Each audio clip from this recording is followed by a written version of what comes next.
Good morning. Kwa Jeminawa, Kakina, Bojo Gdinawa, Magabijaik, Ugmakanak, Egominaga Bijatamageg, Egonin Adam Fiddler, Kaz, Ajagiga Danmach Chigatewe, Kamawachitnanuk. So, good morning, everyone. My name is Adam Fiddler. I am from Ontario, Sandy Lake First Nation, and I will be one of your co-chairs for the Assembly. Just to let you know, we had been waiting for our drum group. The drum has arrived, so we will be getting started probably in about 5 minutes. So we'd like to call on all delegates that are out in the hall to join us in the assembly room. We will be getting started very shortly. The drum group is here. They have arrived and they are just setting up, and we will get started with the grand entry. Thank you very much. We will be we'll be back shortly. Thank you.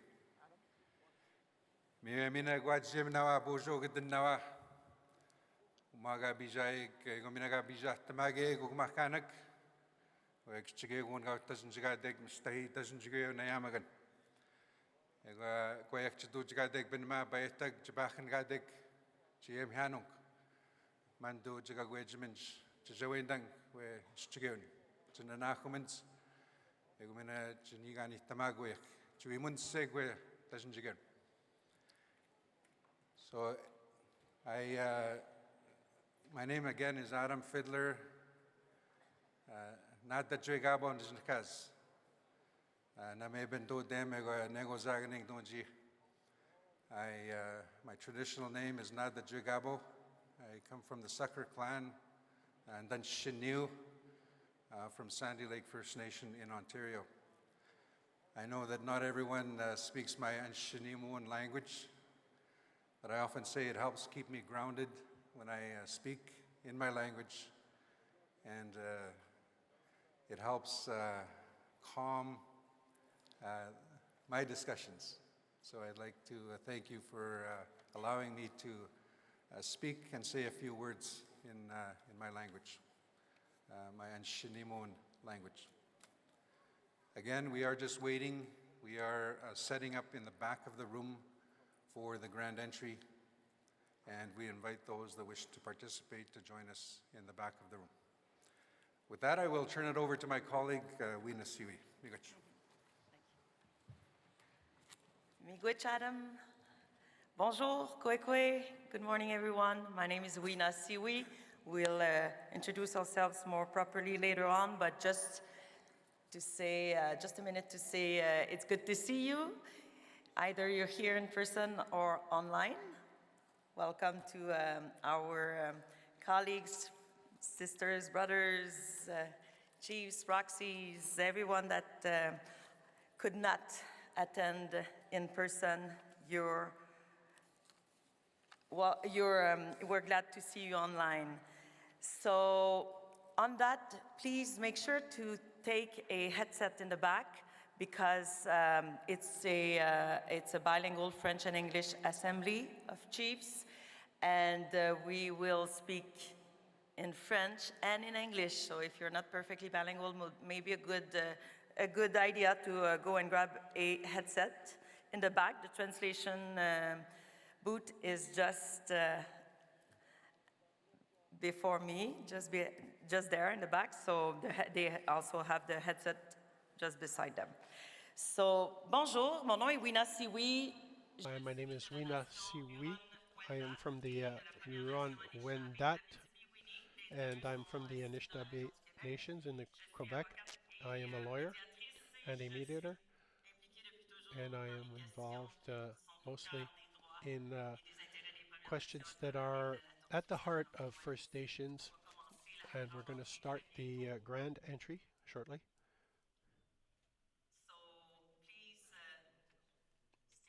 We'll be back pretty soon. Thank you very much. Kwe? We will now ask for the grand entry to begin.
Chimiigwich Buffalo Tracks Drum Group. We will now ask for the flags to be posted.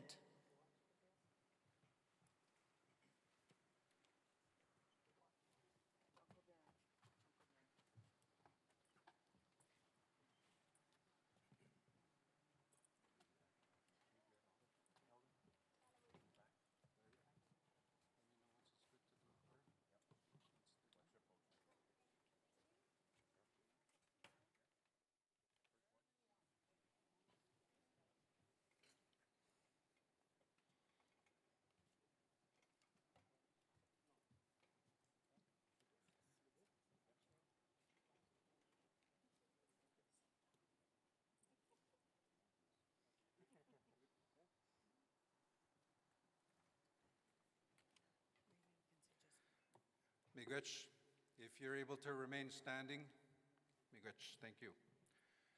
We now call upon Elder Leonard Weasel Traveler from the Piikani Nation to open the session with a prayer.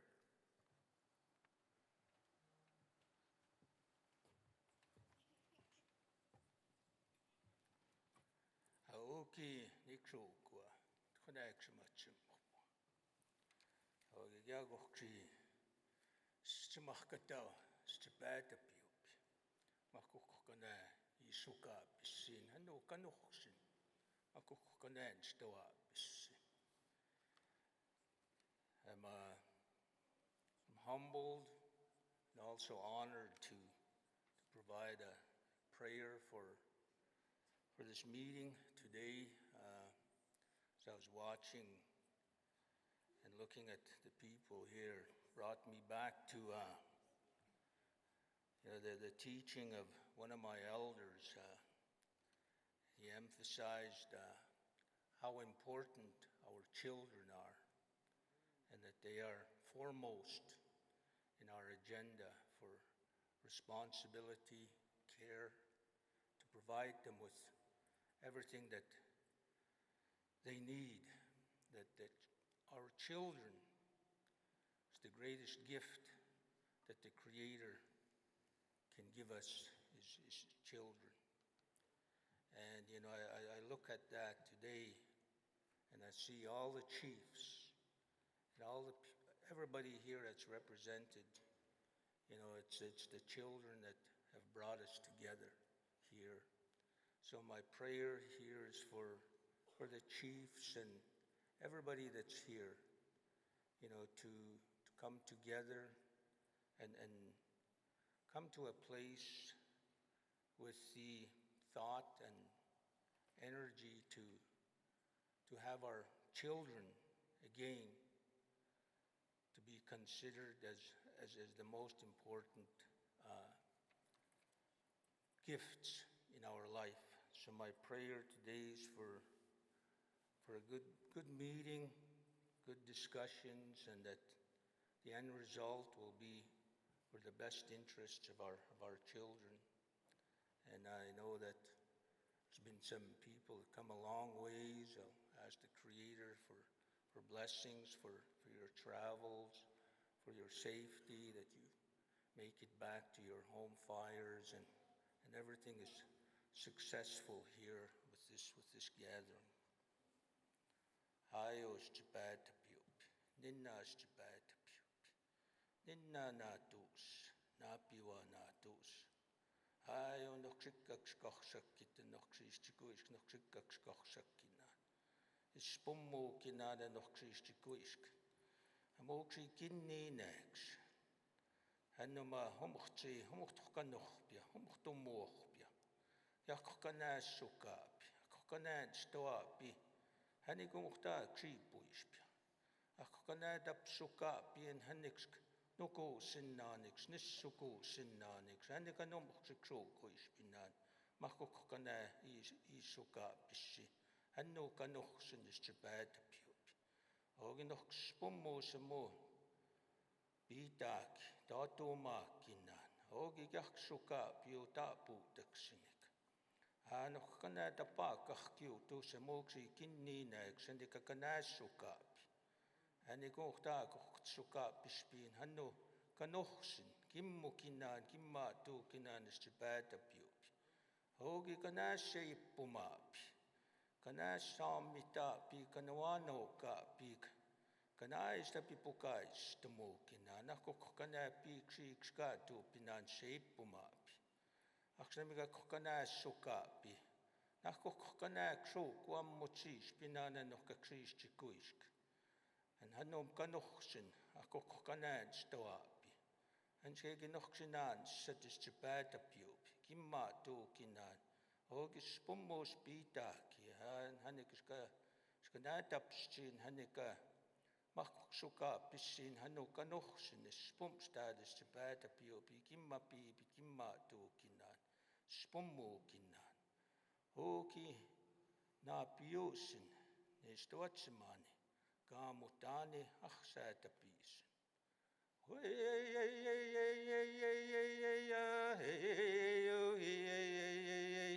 Iniwa guma abasama oma tohkun oma matuelugu oma Natu sium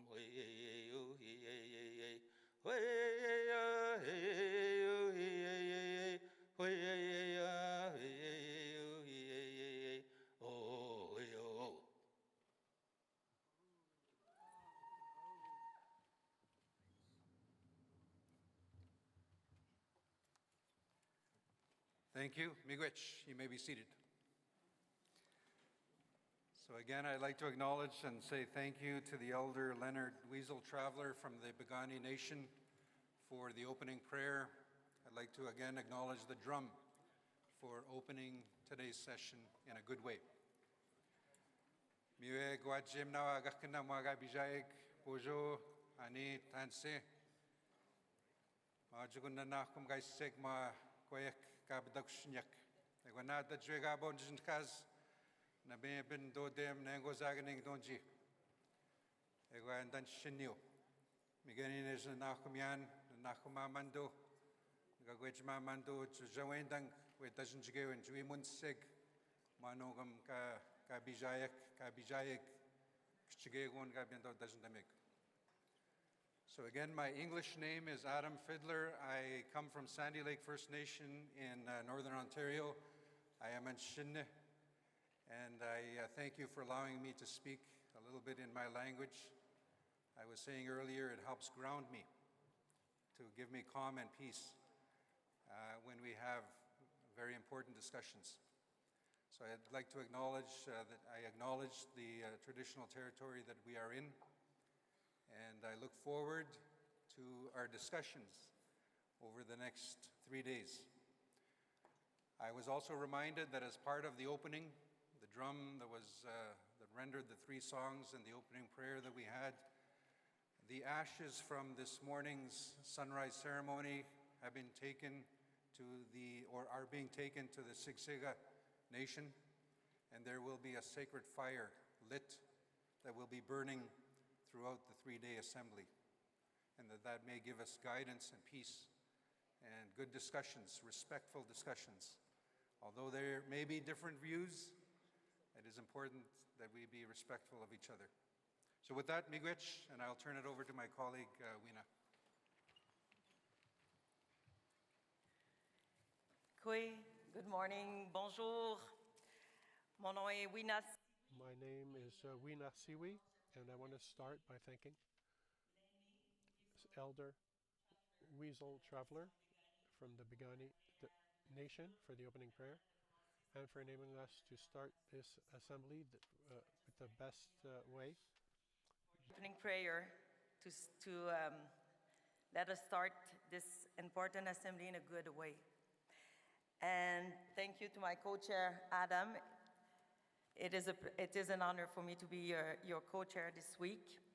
I will speak some words in French, just to respect our colleagues also that speak the other colonial language, which is French.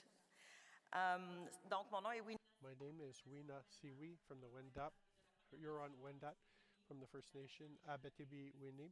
They're Anishinaabe nations located in Quebec.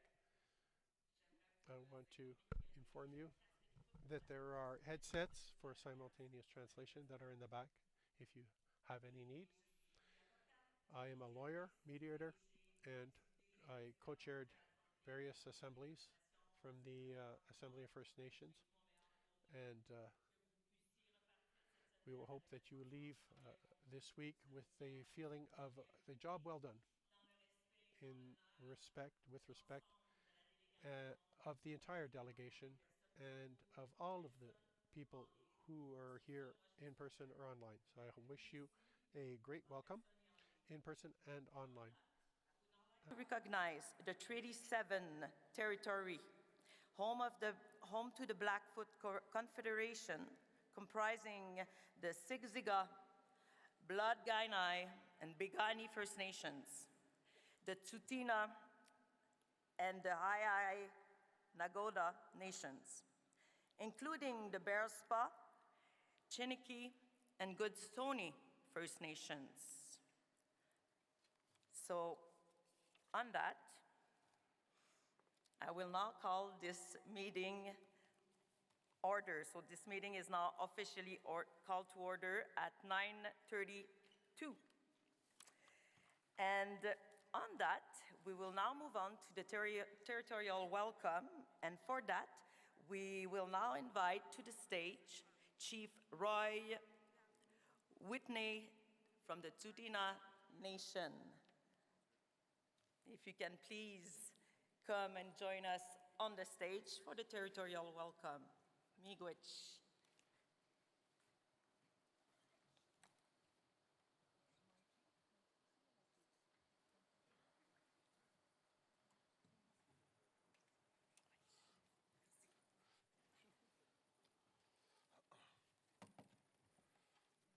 Dadet Nanastada.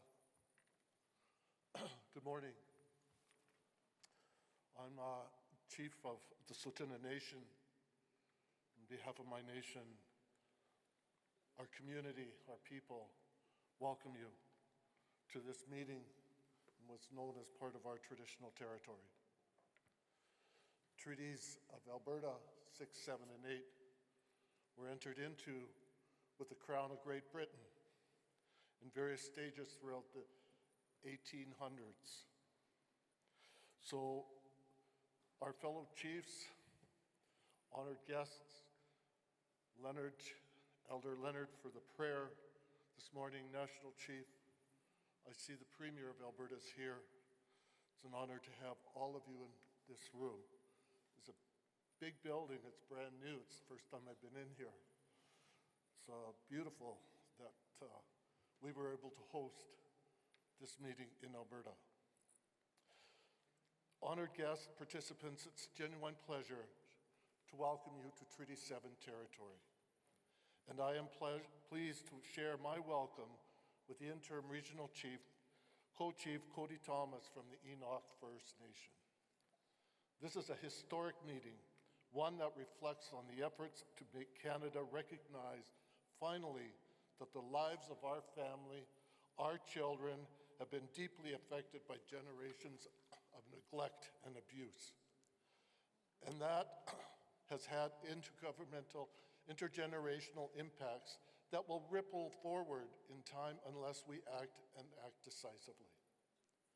Should we determine that this deal with Canada is the right deal, that could present an opportunity to leverage long overdue federal support for the inaction and the impacts that this has had on our children.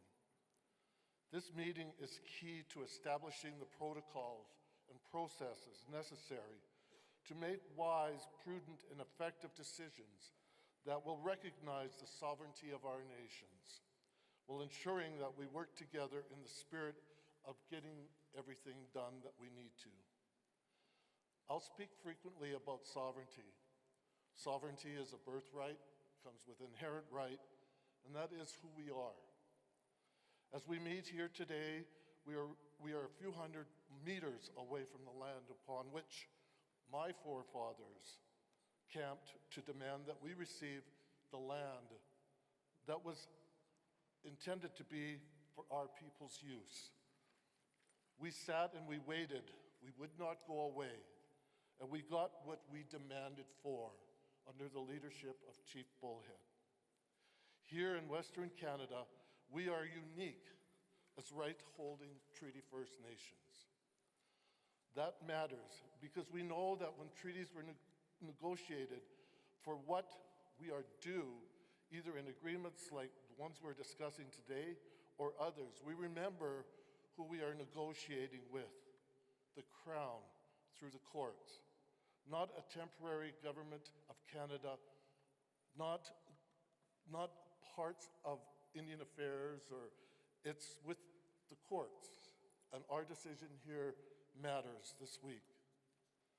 Even at this meeting, we'll ensure that all of you, I'm sure, will speak strongly for your First Nations and the need to act in a manner that will benefit sovereignty and reflect on our partnership as we do within Treaty 7.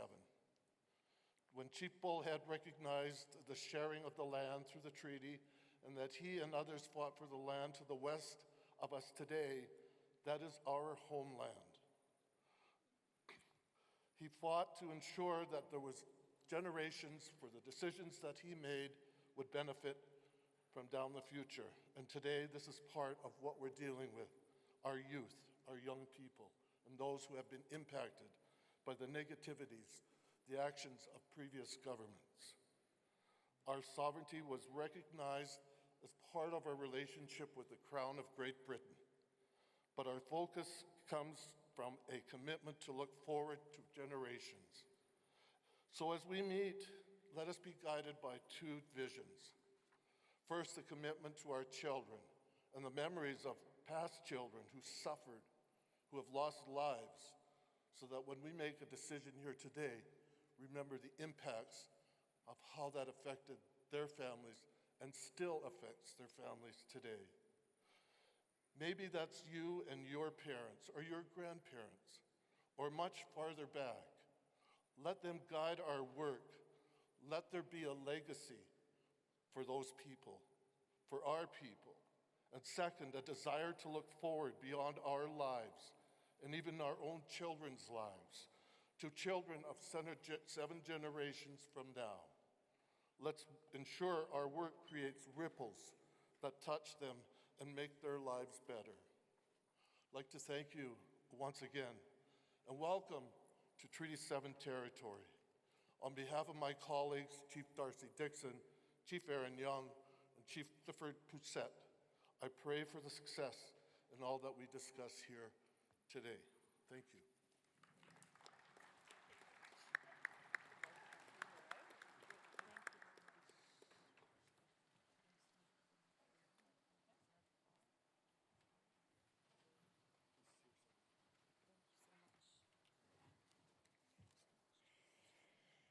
Miigwech Chief Roy Wiknetutina Nation.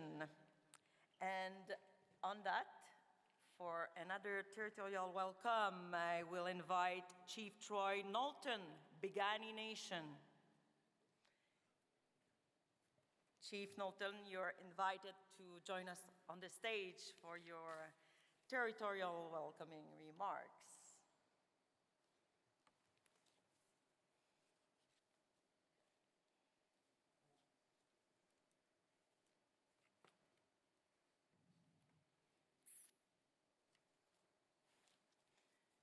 The floor is yours.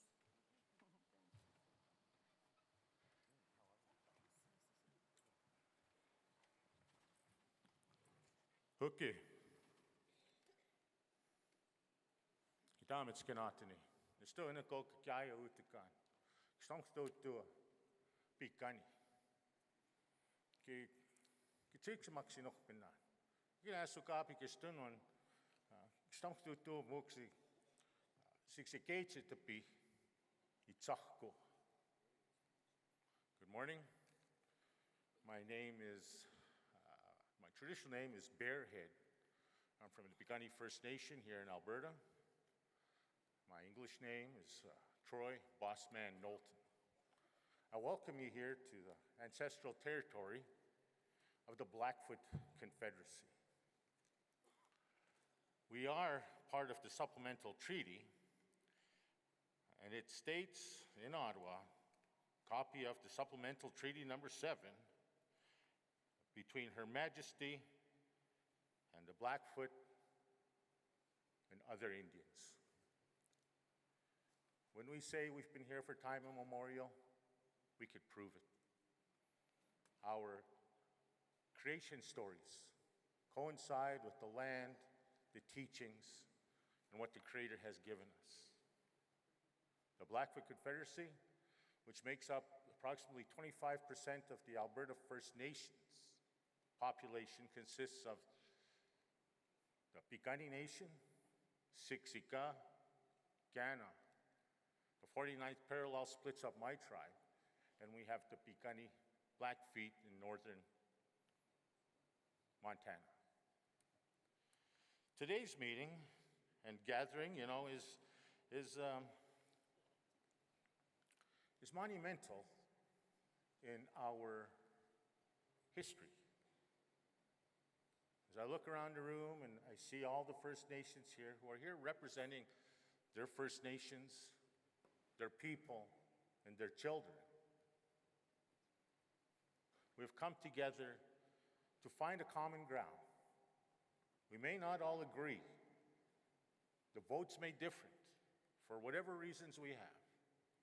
But at the end of the day, First Nations across Canada are stronger united than we are divided.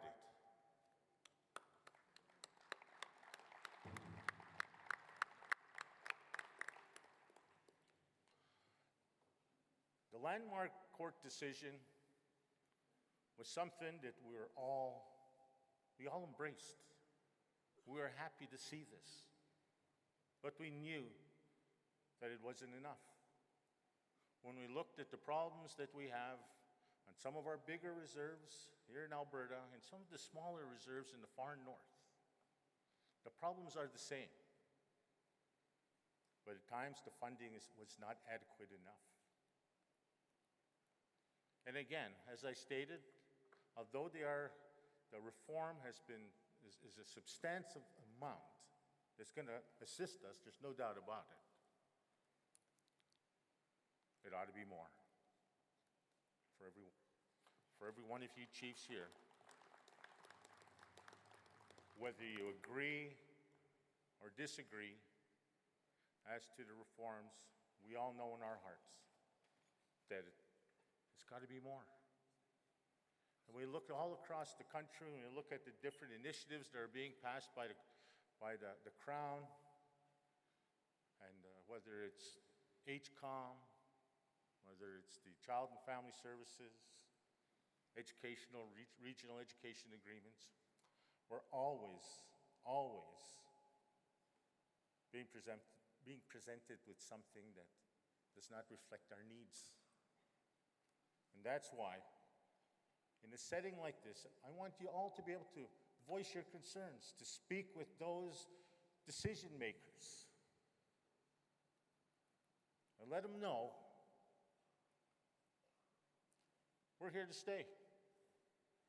And we're here to fight for what's rightfully ours. No, I'm not campaigning. But I'm here to speak on behalf of my people, of my children, of our land, of what the treaties have done to us, those of us who are in treaties. And so with that, I thank you. I welcome you all. And for those who have traveled far and wide to be here, welcome to the Blackfoot traditional territory. And I wish you all a safe travel back home. And in Blackfoot, it's never goodbye. Gira matsin, until I see you again. Good.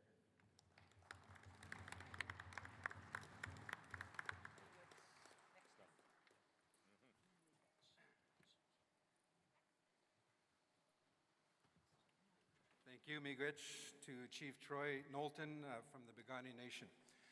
Next, I'd like to call upon the Premier of Alberta, the Honorable Danielle Smith.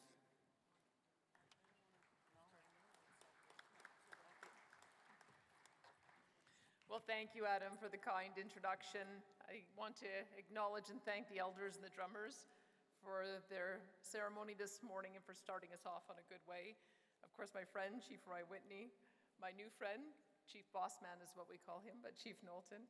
I also have my Indigenous Affairs Minister, Rick Wilson, who's going to be spending some time with you today. And it is a privilege to be here today at the Assembly of First Nations Special Chiefs Assembly.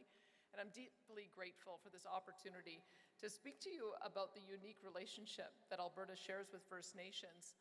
Let me start by saying we acknowledge we are on the traditional territory of Treaty 7 and the Blackfoot Confederacy, and the many First Nations who have lived and cared for these lands for generations. We are grateful for the traditional knowledge keepers and elders who are still with us today and those who have gone before us. You may be interested to know that we start each week in the Alberta Legislature with a land acknowledgement much like this, right after the singing of O Canada. And we do this because we recognize how important it is for the provincial level of government to be mindful of the relationships with Indigenous peoples in all of our lawmaking. And we recognize the important work being done by AFN to advocate for your members and their communities.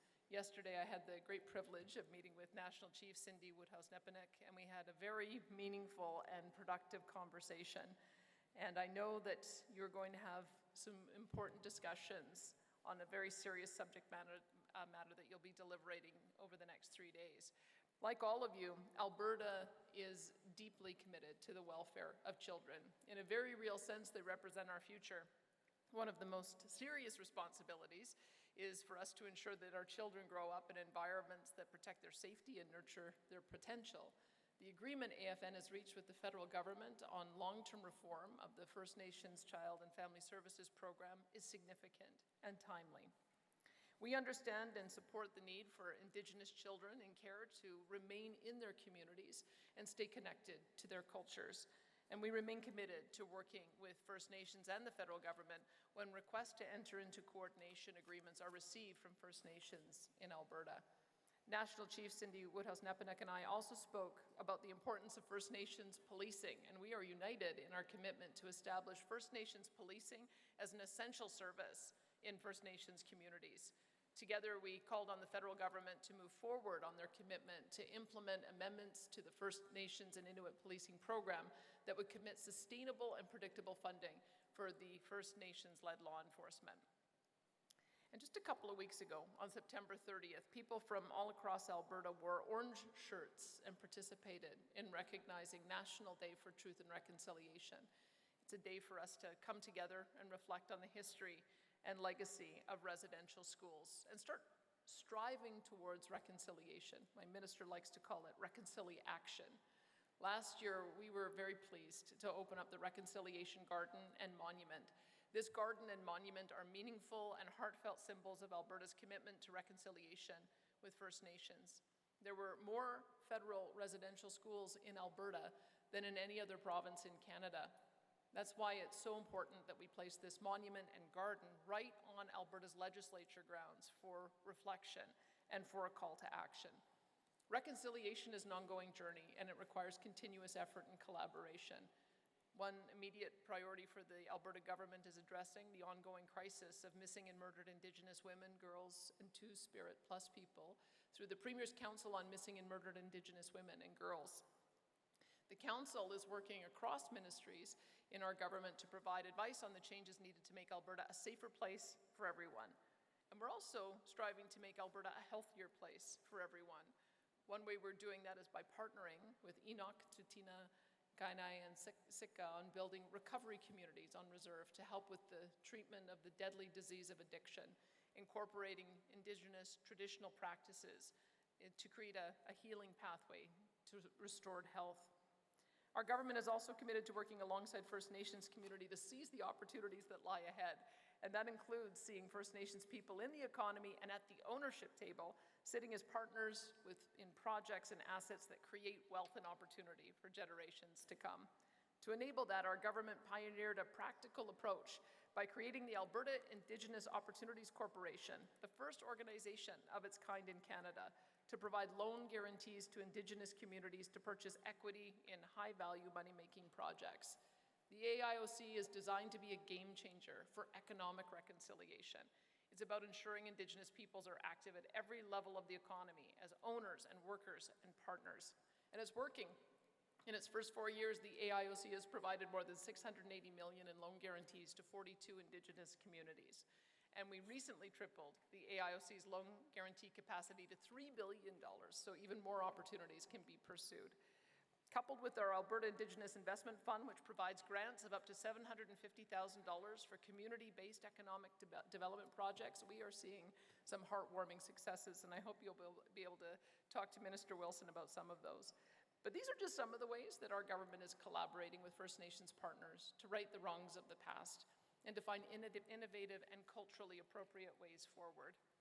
I'm so grateful to First Nations leaders and elders who've shared their advice and guidance so freely with us as we strive to forge a path forward with reconciliation. Together we can create a future where every child has the opportunity to thrive, where families are supported, and where communities are empowered. I want to thank you once again for giving me the opportunity to speak to you today, and I wish you a successful special assembly as you gather to deliberate this historic agreement. Thank you.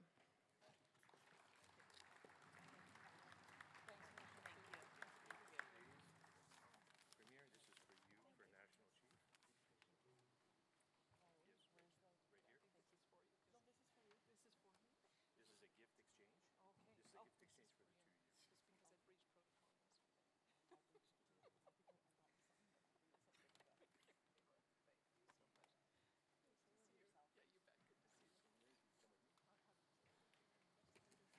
Thank you very much, and we've just had a formal gift exchange from National Chief as well as the Premier of Ontario. And again, thank you and acknowledgement to the Premier of Alberta, the Honourable Danielle Smith. Miigwech. Thank you. So at this point, I'm going to turn it over to my colleague Weena for the next agenda item to introduce our next speaker. Miigwech.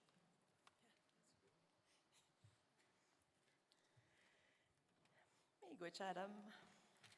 So, on that, we are moving on to the next agenda item, which is the opening address from National Chief Cindy Woodhouse Nepinak. On that, I'm turning the floor over to you, National Chief.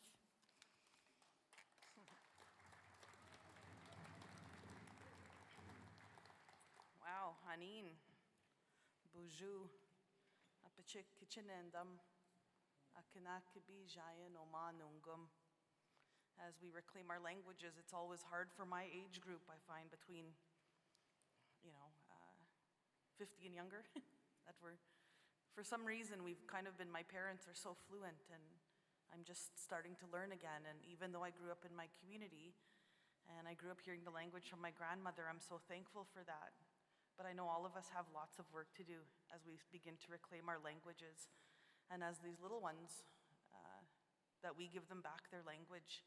And I know that our elders are here, and I lift you all up in a good way. Miigwech, bonjour, and hello to all the chiefs, grand chiefs, hereditary chiefs, proxies, elders, see many counselors in the crowd, youth, and all the participants that are here today.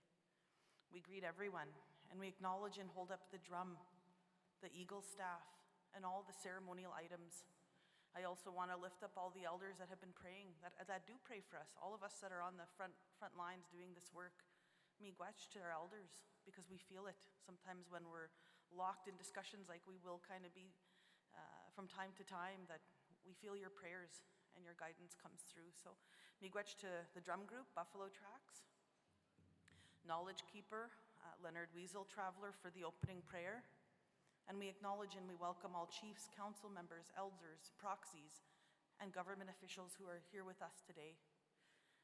We acknowledge and thank Chief Troy Knowlton from the Piikani Nation, Chief Roy Whitney of the Tsuut'ina First Nation. We are all thankful and we acknowledge that we are gathered on Treaty 7 territory, but we also recognize the historic treaties of number 6, 7, and 8 that cover the whole of the Alberta region. We are thankful that we were able to reschedule the assembly, and we had originally planned for in Treaty 1 territory, now come to Treaty 7 territory. So we're happy to be here today, and we look forward to being there we look forward to the assembly in 2025 will be in Winnipeg, Manitoba, because we owe them that assembly. And so Chief Willie Moore, a new regional chief, we lift you up in a good way, and I hope you're ready to welcome all of us to your territory. Welcome to the Assembly of First Nations Special Chiefs Assembly.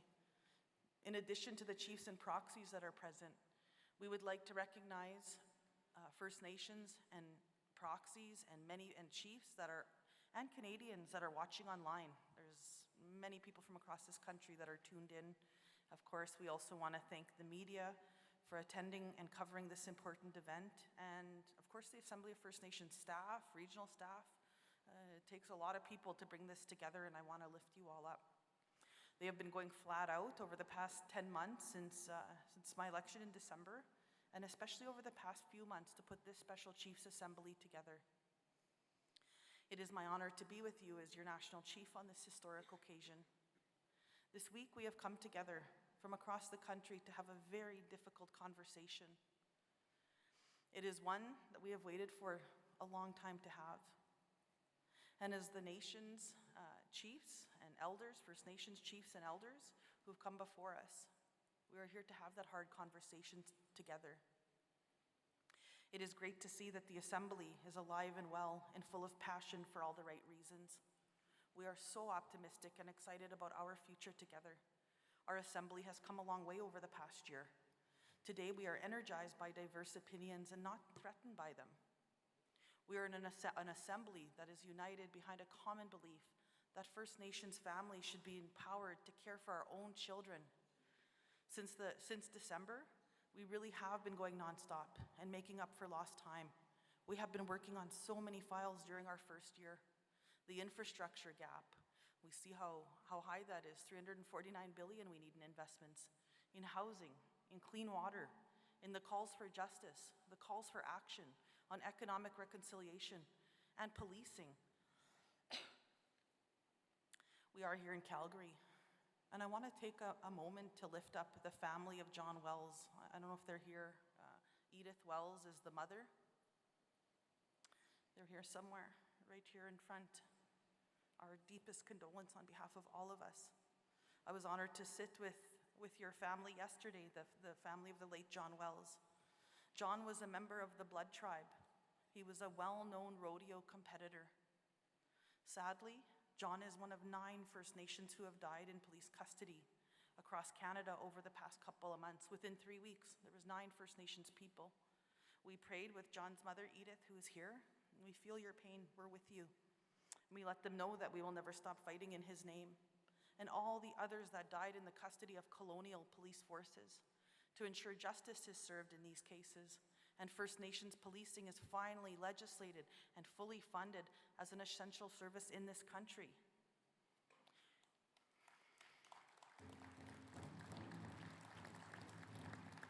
Thank you. Thank you to the Wells family. We all love you. And he's got a grieving mother. And if you see her today, please send her love and send her prayers. This family needs our support. We could be talking about many issues today, but this assembly is focused exclusively on our precious resource, our children. As the first mother to be a national chief, I know it is going to be one of the most important and passionate discussions that we will ever have with each other, because it's about our kids that continue to be taken off reserve, away from our language, away from our culture, away from our families, away from our mothers, our fathers, from their grandparents, from their aunts, their uncles, their brothers, their sisters, their cousins, most importantly, their community. For too many years, we have been fighting in the courts to fix a racist child welfare system that picked up right where residential schools left off. And because of our unity in this fight for justice, we reached a historic turning point last year with what was at the time the largest compensation in the history of this country. And we want to lift up all those leaders that have paved the way for this moment to happen. Excuse me. We think of former National Chief Phil Fontaine, who I'm so happy will be joining us this week. And we think of the late Grand Chief Merrick, who passed away so suddenly last month. With her last breath, she was fighting for justice for her people, for our people, and her spirit is with us here. We think of Dr. Cindy Blackstock. Thank you for your tireless advocacy and your passion for the well-being of First Nations children. We think of Chief Ed John for his leadership on the United Nations Declaration.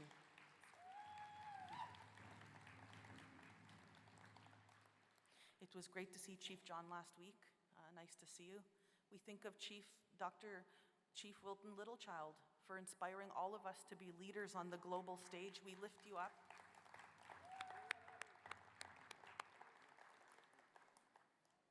And we think of the representative plaintiffs. We all owe a debt of gratitude to them for their resilience through this process. They have been pillars of strength for the thousands of children who experience discrimination. We gathered together at the Forks in Winnipeg in June to mark the federal court's final approval of a distribution protocol, which will allow for compensation to start rolling out over the next few months. Please join me in thanking some of the plaintiffs that are here. Where's our plaintiffs? Melissa, Ashley Bach, the families were invited, and I'm sure they're here somewhere, but we want to lift you up again. I know we've honored you a few times, and we owe everything to you. While we made Canadian history with a $23 billion compensation agreement, we know that there was more to do, and so we didn't stop. Earlier this year, we secured a commitment from the Prime Minister for a formal apology in the House of Commons, and that is a priority for next week. After this meeting, I'll be back in Ottawa, making sure that we lobby to get that right, that we get that right for your people, for your families. In February, we celebrated a historic victory at the Supreme Court on the constitutionality of Canada's Act regarding First Nations children, youth, and families. And we lift up National Chief Perry Bellegarde for his leadership in getting that act done. With their ruling in February, the Supreme Court acknowledged Canada's Constitution allows pathways to recognize First Nations' inherent rights. For too long, the provinces and the territories have held up or obstructed this recognition. Now they must acknowledge First Nations jurisdiction and the necessary paramountcy of our laws, because it was not always like this for our children. Canadians need to be reminded that problems with the First Nations child welfare did not start with us. We didn't start it. That this was something that was done to us. Prior to contact, First Nations since time immemorial have kept our children well and healthy, balanced with the land, with our language, with our waters. It has only been since the time of residential schools, day schools, the 60 Scoop, that we have seen the horrific assault on First Nations women and children through the child welfare system. It's a sad situation, and I want to say to all Canadians watching that any time you see a First Nations person struggling off reserve in any major Canadian city in this country, you should know that they most likely come from that broken system. And that's wrong, and it's a black eye in this country.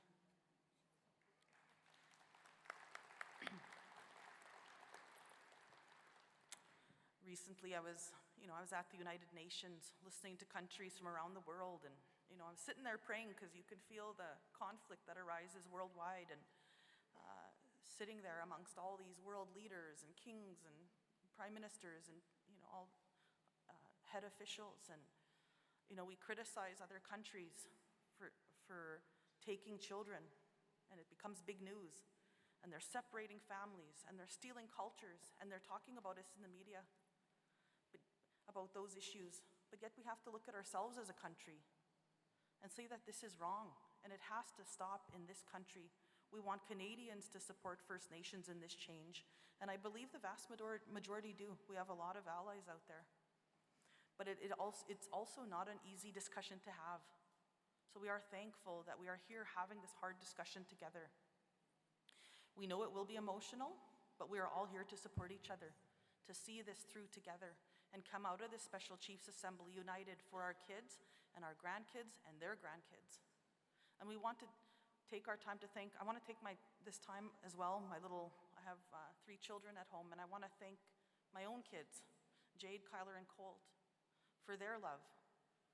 There's not a day that goes by that they don't inspire me to work harder for First Nations children across this country. I went to day school. I don't ever want them to go to day school. I don't want them to experience that. Because of what we had went through, we do estimate that 300,000 First Nations are directly affected in the compensation. That means every single family has been harmed by the racist child welfare system one way or another. That is why, as significant as the Supreme Court's February decision was on jurisdiction, it left outstanding issues regarding implementation of the Act. Sustainable funding remained unaddressed. We had $19 billion for reforms, but we needed more, because without this, the promise of the Act will not be realized. So we did not stop in February. We went back to the table, and we kept talking until July. This is when, during the Chiefs Assembly in Montreal, we completed a draft agreement, the first agreement with Canada that guarantees a minimum of $47.8 billion for long-term reform over the next 10 years. Excuse me. In addition to setting a new Canadian settlement record, this proposal will help chiefs develop laws and budgets with some certainty, insulated from the next 2 or 3 federal election cycles. We want to recognize the leadership of the Chiefs of Ontario and the Anishinaabe Nations. As plaintiffs in this case, they have helped set a new minimum for all chiefs to work up from. Chiefs, now it's the time to really occupy this space, to create your own laws. I know that this is the program here. This should be a building block from it. Creating your own laws, your own jurisdiction, your own ways should be the end goal of this, and this should just be the starting point. For generations, provincial and federal governments imposed colonial laws to redefine us. Now we can define ourselves. Everywhere we have traveled, I've traveled in my first 10 months, chiefs are saying it is time to empower First Nations families, to care for our own children. We hear constantly that it's time to put First Nations in charge once and for all. So that is what we are here trying to accomplish with the draft agreement chiefs are voting on this week. We have secured the money, we have negotiated control. It's now your choice. A choice to exert your jurisdiction and authority as First Nations rights holders, a choice for self-determination, and a choice to look after First Nations children based on prevention and keeping them in healthy, happy First Nations homes. The historic funding in this agreement provides rights holders with resources to fully invest in child welfare program that prioritizes prevention instead of rewarding apprehension.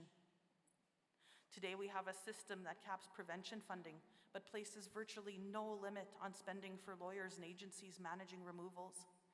I seen a terrible table last week, and it made my heart hurt, knowing that last year alone, we had the most First Nation kids in care in our history, more than at the time of, we talk about residential schools, but last year alone, we had the most in care across this entire country. Status quo is not working, folks. We all know situations where they take a First Nations child from a young woman or family struggling with poverty because of systemic racism in this country. They take this innocent child from the community to another family with all the resources attached. They buy them food. They make sure they have a home. They make sure they have all the services that they need.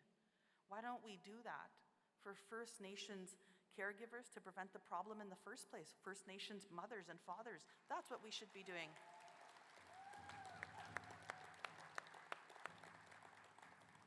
With this agreement, chiefs, you will have the power to support a program that turns the situation upside down, so that we are pleased to have an opportunity to talk about this historic agreement and respond to questions we've heard from chiefs over the past couple of months of dialogue. First, we want to stress that this $47.8 billion in this agreement represents a floor to fight from, because we know unfinished business remains, including Jordan's Principle. This agreement also does not address discrimination against children living off reserve or failures of provincial governments. Provincial governments have a lot to account for, and chiefs, you cannot let them off the hook. They cannot be left off the hook in perpetuating this discriminatory system against our kids.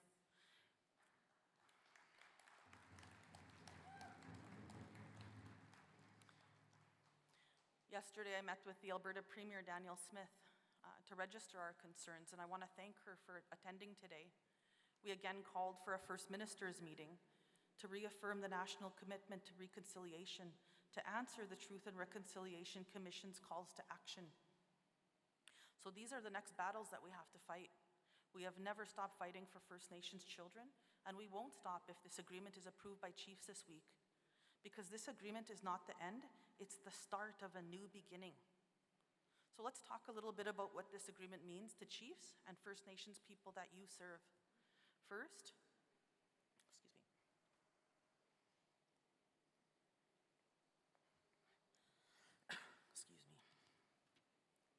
First, the agreement means a lot more money coming into the system quickly.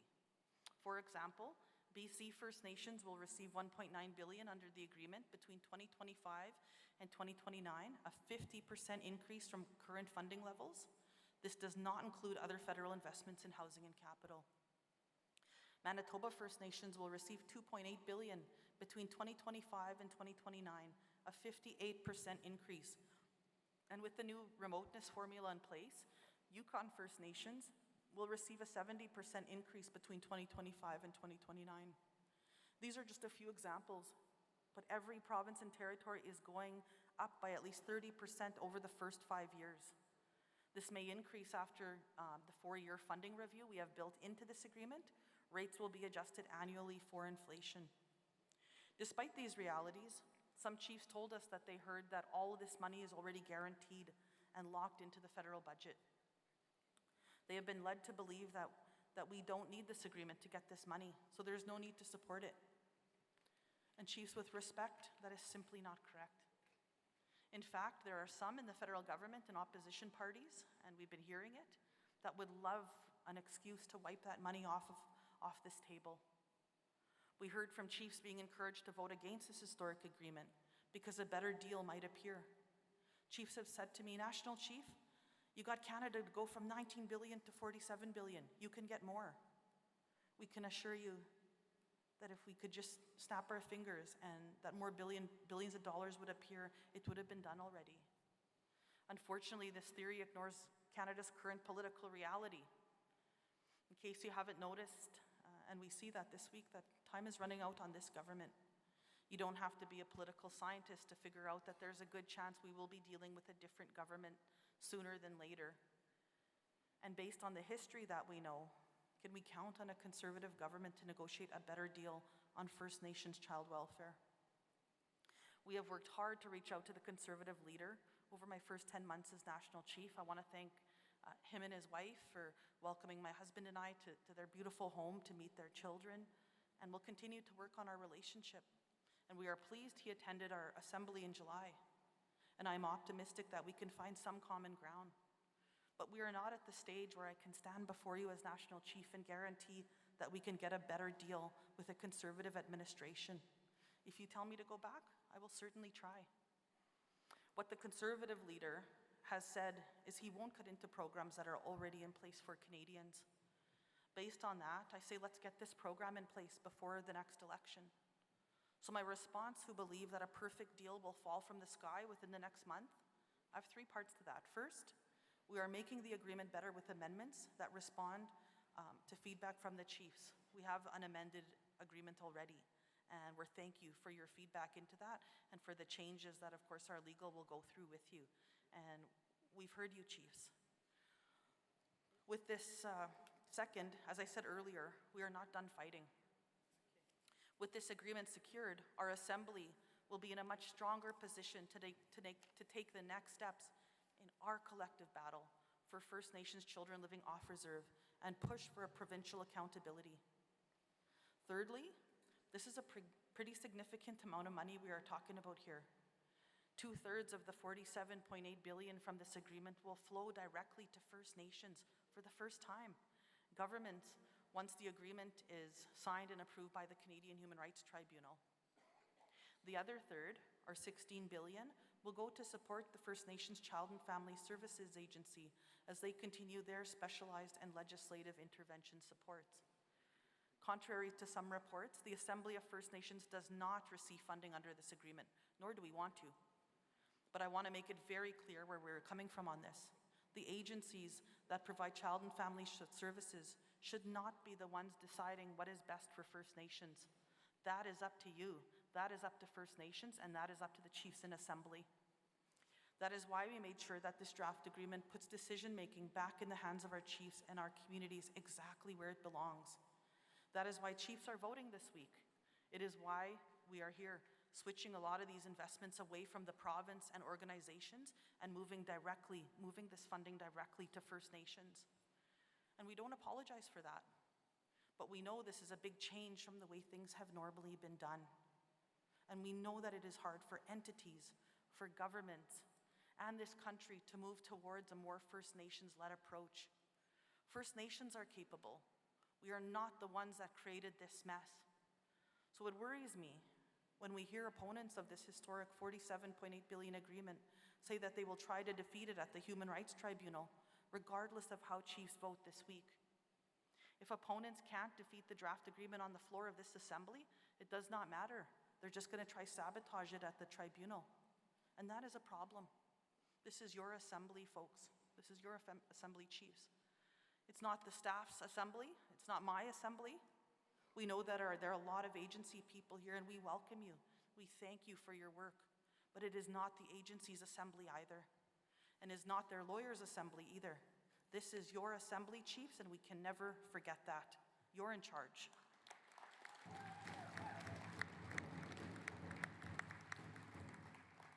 The reality is, if chiefs vote for this agreement, the rights holders will have all the tools and flexibility to do what they think is best, to address areas where more resources are required.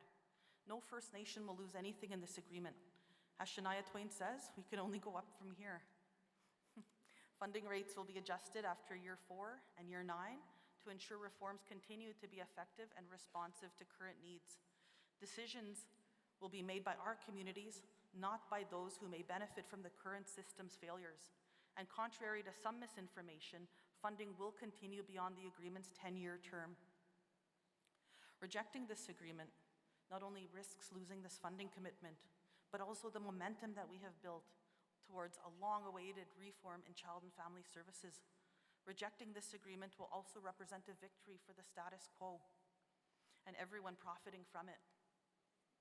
But based on what we have heard over the past months, we are confident First Nations are ready to move in a different direction when it comes to child and family services, because the status quo is just too intrusive on our people. Our leaders know something needs to be done differently, because what we have working on right now, it's not working. And right now, we are creating broken people. Right now, most child welfare programs are designed to cut children off in care the day they turn 18. I was talking to a chief in the hallway today, and it made me sad, and she had said, that she worked in a homeless shelter, and people were dropping off these children, the day on their 18th birthday. The day after their 18th birthday, many of them, most of them, enter extreme poverty. So with this new agreement on child welfare, we are giving First Nations leverage to give those vulnerable kids post-majority supports up to the age of 26, from 18 to 26. Let's get those kids ready. Let's get them ready to face the world that they're gonna have to face.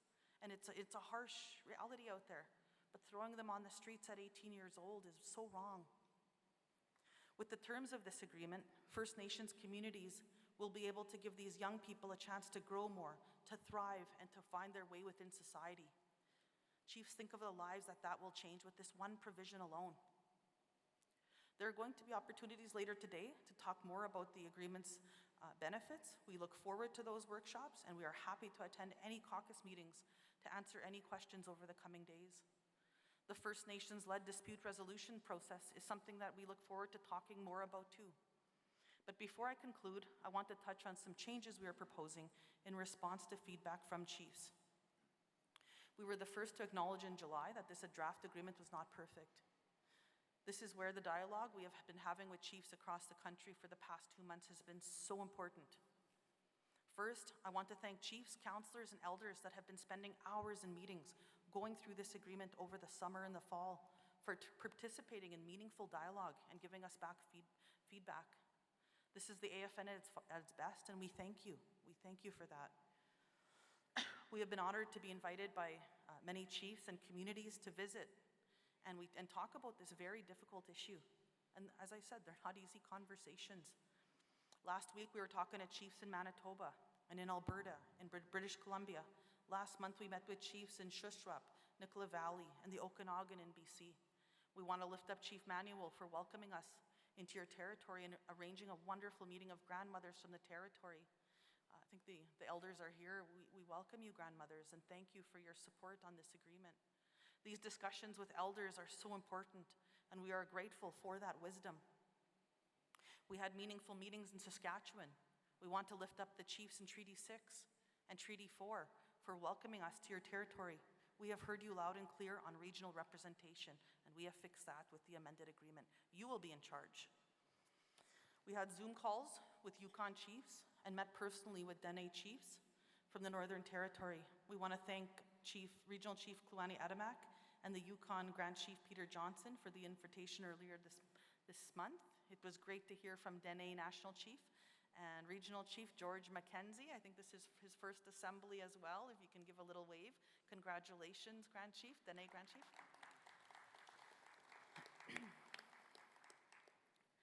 And we offer our support to the Dene Nation. I know that we have some issues to work out, but we look forward to working with you.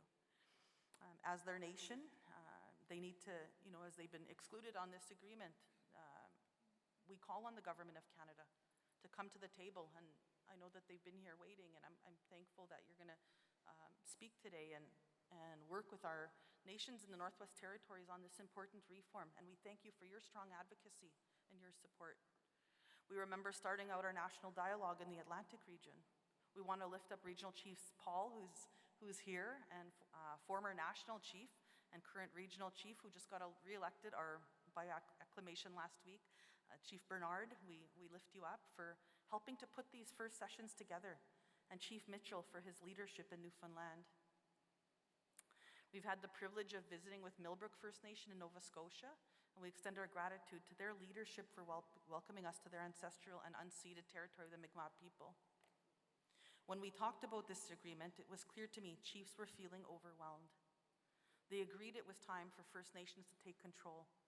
They agreed First Nations are best to look after our children, but they needed more time to absorb the information they were receiving. There was a lot floating around. Shortly after, we went to a full-day engagement session on the Huron-Wendat Nation in Quebec. My special thanks to Elder Edith Picard for her prayers, and to the AFN Regional Chief Ghislain Picard for your leadership. 1 week later, we met with the Manitoba Chiefs, and they said that they wanted to support the agreement, but there was a lot of questions, and they needed to know the numbers first. I want to thank Regional Chief Willie Moore and the Manitoba Chiefs for their guidance through this process. You have always been there for me, and I greatly appreciate it. While many chiefs said they were eager to move ahead, supporting the agreement and taking the next important step to turn this racist system upside down, too many said they needed more time. So I'm so glad that we listened and we announced our plans to move the Special Chiefs Assembly to this week instead of in September. We want to recognize the National Executive, the Regional Chiefs, for your leadership on this. In addition to more time for chiefs to review the agreement and provide their thoughts, this extra month has given us a chance to circulate financial projections and improve the original draft to reflect suggestions received. These were translated and circulated to chiefs last week. These are now part of the agreement. And we traveled through the Atlantic, BC, and the West. It became clear the lack of regional representation on the agreement's important implementation committee was something that we needed to correct. That has been done, and we thank the chiefs for your advocacy. Specifically, we are proposing to include 1 seat for each region on the agreement's important Reform Implementation Committee. The amended agreement also includes a commitment from Canada to consider statutory funding after the 10-year deal expires, and a clause that protects First Nations from liability for any actions that preceded a transfer. Altogether, there are 10 improvements being proposed, including the new provisions for the majority funding I talked about earlier. We expect we will receive more in the sessions later today and have set extra time aside this evening for chiefs if needed. While no deal will be perfect, let's never lose sight about what this work is all about. It's about seizing this opportunity for our children, our future, to ensure the needs of First Nations children are met now and in the future. So let's support this agreement and be united in our next battle for the health and well-being of First Nations children and families. First Nations children live in off-reserve and waiting for us. Jordan's principle is incomplete, and we have to get back to the table on that. And the provinces need to be held to account. There is much work ahead, but united, we can achieve anything. We believe the terms and agreement, guaranteed funding in this agreement, represent the most significant steps we have ever taken to give control of First Nations, of child welfare back to First Nations. Chief, I know you try as hard as you can to work and to get as much good work done as you can in the short time that you have. And there are always going to be detractors to say you didn't do enough. But sometimes we need to take the resources we have and stop the damage. We can't have our grandparents spending their pension checks to support their grandchildren anymore. We need to support them. This is not acceptable. Sometimes we need to disrupt the status quo to help our people heal, and only we can heal us. And it needs to start now. We can do a lot with these investments. What you can do for your community with these resources. What can we do this week for our children? We could be strong. We could be proud. So vote yes to a brighter future for our First Nations children. Chimigwech, thank you so much.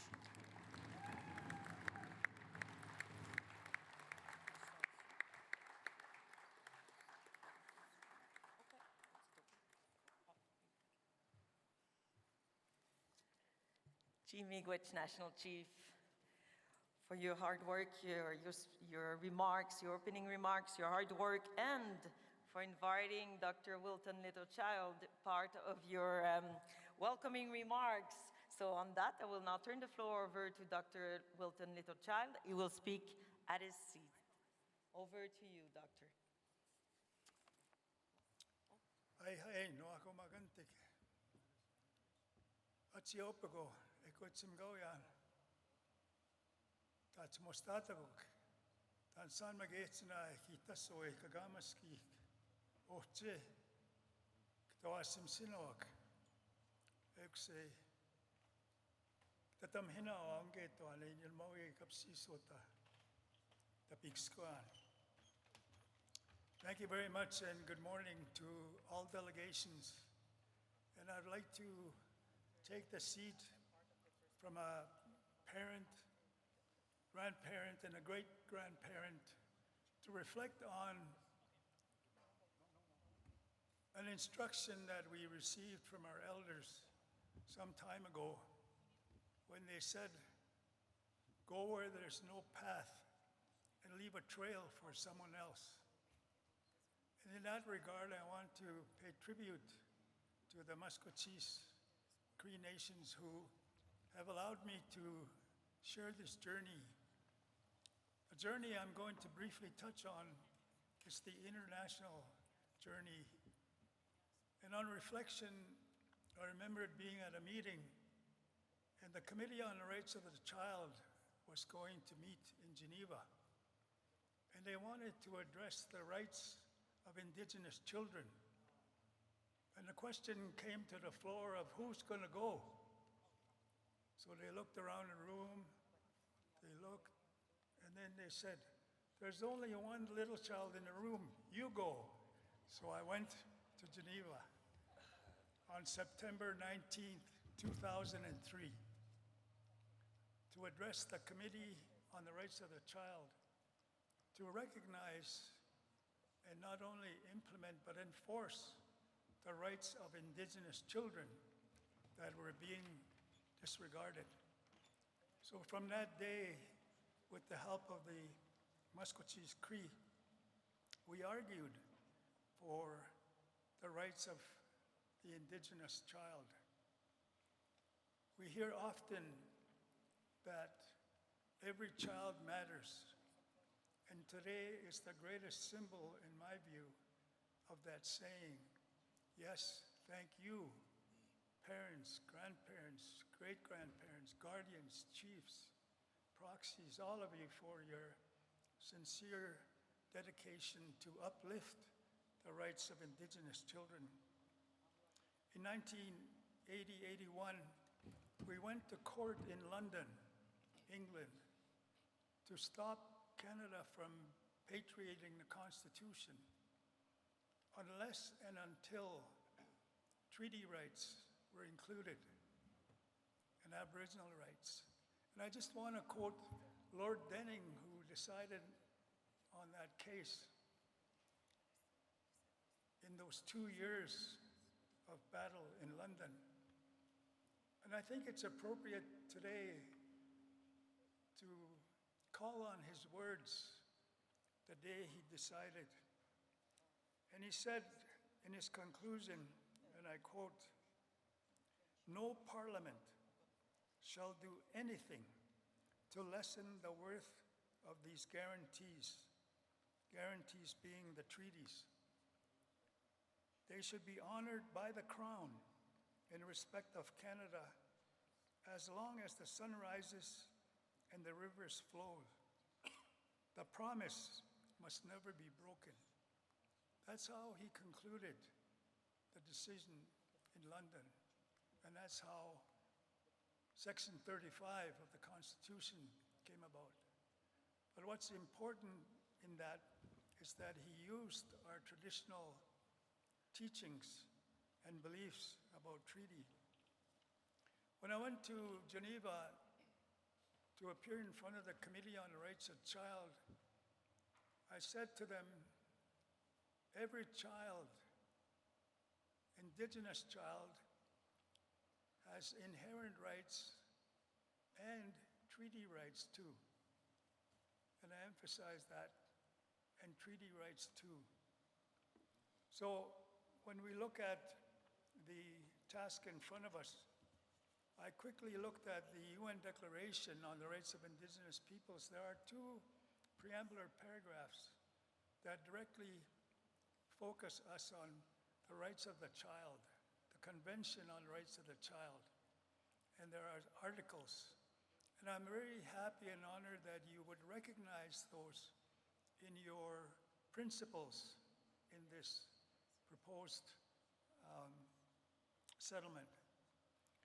But not only is it important that we use the UN Declaration, because there have been improvements to the UN Declaration on the Rights of Indigenous People, especially in regard to Indigenous family.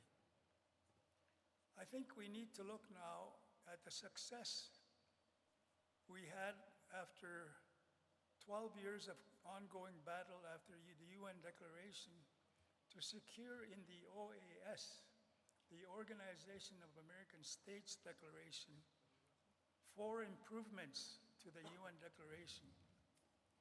For the first time under international law, Indigenous languages are recognized. Indigenous laws are recognized. Indigenous understanding of treaty is recognized. Indigenous, very, very importantly, spirituality is recognized. And lastly, appropriate to our discussions today, is for the first time under international law, Indigenous family is recognized. The notion that we have, for example, of an extended family is recognized. And I want to share with you not only that the UN Declaration, the Convention on the Rights of the Child, which by the way was improved on by Common Number 11. So when a state appears in front of the world to address the Convention on the Rights of the Child, they must now refer to Common Number 11, which means that they have to address Indigenous children and their rights. So we have this international legal framework that's there for us to utilize. Let me conclude with the OAS Declaration article that I'm talking about, and it's Article 17 on Indigenous family. And I think it's important for us to reflect on that in these discussions. The family is a natural and fundamental group unit of society. Indigenous peoples have the right to preserve, maintain, and promote their own family systems. States shall recognize, respect, and protect the various indigenous forms of family, in particular the extended family, as well as the forms of matrimonial union, filiations, descent, and family name. In all cases, gender and generational equity shall be recognized and respected. In matters relating to custody, adoption, severance of family ties, and related matters, the best interest of the child shall be a primary consideration.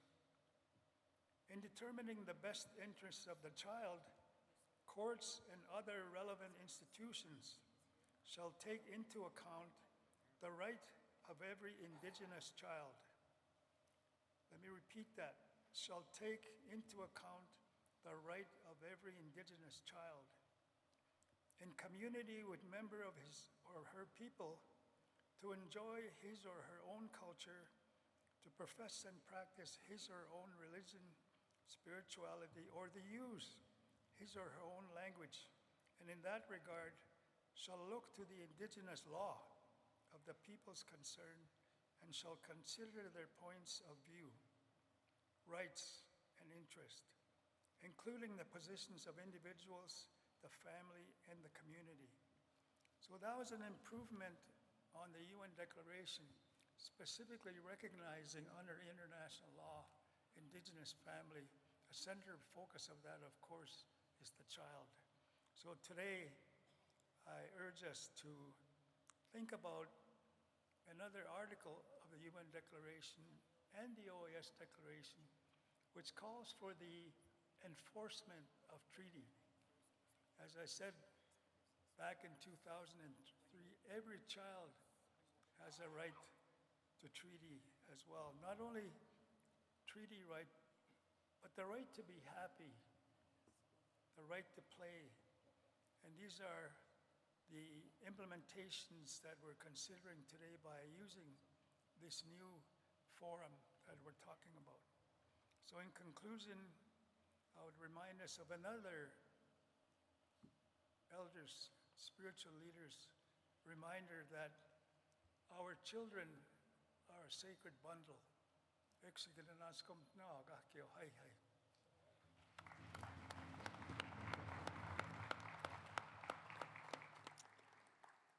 Miigwech, Dr. Wilton Littlechild, for your remarks, teachings. And on that, just a reminder that we are still at the opening remarks, so we are still from National Chief, and we are still at our opening protocols. I acknowledge that there are chiefs that are present at the microphone. Just want to mention that we can put your name first on the speakers list when we will first open the floor for discussion at the first panel. So I will ask AFN staff if you can please go and see chiefs at the microphone to make sure they are included in the speakers list. So we will follow that order. But yes, but as of, yes, thank you so much. But just wanted to mention also that I know that at microphone 1, there's an acknowledgement of the mention from National Chief about the Wells family. And on that, it is still part of the National Chief opening remark.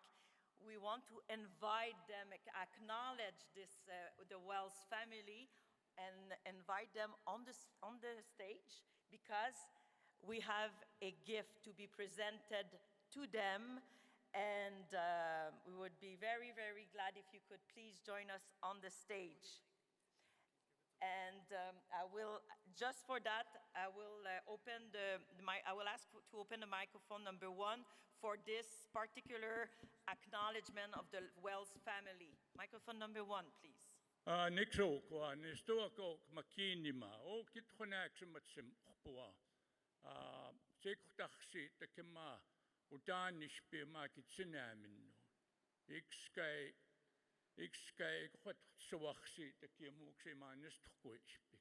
My traditional name is Makinima, also known as Chief Roy Fox of the Gana Blood Tribe.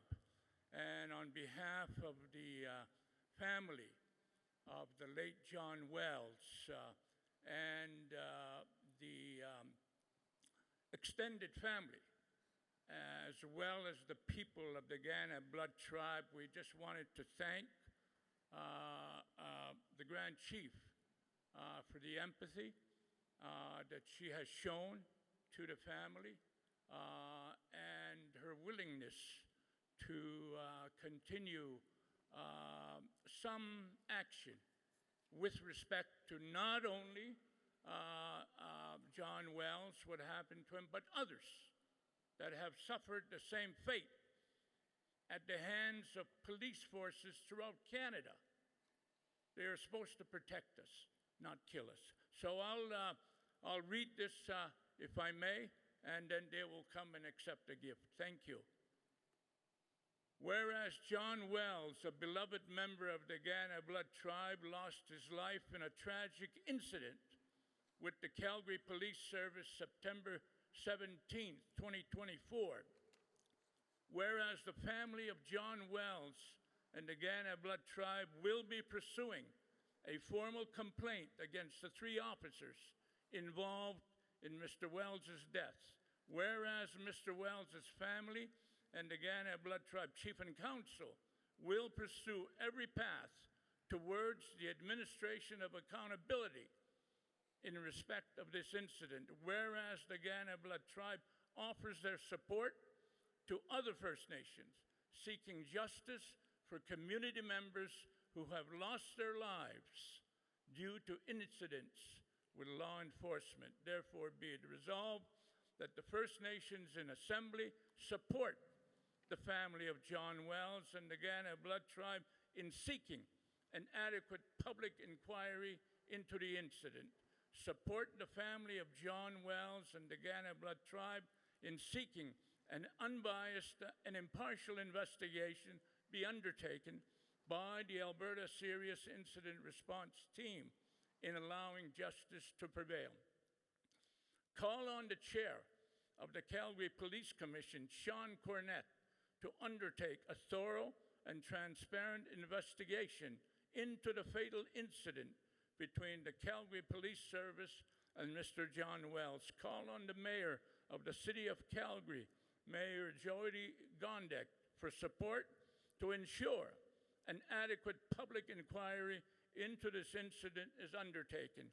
Call on the provincial government of Alberta to enact or amend legislation, regulations, and or policies to prevent the hiring of individuals with racist, discriminatory, or prejudiced views within police services within the province. Call on the federal government of Canada to enact or amend legislation, regulations, and or policies to prevent the hiring of individuals with racist, discriminatory, or prejudiced views within police services throughout Canada. So again, thank you, Grand Chief, for the support that you have shown to the family, to the mother, Ida. 2 of John's siblings are here. There's others who could not be here. And we have received support from the Mayor of Calgary. We have received support from the chairperson of the Police Commission of Calgary. We have not received any kind of support or any kind of sign of empathy from the provincial government nor the federal government. So I think that's why it's important that we deal with this matter. It's a real tangible way, chiefs, of working together, of supporting someone who has been unjustly treated by those that are there to protect us. Too many times this has occurred. There's another incident, my brother Willie, on his reserve, a 15-year-old boy got shot by the police. He had called the police for help. Instead of helping him, they shot. So there's other incidents of that kind. So thank you, Chairperson. Thank you, Grand Chief. Thank you, Chiefs, for allowing us to make these statements, and we will be presenting this. Thank you.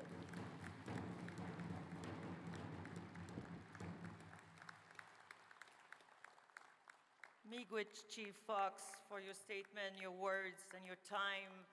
And National Chief is now presenting a gift to the Wells family.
So once again, Miigwech, and we acknowledge the Wells family, and we thank you for being here with us.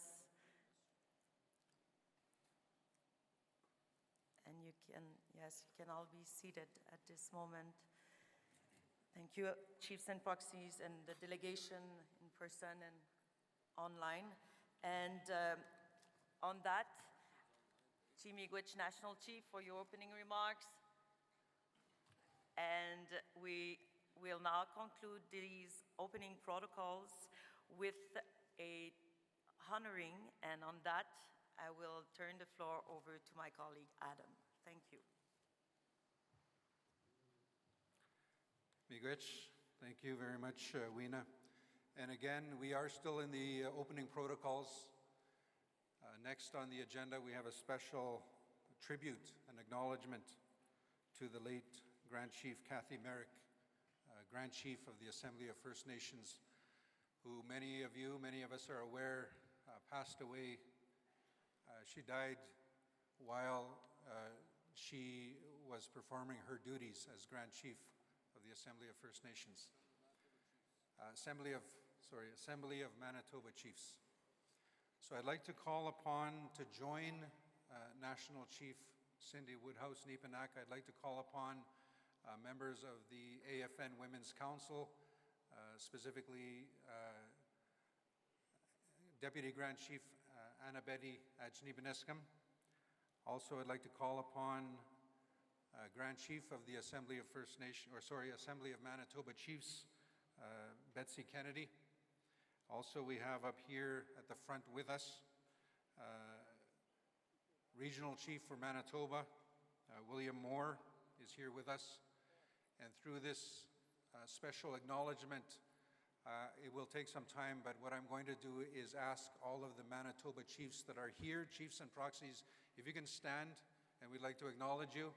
If you want to make your way up while this is happening, but we will start the presentation now. So with that, I will call upon National Chief Woodhouse Neepanak to begin the special tribute.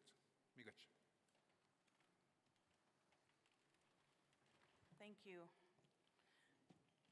There's a whole speech prepared for me, but from all of us are in mourning still and of our beloved, and we miss her. We're going to miss her.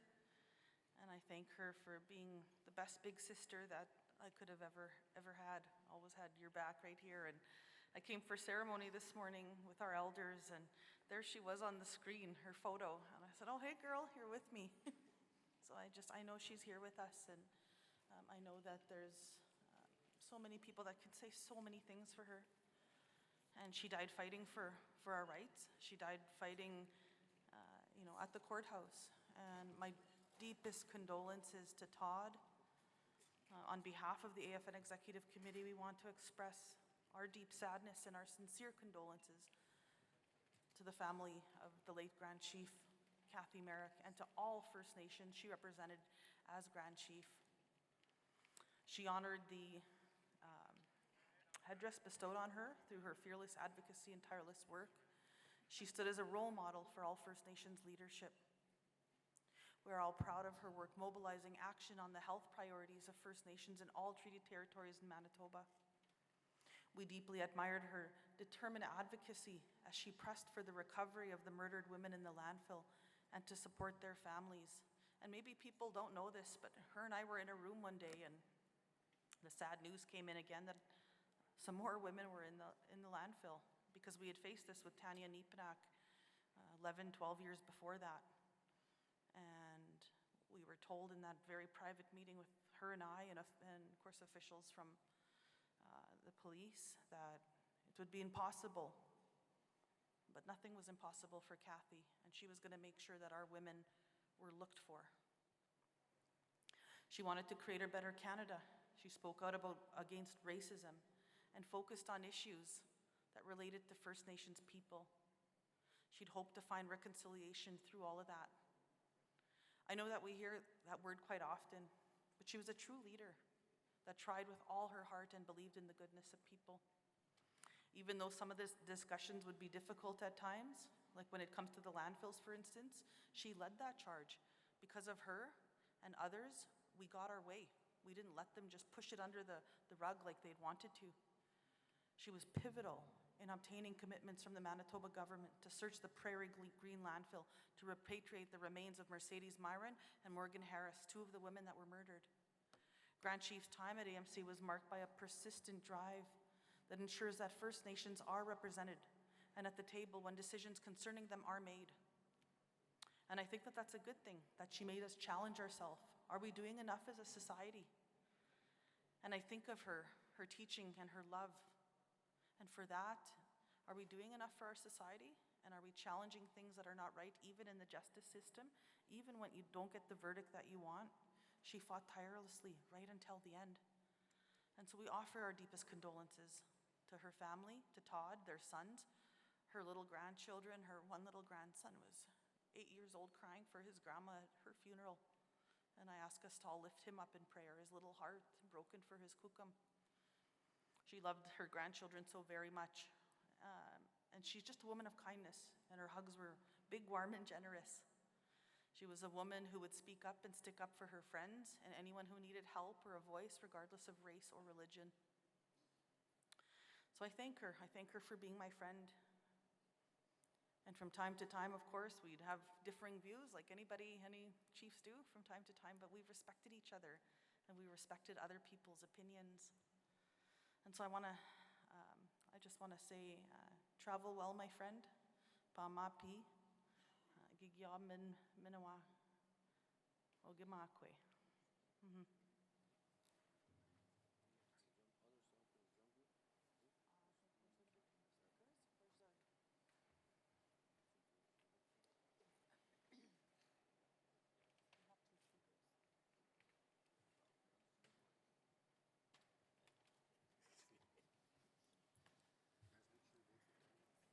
Miigwech National Chief. And on that, I will now ask for the video to be put up on the screen.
As part of this special acknowledgement, I'd like to call upon the AFN Women's Council, Deputy Grand Chief for Anishinaabe Nation, Anna Betty Ajnibniskam.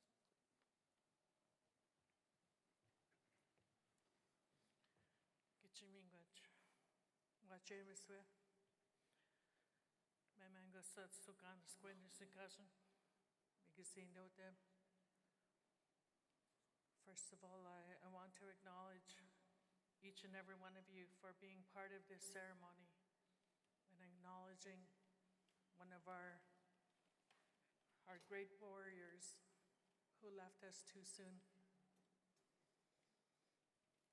And I know when we heard the news that day, we questioned, like, why? And many of us were in shock. And especially those of us that got to work along with her and stood with her, or when she stood with us. I was very, very grateful and honored that I got to stand with Gichu Gumakwe, Kathy Merrick. So I extend my honor and respect to her family. And her words and the things that she stood for and the things that her vision, like many of us will carry that on. I am very humbled that I get to stand here and speak of her, along many great leaders, including all of you who are here. So Gichimingwach for being part of this ceremony. Wache. And again, we want to extend our care and kindness to her husband Todd and her children and her grandchildren. Wache Mr.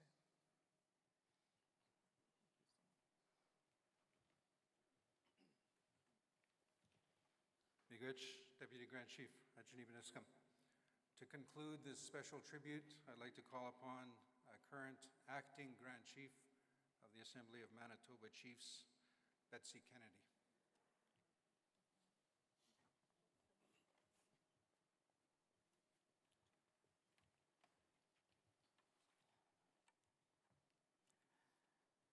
Hello. Betsy Kennedy, Chief of War Lake First Nation and Acting Grand Chief of the Assembly Manitoba Chiefs. I want to thank the Women's Council of Assembly First Nations for honoring our late Grand Chief, Kathy Merrick. I want you to know that she cared for everyone, the homeless, the women, children, families, and our men. She wanted everything that we could possibly give to what we needed for our families. And that, she really brought us strength, and she brought us togetherness, and she brought us love. And that, she brought together communities and First Nations. She brought together our 63rd First Nation, the Sioux Valley Dakota Nation, to our assembly at our in Manitoba. I want to acknowledge her hard work and for her doing that, because she wanted people to work together and First Nations. I want to send our condolences to Todd and his children and grandchildren and family. To this day, we still go through shock and remembering her. And that in her words, she wanted us to be strong. She wanted us to know that we are here in Canada. and that we need to be strong in order to bring our children home, bringing us together. And that's what we need to do. She was there right from the start when we needed, and that's what we did together as the Assembly of Manitoba Chiefs. And that we will continue her fight and honor her in what we need to do today. You know, that she always said, do what you can and do what you will do and what you need to do for our children and families, especially our families. She knew that we live in poverty. And she wanted us to live what we, you know, and things that we need, not just, you know, the phones and everything that has electronics to us, but, you know, things that we need for our children in our communities to make them happy and to live a culture where they are happy here. And that in Canada, we can do this. We can let government know that this is what we want for our nations, for our children, for our families and our communities. I thank the Assembly of First Nations for bringing this honor, and that we will always remember this day. And thank you all, leaderships and communities.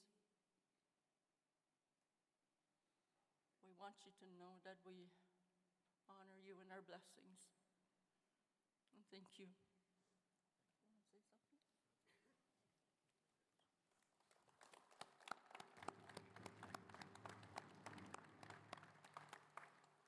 Just going to say a few words. First of all, my name is David Monias. I'm Chief of the Nation of a sovereign nation called Pimicikamak. That's where Kathy Merrick, the late Grand Chief, came from. She was a sovereign chief based on our own constitution and not an Indian Act chief. But everybody knows her as Grand Chief, as Chief of the Nation. But I want you to know that she was a mom. She was a grandmother. She was a sister, a wife first, and she always cared for children and families. We all carry that message to say that, you know, we do what's the best interest of our children with what we have, what we got, to the best of our ability. But we always talked about together about that we were sovereign first before we were treaty and before we became Indian Act communities. So with that, I think we had to make sure when we deliberate something, we talk about it openly and to make sure that we are being honest with each other. Because she was all about unity. She would sit across from you and she would argue her point. And to make her point across so we can come up with a win-win situation. And that's what she would do. And that's what I hope that we can do that as well. And whenever she left that room, you would not leave that room, even if the opposition, without a handshake and a great big hug. That's the kind of person she was. And I know we can be all united here. We can have differences, disagreements, but we have to make a decision at the end of the day, as she would say. And we have to make sure that we stand together and firmly together. Because united, we are stronger. And that's what she would say. So thank you for that. Thank you again for honoring her. For all the people here on behalf of our chiefs, my Grand Chief here as well, who's now my favorite Grand Chief. And I love Kathy because I was her favorite chief. So with that, thank you very much.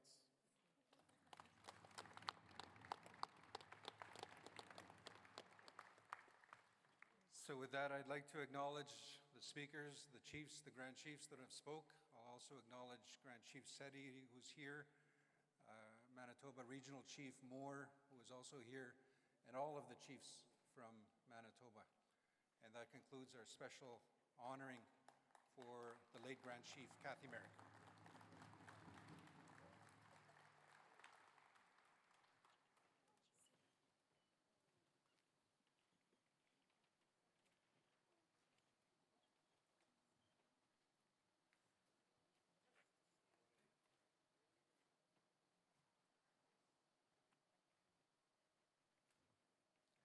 So we'll just take a moment as the chiefs exit the stage and the podium. And next we will get into two procedural motions dealing with the agenda and the rules of procedure. And I will just call up my material here. And I will again wait for the delegation as they make their way back to their seats.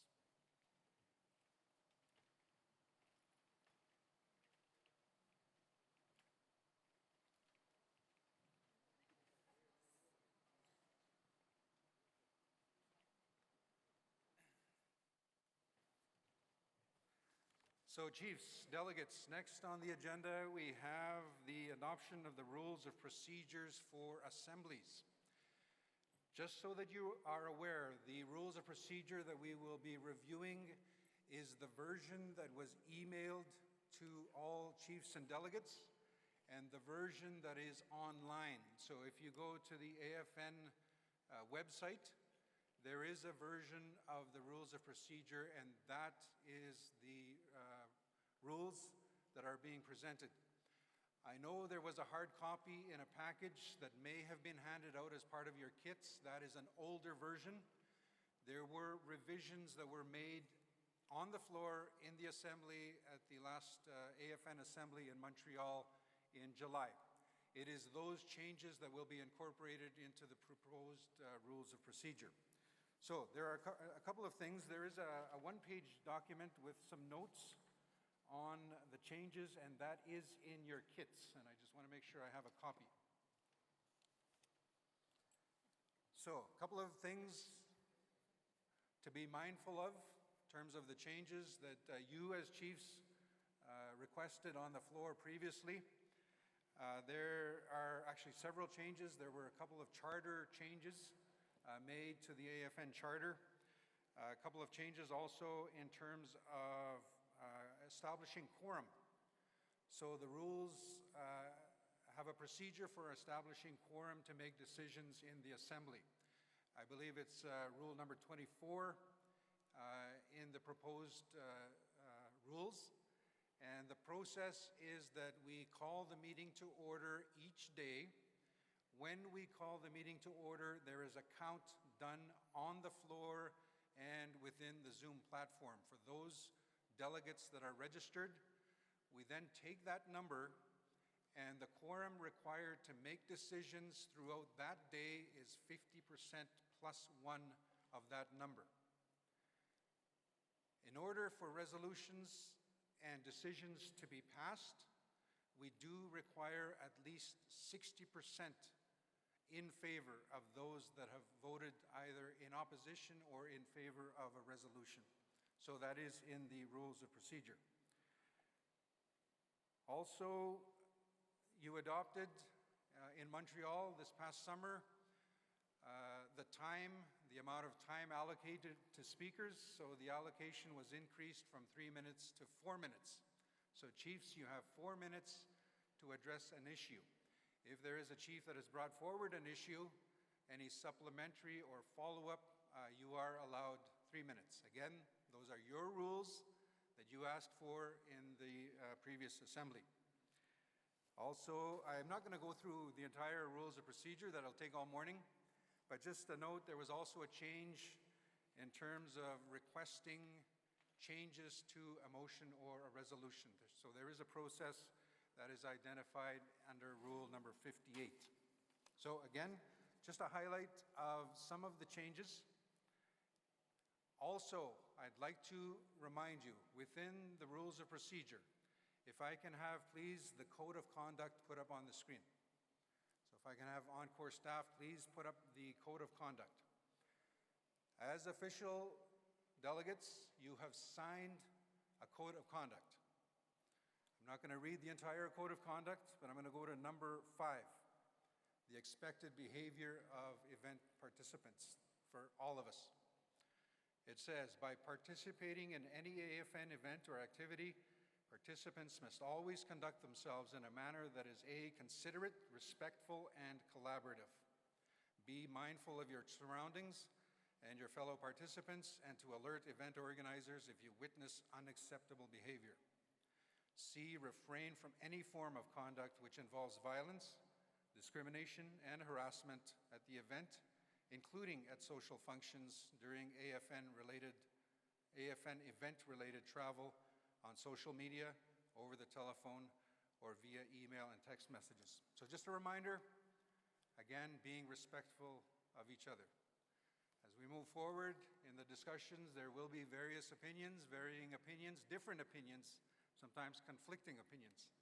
But it is important that we be respectful of each other. So with that, we do have a motion on the floor, and we do have a mover and a seconder for that motion to accept the rules of procedure. I believe it is moved by Cookpee Roseanne Casimir. Cookpee Casimir is present. Thank you. It is seconded by Chief Leroy Denny, who is also present. Thank you for that. So very straightforward. The motion is up on the screen. Motion number 1 reads that the First Nations and Assembly move to adopt the rules of procedure for the AFN Special Chiefs Assembly held October 16 to 18, 2024. Again, we have the mover and the seconder. Mover and seconder, it's a motion. Any need to speak to it?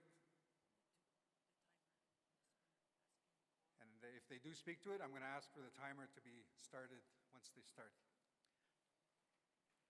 Microphone 1. Michael Hyde at Cookbee Roseanne Casimir West at the Kamloops Dishwetmik. Very honored to be here and to be part of the opening ceremonies that took place.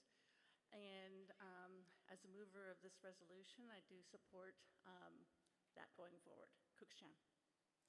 Miigwech, thank you. Microphone 1 again. Yeah, Chief Leroy Denny, Eskatonian First Nation, and I second this motion, and I just want to say a few things there. First of all, I want to acknowledge the family of Kathy Merrick, the Chiefs of Manitoba. Just my heart's condolences to them. And Kathy was a really good friend of mine. And a few years back, she called me when she was chief at Cross Lake. So my heart goes out to Cross Lake as well. She called me when they were having crisis of suicides. And our community in Eskatonian, we're going through the same thing. And we had a plan in place, a mental health plan in place that I shared at Cross Lake. And from there, she really took off and really fixed the issues of suicides were happening, not just in Cross Lake, but in many other communities that we all shared. So it's really important as nations, we help each other, all our nations. And that's why we're here today. We gather here today to help our youth, to help our kids, the way Kathy helped all the children everywhere, all the Indigenous children in this country. And especially with suicide. You know, it's suicide and addictions that are affecting, and mental health affecting in our communities. The police are no help. And they're doing all these wellness checks. So we need to intervene as people, and our children that were protected under the agencies and under what our children are going through. We need to provide them that service. And this is a big opportunity. That's why I second this motion. And I believe that we can come up with a plan this next couple of days. I believe in the chiefs. They'll come up with something. And I support the national chief to vote yes on this ruling here, this policy. And because I believe that we can get the job done these next 2 days. And let's get to work. And I just want to mention the Premier of Alberta, when she was there, she took off right away. You know, her policies is harming the Two-Spirit and the LGBT community. Her policies, and we're trying to fix and trying to end the intergenerational trauma of many of our youth who are committing suicide. Many of them are 2S community, Two-Spirited communities, and her policies are not helping what they're introducing in Alberta. So chiefs in Alberta send those letters to the Premier. She took off right away, and she knew it's an issue. And I stand with the Two-Spirit Alliance here and in AFN, that we need to defend them. We respect their rights. We respect their rights, and we should really go after that. That's what we're trying to do here, to end that intergenerational trauma, the suicides happening in the 2S communities and all those children everywhere. Let's get to work, and let's get the job done. I believe we can come up with something these next 2 days. Olario, Sonogama. Miigwech. Thank you, Chief Denny. So, Chiefs, we are dealing with the rules of procedure. What I will do is I'll call for a vote. It is a motion, but just a reminder, delegates, this is a hybrid session, which means we are meeting in person. We're also on virtually. So we're looking at the screen here of all the chiefs and delegates that are logged in online. So the way I'm going to do it is ask for a show of hands in the room. But if you're online, there is a poll. So what I will do is once the polls are opened, you have a choice. Basically, I think it's yes, no, or abstain. It's a little bit different again on the floor. I will go through each question. So at this point, the rules of procedure are before you. I don't see anybody approaching to speak to the rules and the motion. So I'm going to call for question on the motion to accept the rules of procedure. Encore, can you please open the polls online, please? The polls are open. You can vote if you are joining online. In the room, any opposition to accepting the rules of procedure as presented? Any opposition?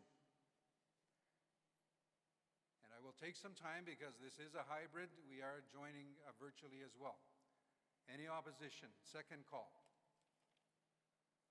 In the room, third and final call. Any opposition?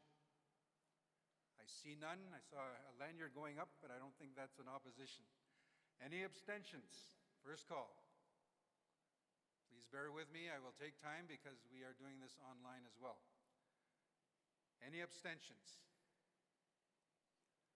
Third and final call in the room. Any abstentions to the motion to accept the rules of procedure? I see none.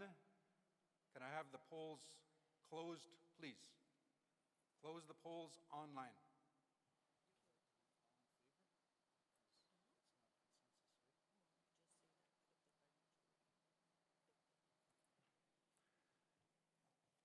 So with that, I am looking online. There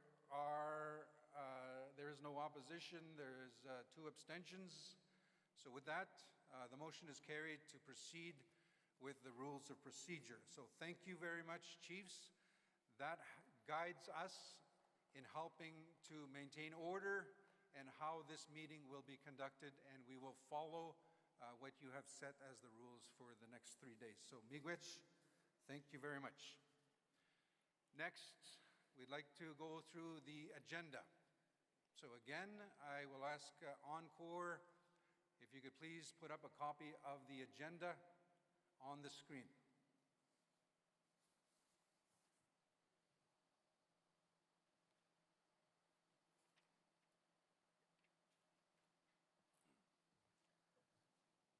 So I'm just waiting for a copy of the agenda to be put up on the screen.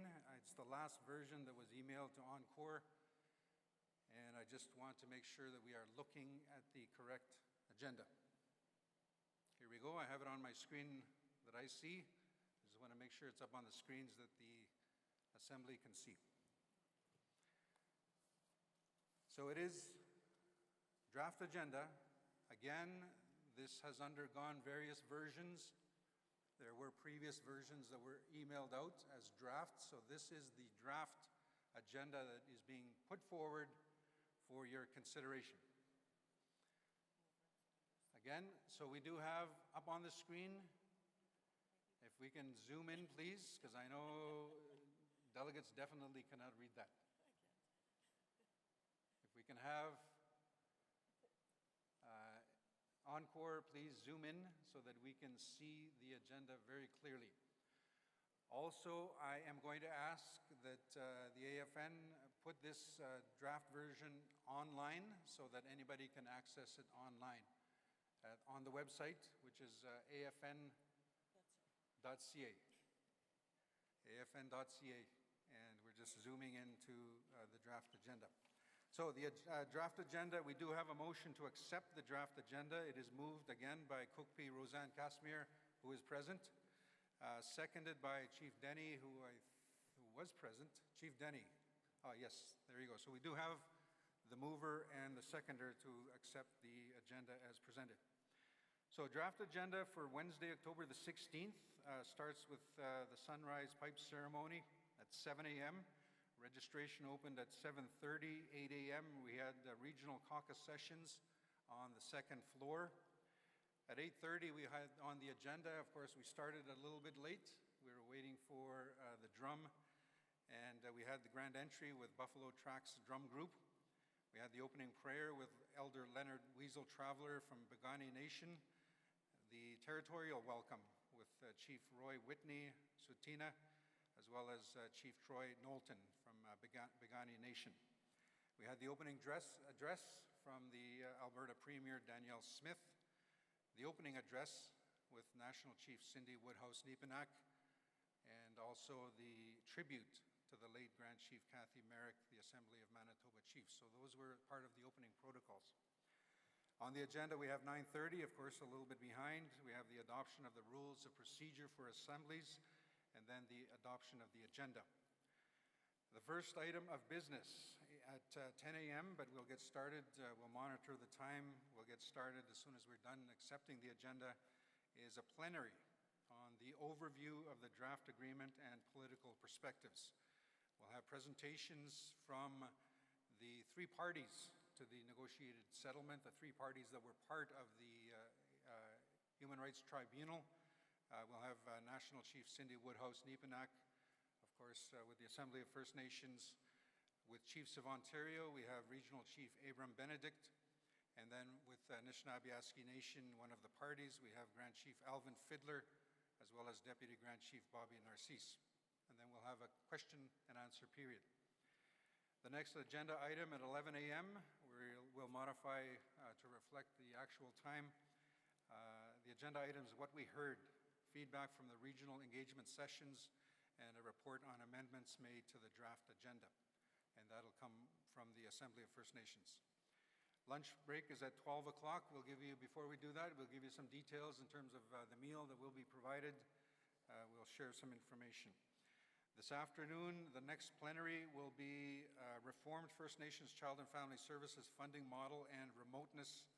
And the presenters will be Stuart Wutke, the General Counsel with the Assembly of First Nations, Maggie Wente, a partner with OKT Law, who is legal counsel for Chiefs of Ontario, and then Julian Faulkner, founding partner with Faulkner's LLP, legal counsel for Anishinaabe Nation. And then we'll have Grand Chief Alvin Fiddler and Deputy Grand Chief Bobby Narcisse with Anishinaabe Nation. Of course, that'll be including Q&A period. At 2 o'clock, the next plenary session is Governance of the Draft Agreement and Alternative Dispute Resolution under the draft agreement. The presenters will be Adam Williamson, Assembly of First Nations Legal Counsel, Maggie Wente, Chiefs of Ontario Legal Counsel, and Julian Faulkner, Anishinaabe Nation Legal Counsel. Of course, question and answer period as part of that. And then we will have the regional review and discussion. So it's very important that we hear from all regions. So it's an opportunity for chiefs and proxies, of course, all delegates from across the country, the various regions, to speak to their perspective on the final agreement. We will end the day at 5:30. It's important we close at 5:30. At 6 o'clock this evening, not as part of this assembly, but very part of this next 3 days, there will be a working session. So it's a session building consensus on draft settlement agreement resolutions. That'll be held in the plenary hall on the, I guess that's in this assembly room. And we'll give more details. We'll share some more on that session. Day 2, Thursday, October the 17th. Again, the opening protocols, 7 a.m., the sunrise pipe ceremony, registration at 7:30, 8 a.m., the regional caucus sessions, an opportunity for the regions to have discussions before joining the main assembly. At 9 a.m., the guest speaker will be Dr. Cindy Blackstock with the First Nations Child and Family Caring Society of Canada. At 9:30, we will have a panel, The Impacts of Child and Family Services Program Discrimination. We'll have the representative plaintiffs, Carolyn Buffalo, Melissa Walterson, Karen Osikoff, and Ashley Buck. At 10:15, there will be a panel discussion, Navigating the Diverse Regional Perspectives. So we'll have presentations followed by a Q&A.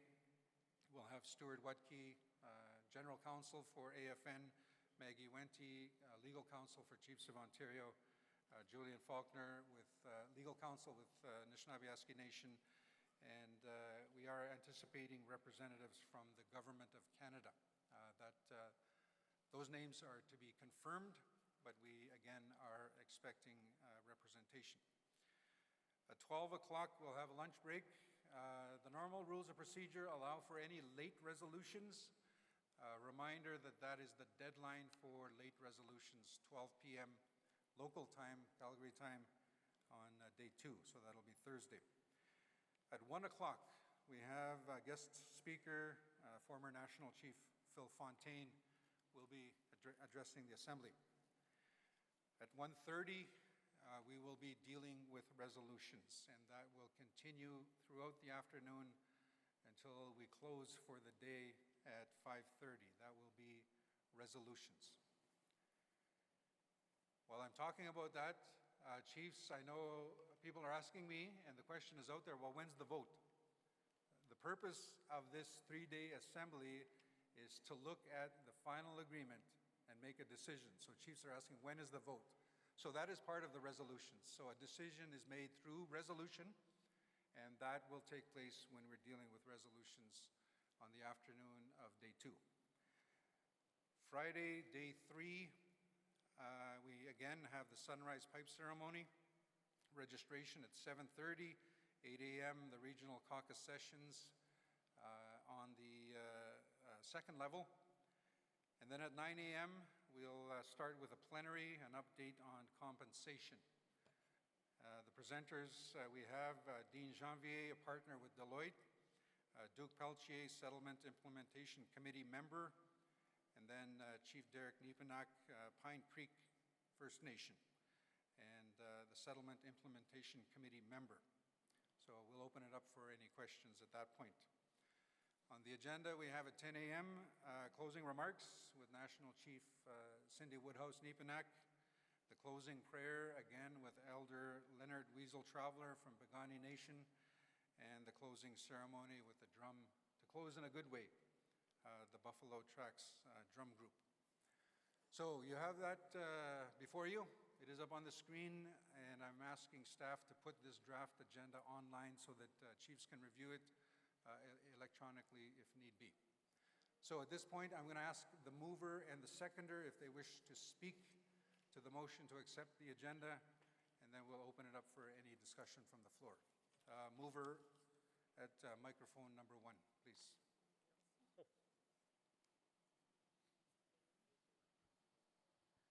Cook's Jam. So Michael Wyatt, be Roseanne Casimir. I approve of the agenda. I am definitely for the agenda.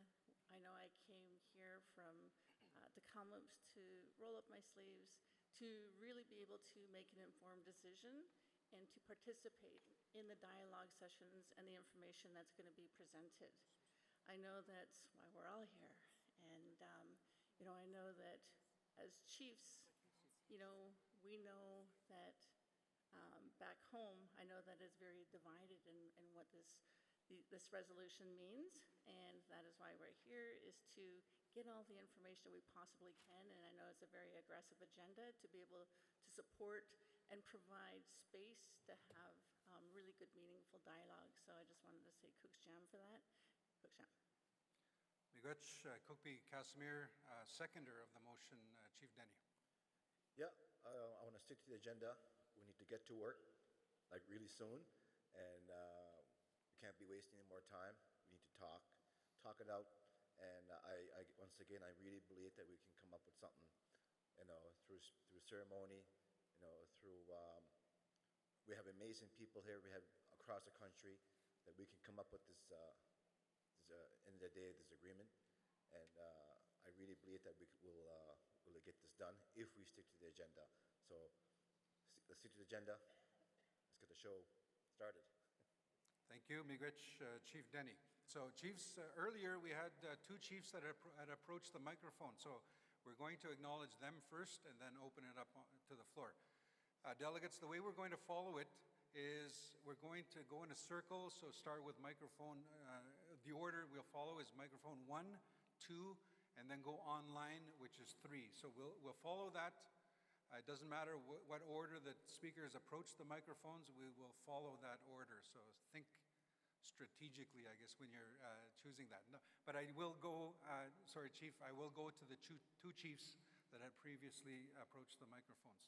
Also, we will be monitoring online to see if any hands are raised. Reminder, I think everybody's aware by now, if you're joining virtually, there's a little icon at the bottom. I know they made some changes. Usually it's a little heart icon at the bottom, and then there's a raise hand function. So I'm going to start with, I don't know if it's Chief or Proxy Foxcroft. Is that you at microphone 2? Okay, again, a reminder, everybody, as part of rules, if you can state your name and the nation that you are representing. Microphone number 2, please. Uklama Quills, Deborah Foxcroft, proxy for Sishot First Nation. I just wanted to add a friendly amendment to the agenda. I wanted to, as we know, there is different perspectives and across Canada, and I'm coming from British Columbia.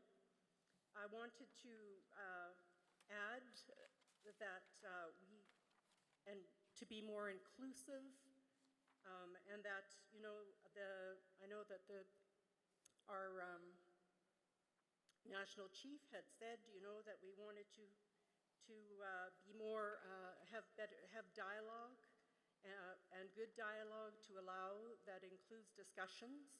So I'm asking for an addition to the panel presentation because I believe we need to hear different perspectives, not only from British Columbia, but I know there is other First Nations in Canada that also have had different perspectives and have legal opinions that we need to hear about.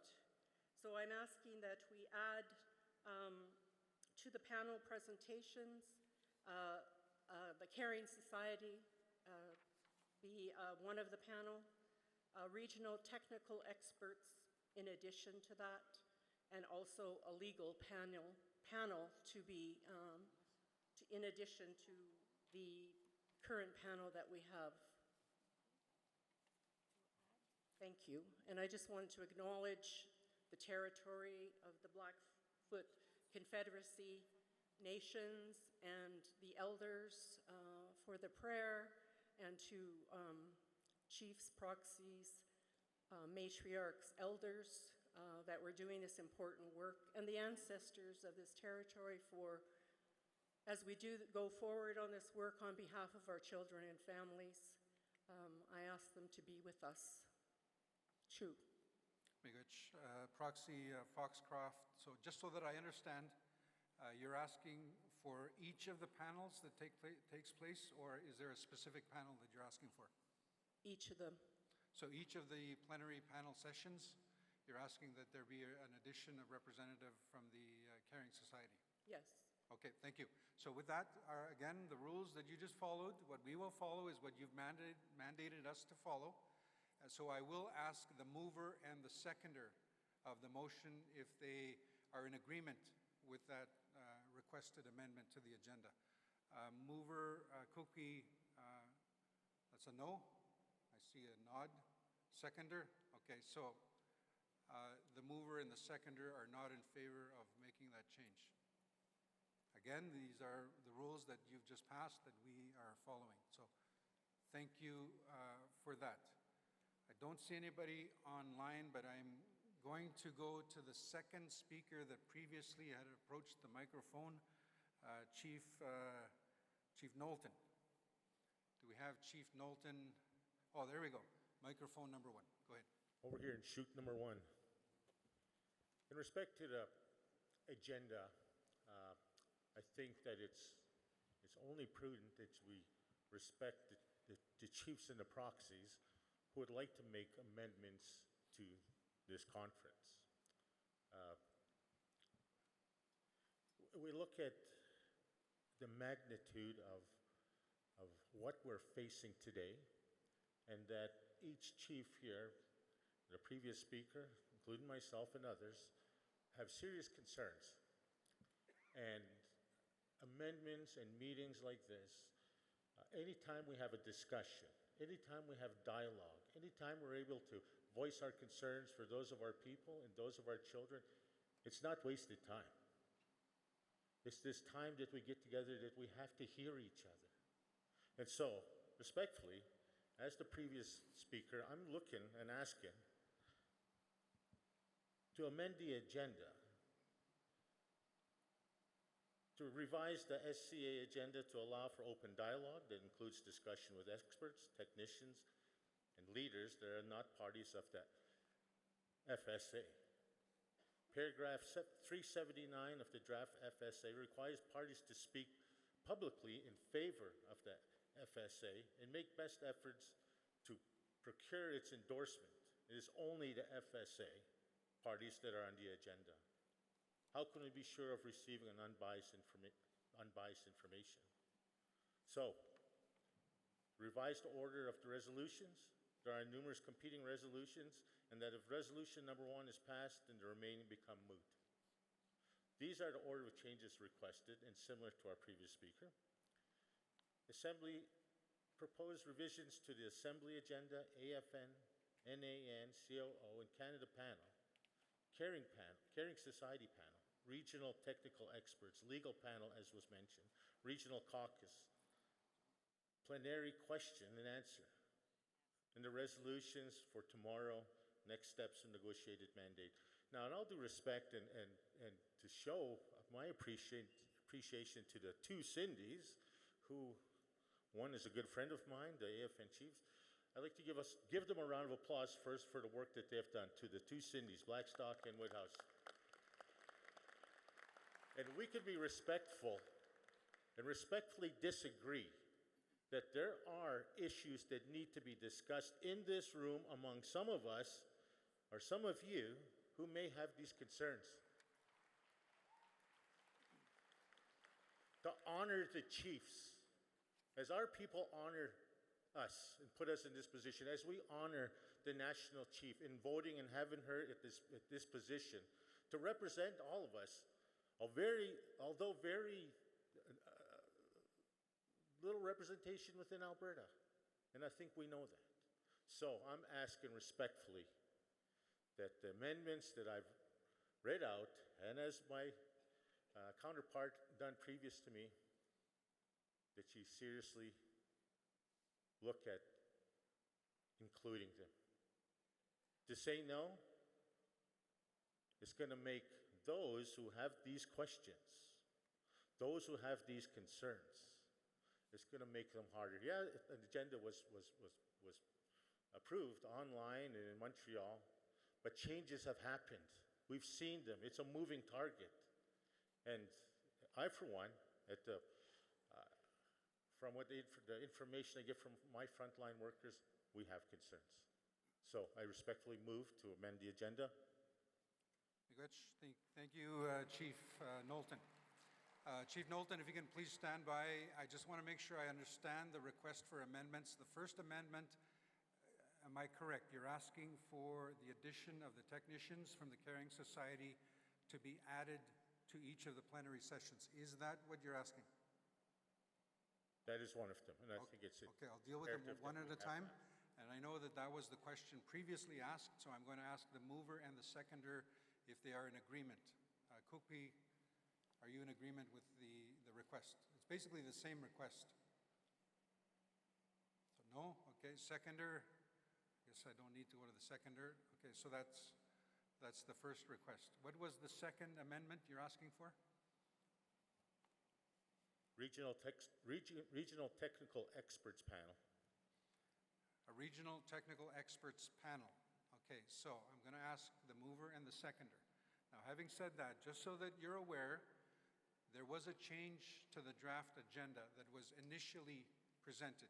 So the change is the addition at the end of today is a presentation on regional review and discussion. So it's an opportunity for the various regions to express their positions, chiefs from all regions to express their opinions, and that's the purpose of the agenda item at 3 o'clock this afternoon. Just so that you're aware, we didn't officially call it a panel, but it is an opportunity to have that open dialogue amongst chiefs from various positions from the various regions. But having said that, you're asking for a specific panel, so I'm going to ask the mover and the seconder if they are in agreement of adding that to the agenda. Okay, so a mover says no, seconder says no. Was there a third request? I don't even know if we should address the third one. It's obvious that anything that myself as a chief sitting on my traditional territory is going to be opposed by others. So, I did request for a legal panel, but if we're not going to be respected enough to have our views and adopt it so that we can have these meaningful discussions, I feel that it kind of defeats the purpose of me being here as the chief of the Piikani Nation in our Blackfoot ancestral territory. So you know what? I know you're going to say no, and I want to be respectful of the process. But I'm not even going to entertain it just to hear no again. People in a previous AFN council assembly in Ottawa, one of the presenters or the MC was very disrespectful to one of our elders from Saskatchewan. I got up and left in protest, and half the crowd got up and left with me. And I tell you, asking for something respectfully and being turned down without really any, the only explanation that I heard was that we can't waste our time. Hearing from all of you is not a waste of time. If I had to sit and listen to every one of you, it would not be a waste of my time.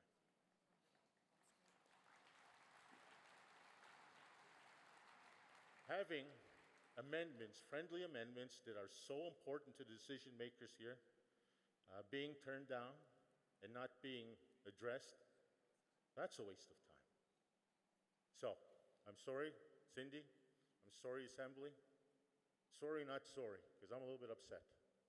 And, perhaps I'll caucus with my other Blackfoot chiefs and the chiefs of Alberta. If any of you want to have a discussion with me, perhaps we need to decide, or anyone else here, our displeasure as to what is being transpired today. And if we feel that it's not in the best interest of us, then perhaps it's our votes that are going to make things happen or not happen. Again. Miigwech, Chief Knowlton from the Piikani Nation. Thank you for that presentation, Miigwech. So again, we will follow the order. We just came from microphone 1, so I'm going to go to microphone 2. Reminder, delegates, if you can identify yourself and your nation. Microphone 2. Oh, also a reminder, we'll have the timer running. Van Quincy, Shalaknai, Pauline Frostvaji. I'm the chief of Fantaquichin First Nation in Yukon.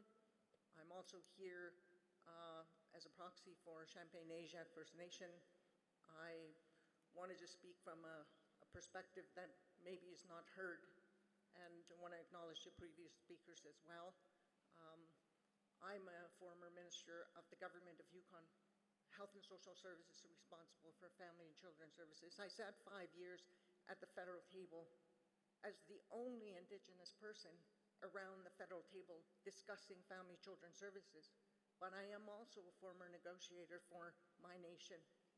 So I come to this mic today, the first time actually attending an AFN assembly, because I have some grave concerns. Concerns with respect to diverse representation and perspectives of Yukon First Nations who are modern self-government treaty groups. We have an agreement with Canada. We have an obligation. So to represent interest, and I want to just acknowledge the speakers previously that spoke about Indigenous rights, rights of children, always in our historical perspectives. We want to come here with that in mind.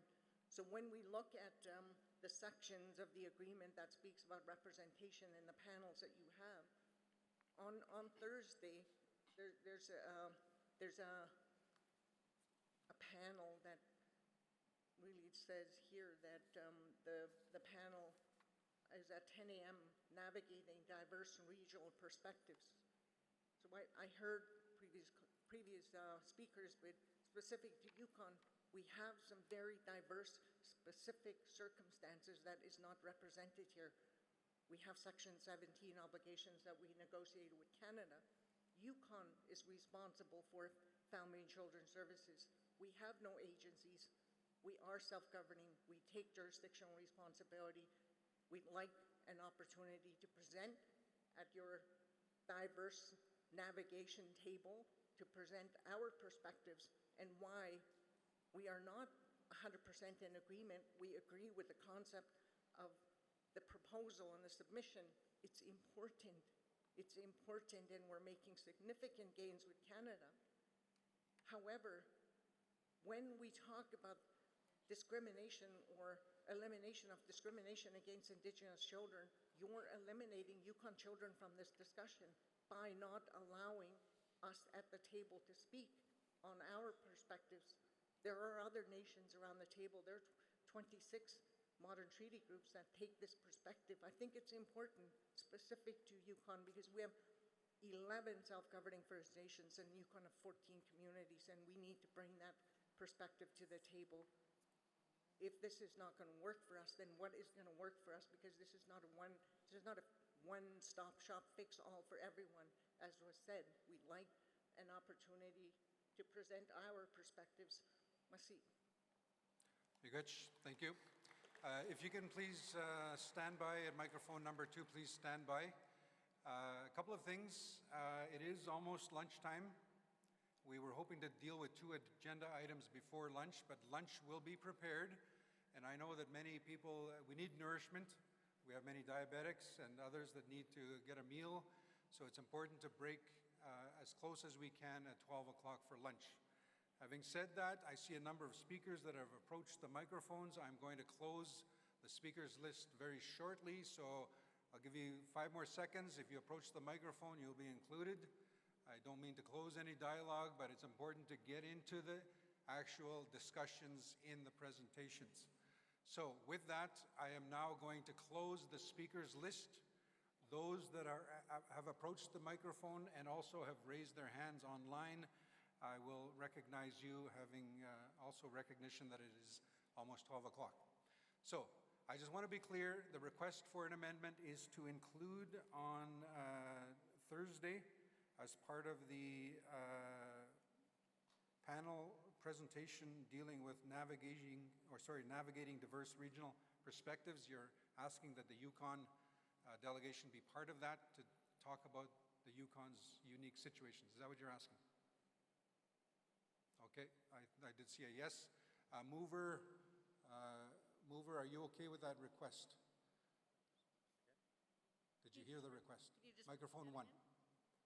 Cookby Roseanne Casimir here. Could you just repeat the request again? So the request is on day 2, which is Thursday.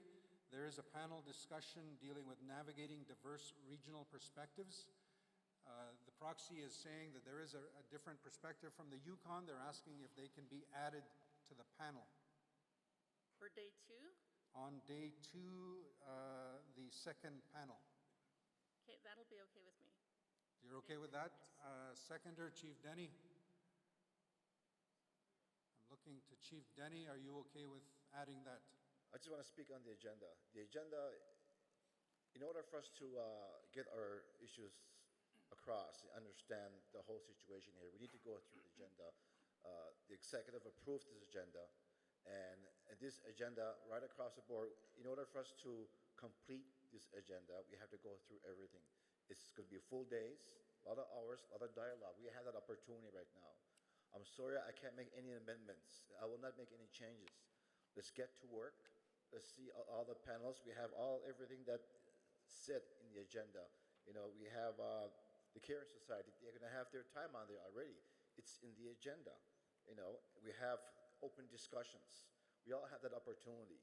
And whatever issues, concerns we have, all of us to be informed to make that decision on the last day. We need to really stick to the agenda. In order to get the full sum of the agenda, we need to start the dialogue soon. And I'm going to stand firm on this agenda. And let's get to work. Thank you. So the seconder is not in agreement to amending the agenda as requested.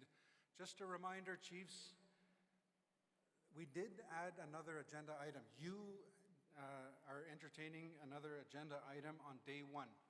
And the comments that I'm hearing is that we need to hear from some of the various regional perspectives. So on the draft agenda, this is not on the version that was emailed out, but this is the version that you are looking at right now. It says regional review and discussion. So it's an opportunity for the various different regional perspectives. And we have allocated on the draft 2.5 hours to talk about those various regional perspectives. Having said that, we're spending a lot of time on this discussion. We're getting further and further behind. That will shorten the end of the day. I just want to point that out. Mover of the resolution is part of the response. Thank you for that. I don't want to disrespect anyone. I want to have a lot of inclusive dialogue. And knowing that 3 o'clock is going to provide 2.5 hours of that opportunity, that would be an excellent opportunity for the Caring Society and their legal to be able to share information as well, during that period. So I think that would be really good. And I know that I'm really looking forward to Cindy Blackstock, who is also with Caring Society, who's going to be with us tomorrow morning. So I know that we're going to have a lot of perspectives, and I just really want to be open to that as well. So Cookschamp. Thank you. So with that, I'm going to go follow the order. I'm going to go online. And online we have Chief Rebecca Knockwood, who has raised her hand. Chief Knockwood, if you wish to address the Assembly, you have up to 4 minutes. Go ahead. I don't need 4 minutes. Thank you very much. Chief Rebecca Knockwood, Fort Folly First Nation. I am in New Brunswick. And I just want to say that as a mother and grandmother, and having to take care of my grandchildren as well when they were put in my care, this is some really important discussions.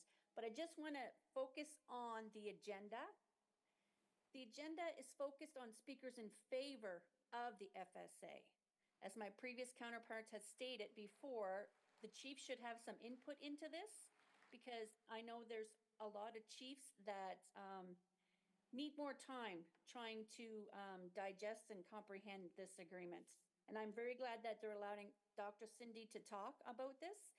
And just remember, this is a Chiefs Special Assembly meeting, not an AFN meeting. The chief should be able to speak.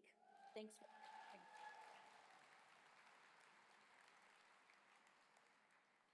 Thank you, Chief Knockwood. Thank you very much for those comments on the agenda. So I'm going to follow, I didn't hear a specific question, so I'm going to follow the order. Microphone number 1. Victor Linklater, proxy for Tegwa-Tagamal Nation.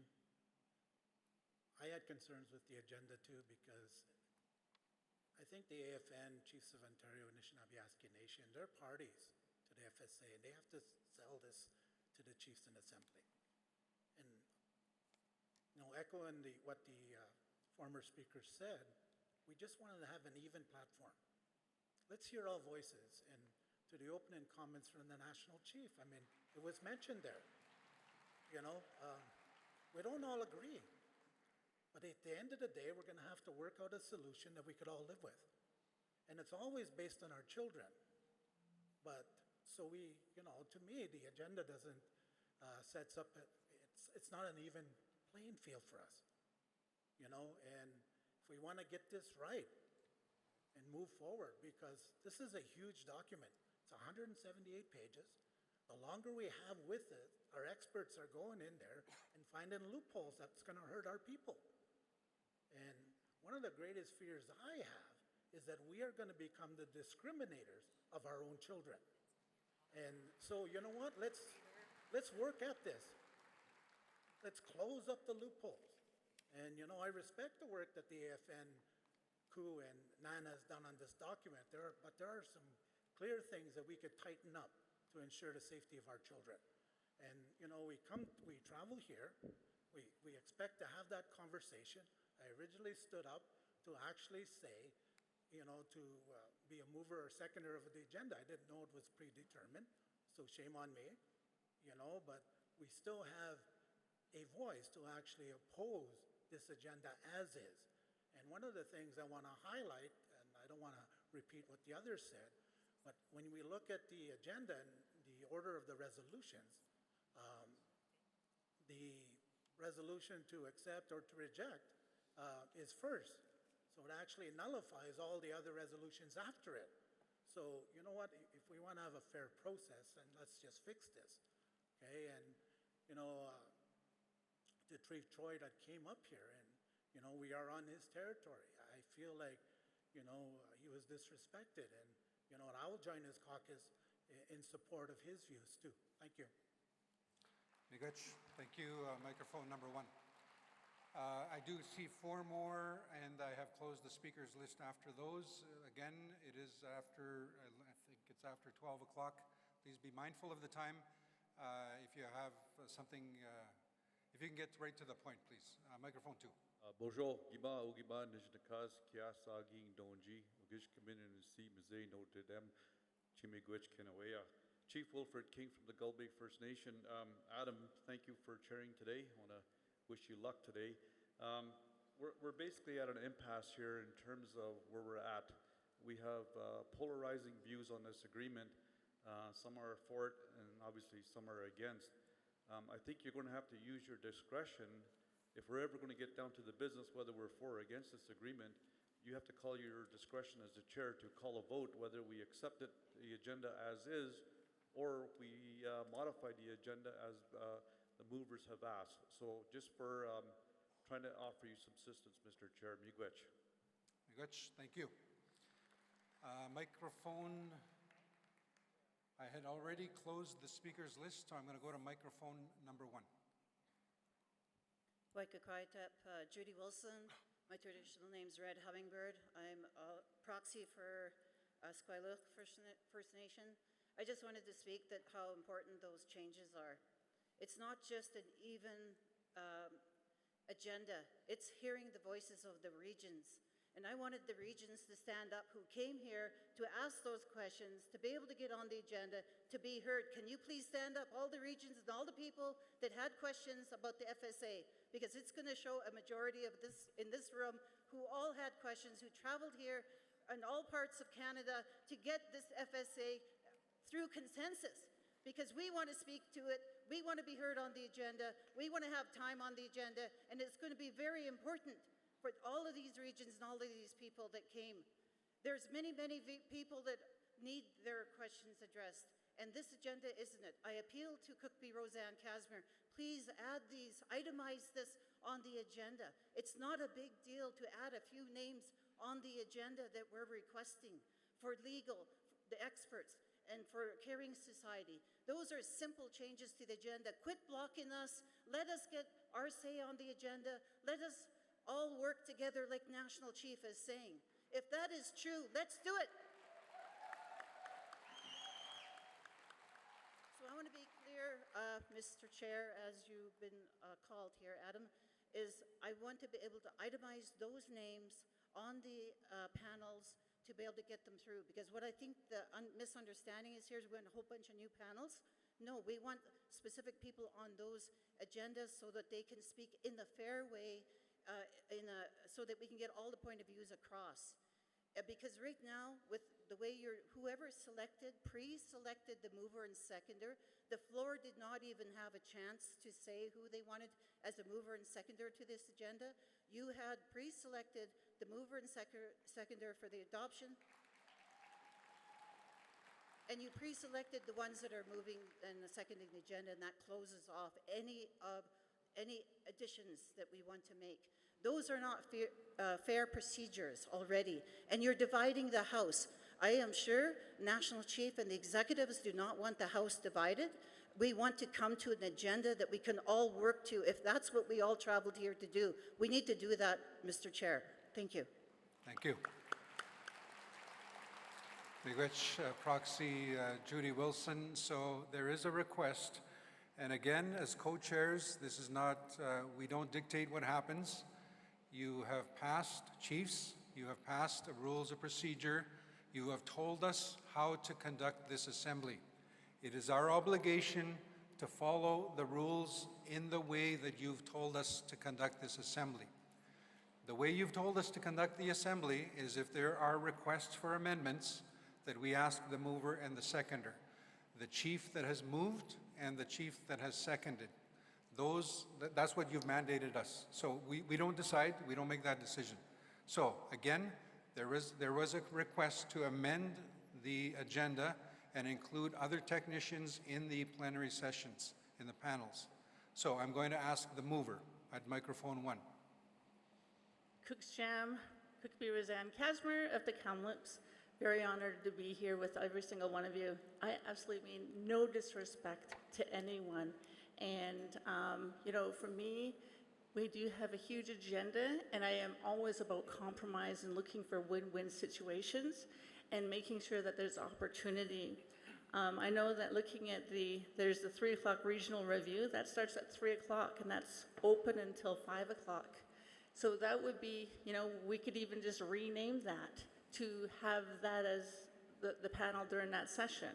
There's also opportunity during the working session, and that's open to every single one of us that are here, all the chiefs, all the cookbies, and it's a working session to come together to work towards resolutions for tomorrow.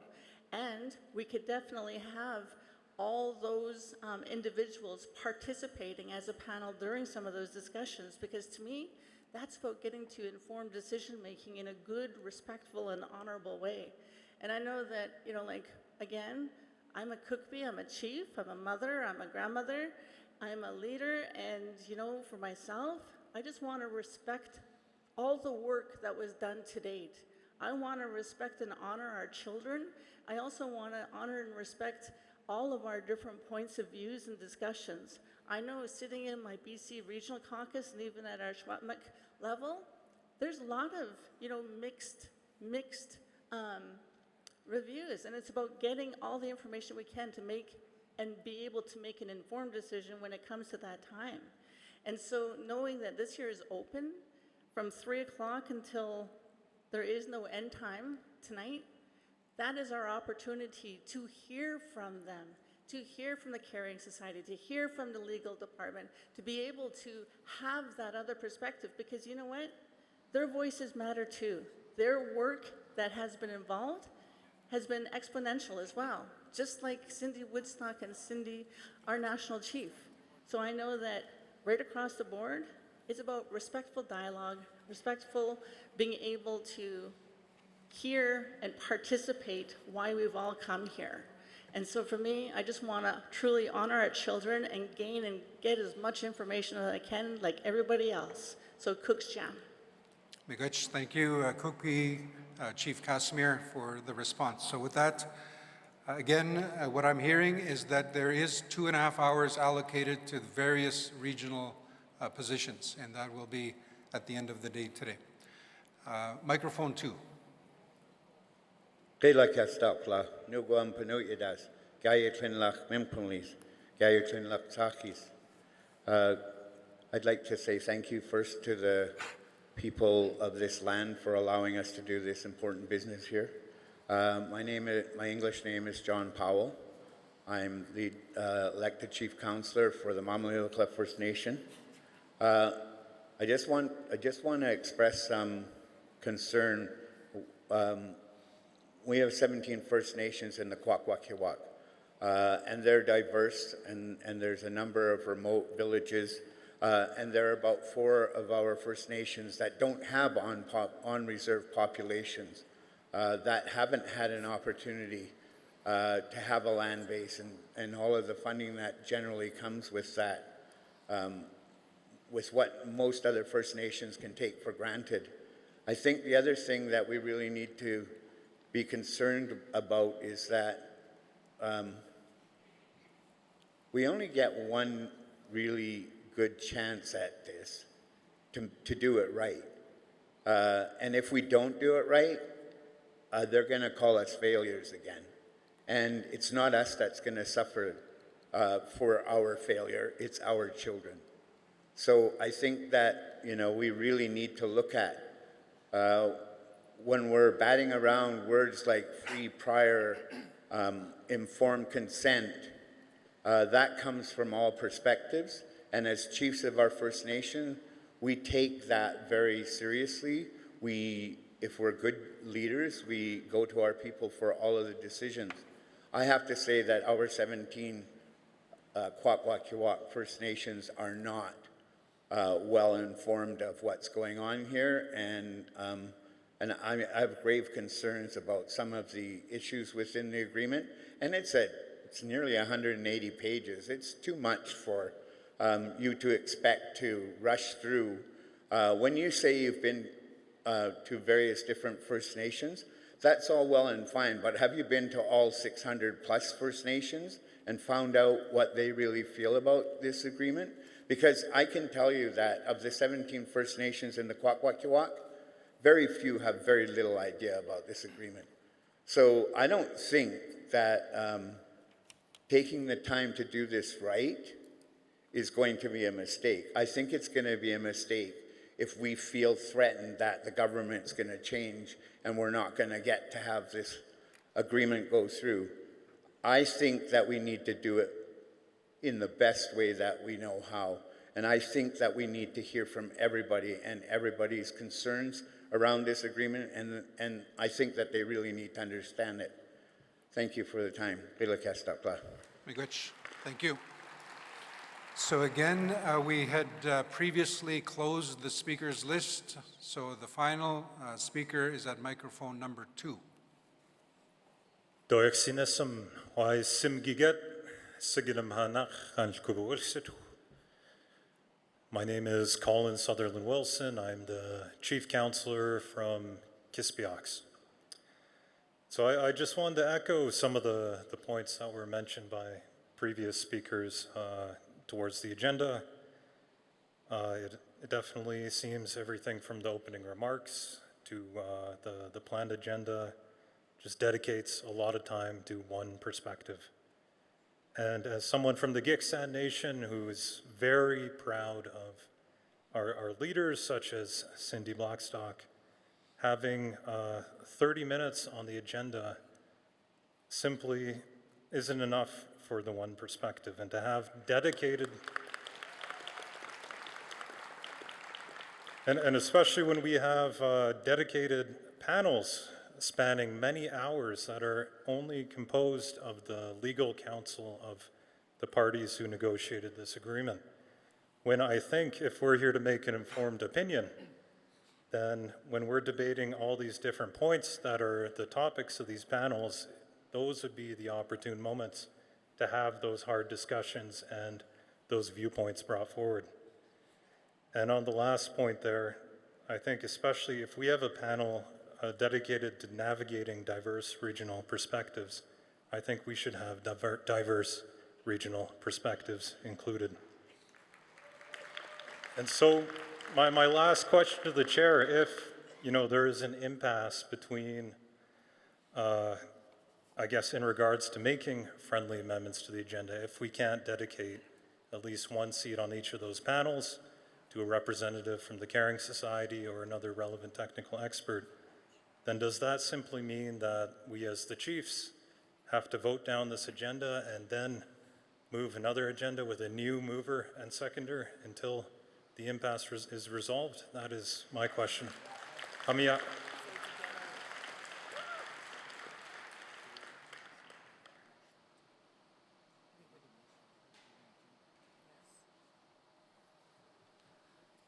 Thank you, Chief. Number of questions were to amend the agenda, but I think the final question is what happens then? We vote, if there's no changes, we vote on the agenda. So that's not a point of order, but I'm going to take it into consideration and I'd like to provide a response in terms of what happens. But initially, you are asking for changes, and those are changes that were previously asked. The mover and the seconder have stated their position, so I'm going to go to the mover. Microphone 1. For me, I really, really want us to move forward in such a good way together. And, you know, hearing so many different perspectives and so many leaders here saying that they want a representative from the Caring Society participate as a panel, I think, you know, as the mover of the agenda, something that simple, I just want to move forward and make sure that all perspectives are heard. That's why I mentioned that 2.5-hour window at the end, like at 3 o'clock, but I also mentioned that 5 o'clock this evening where they would have those allotted times. But to satisfy everyone here, that would be, you know, in the best efforts to move things forward in advance so we don't have to recreate the wheel, is to include them as a panel.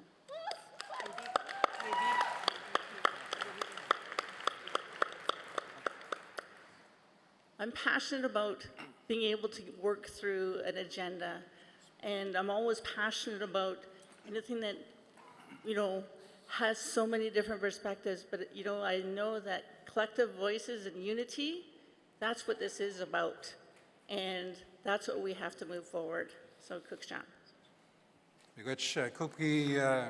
Chief Casimir, I just want to clarify. So, if you can clarify again and restate your position. So I'm restating to move forward and advancing the agenda that we do have someone from the Caring Society participate with the other panelists, so it creates that open opportunity from perspectives across the spectrum to be able to give everyone here and those virtually that opportunity to have the information from all levels to be able to make some informed decision. Instead of having, at the end of the day, I want to move forward. So you're okay with the request to include a technician from the Caring Society within each of the plenary sessions where there is a panel? Yes. Yes, okay, thank you. Cookstown.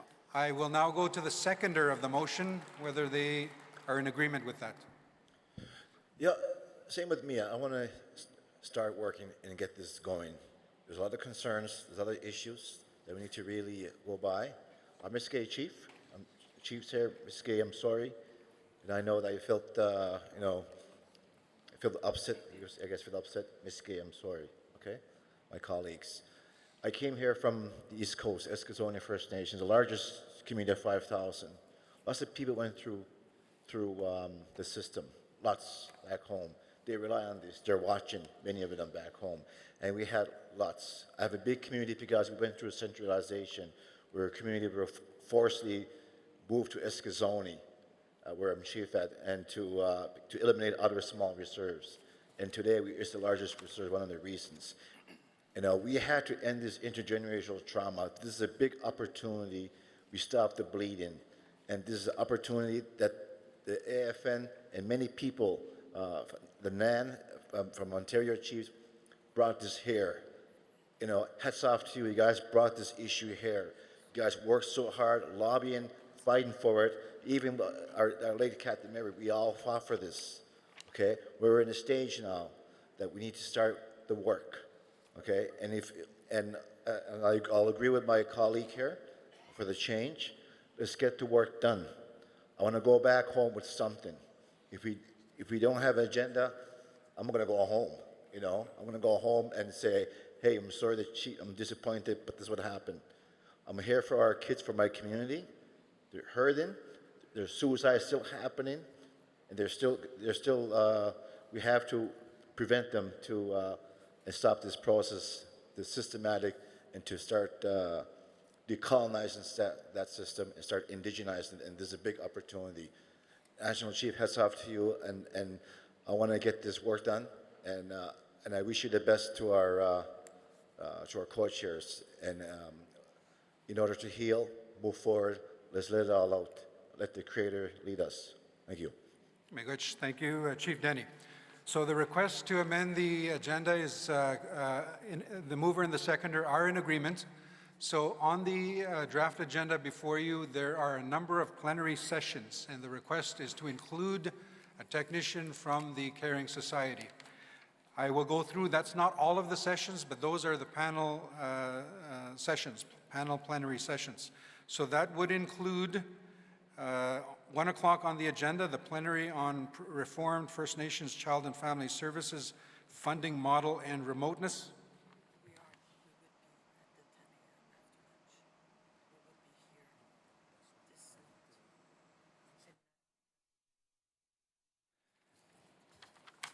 At 2 o'clock, the plenary on governance of the draft agreement and alternative dispute resolution under the draft agreement, that would be added.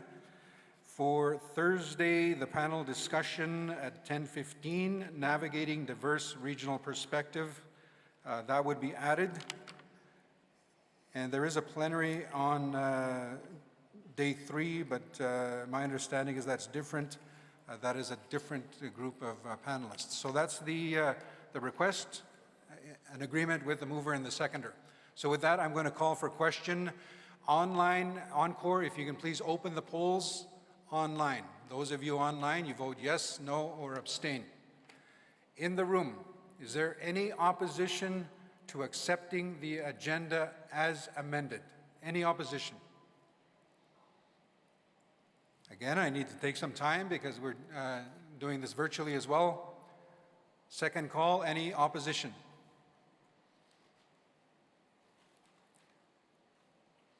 Third and final call, in the room, any opposition? If you are on virtually, you have a button to click in terms of how you vote.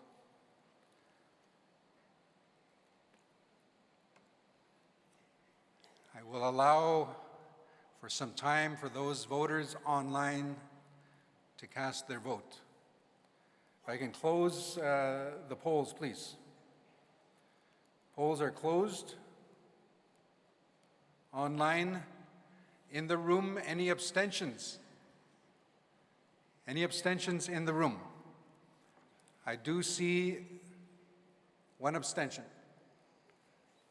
One abstention. Any more abstentions? Third call, any abstentions? Thank you.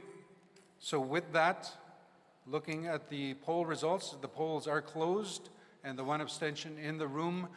The motion to accept the agenda as amended is approved. Thank you, Chiefs.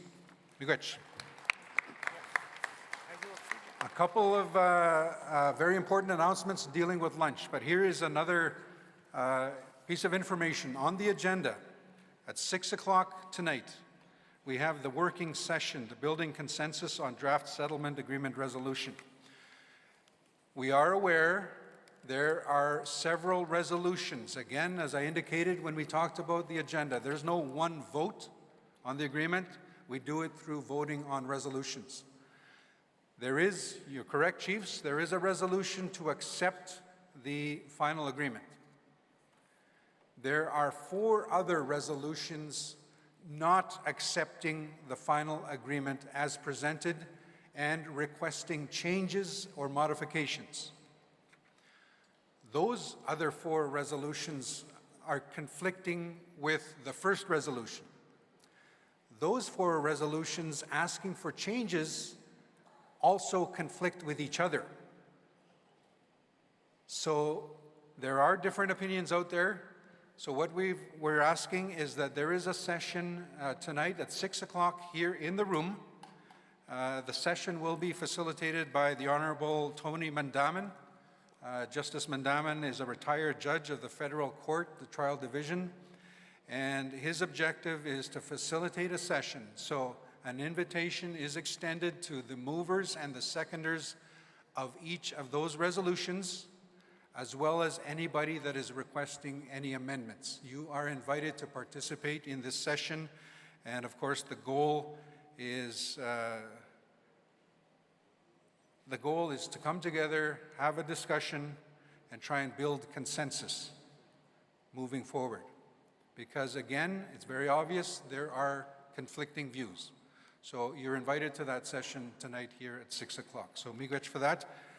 Some very important announcements coming up. I'm going to turn it over to my colleague, Weena. Yeah, miigwech. Thank you.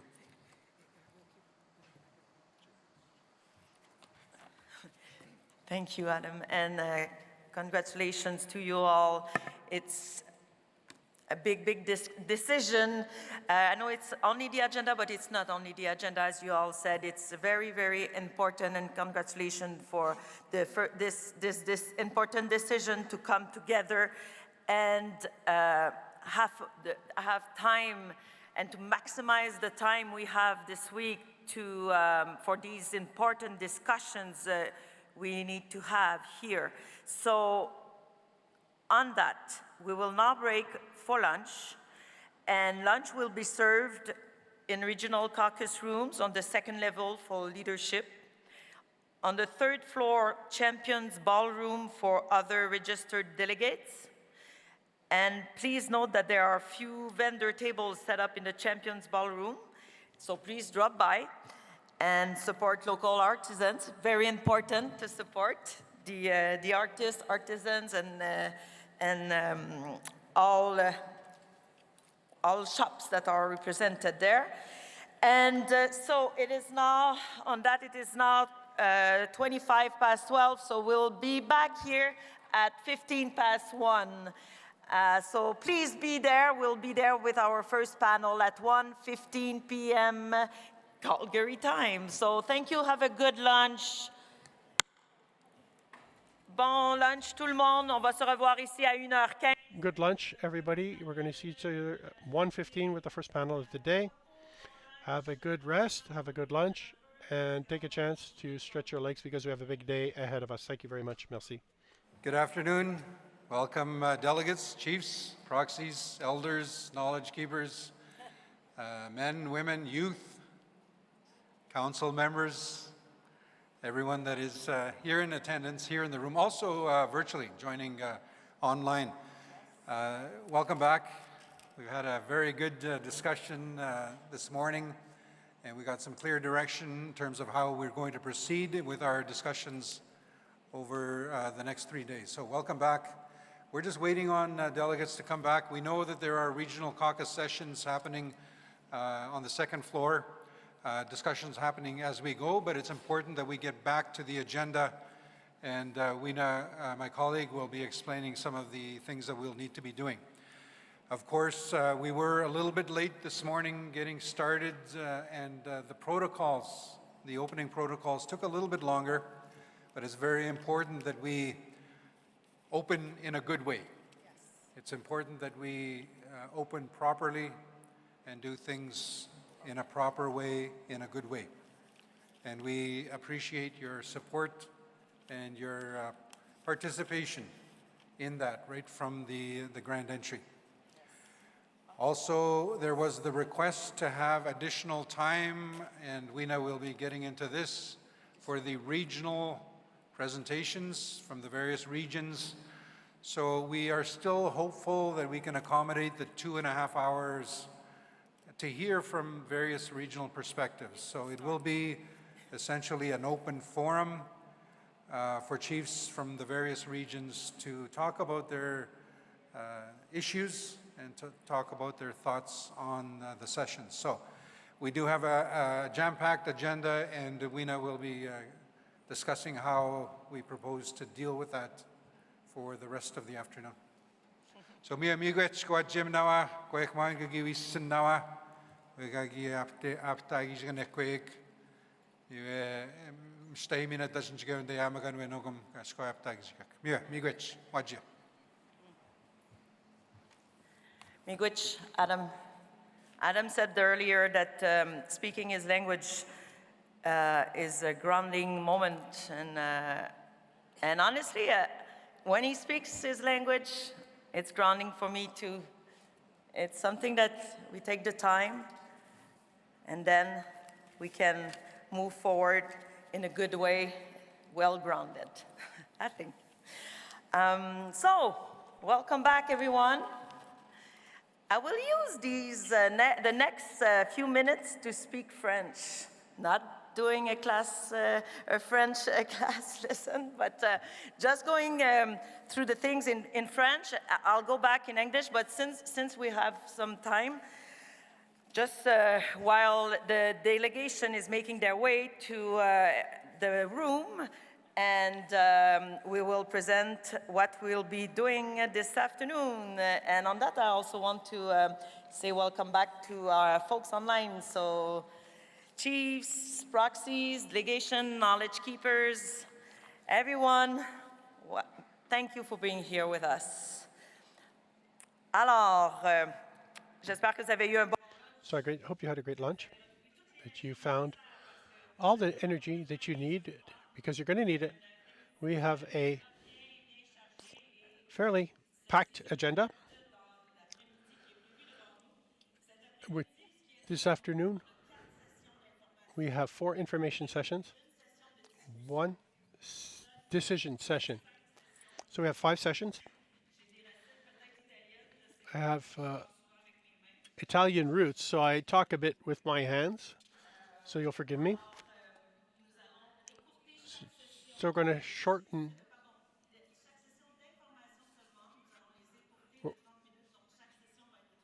So we're going to shorten each session to 30 minutes so that we all have appropriate time for the discussion forum, which will include chiefs and mandatories and proxies, which will take place at 3:30.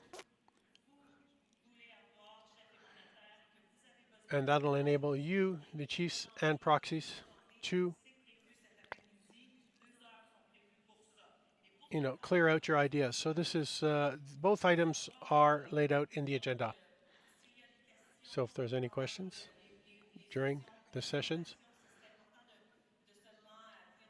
it's important that you come to the microphone and you pose your questions.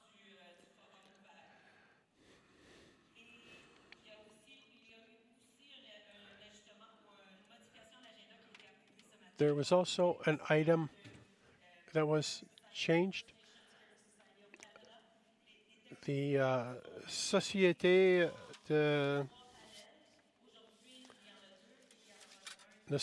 de soutien interveners will be inserted in all of the panels.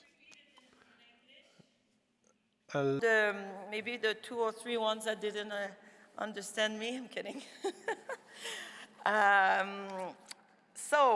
But it was a good reminder that headset is always useful if you don't understand the second colonial language, French. We sometimes forget. I don't, because it's my first language, but sometimes we forget about it. So thank you for being here. Welcome back. Here's on the agenda for this afternoon. We keep the original, the initial agenda, but we shorten some time from some panel time.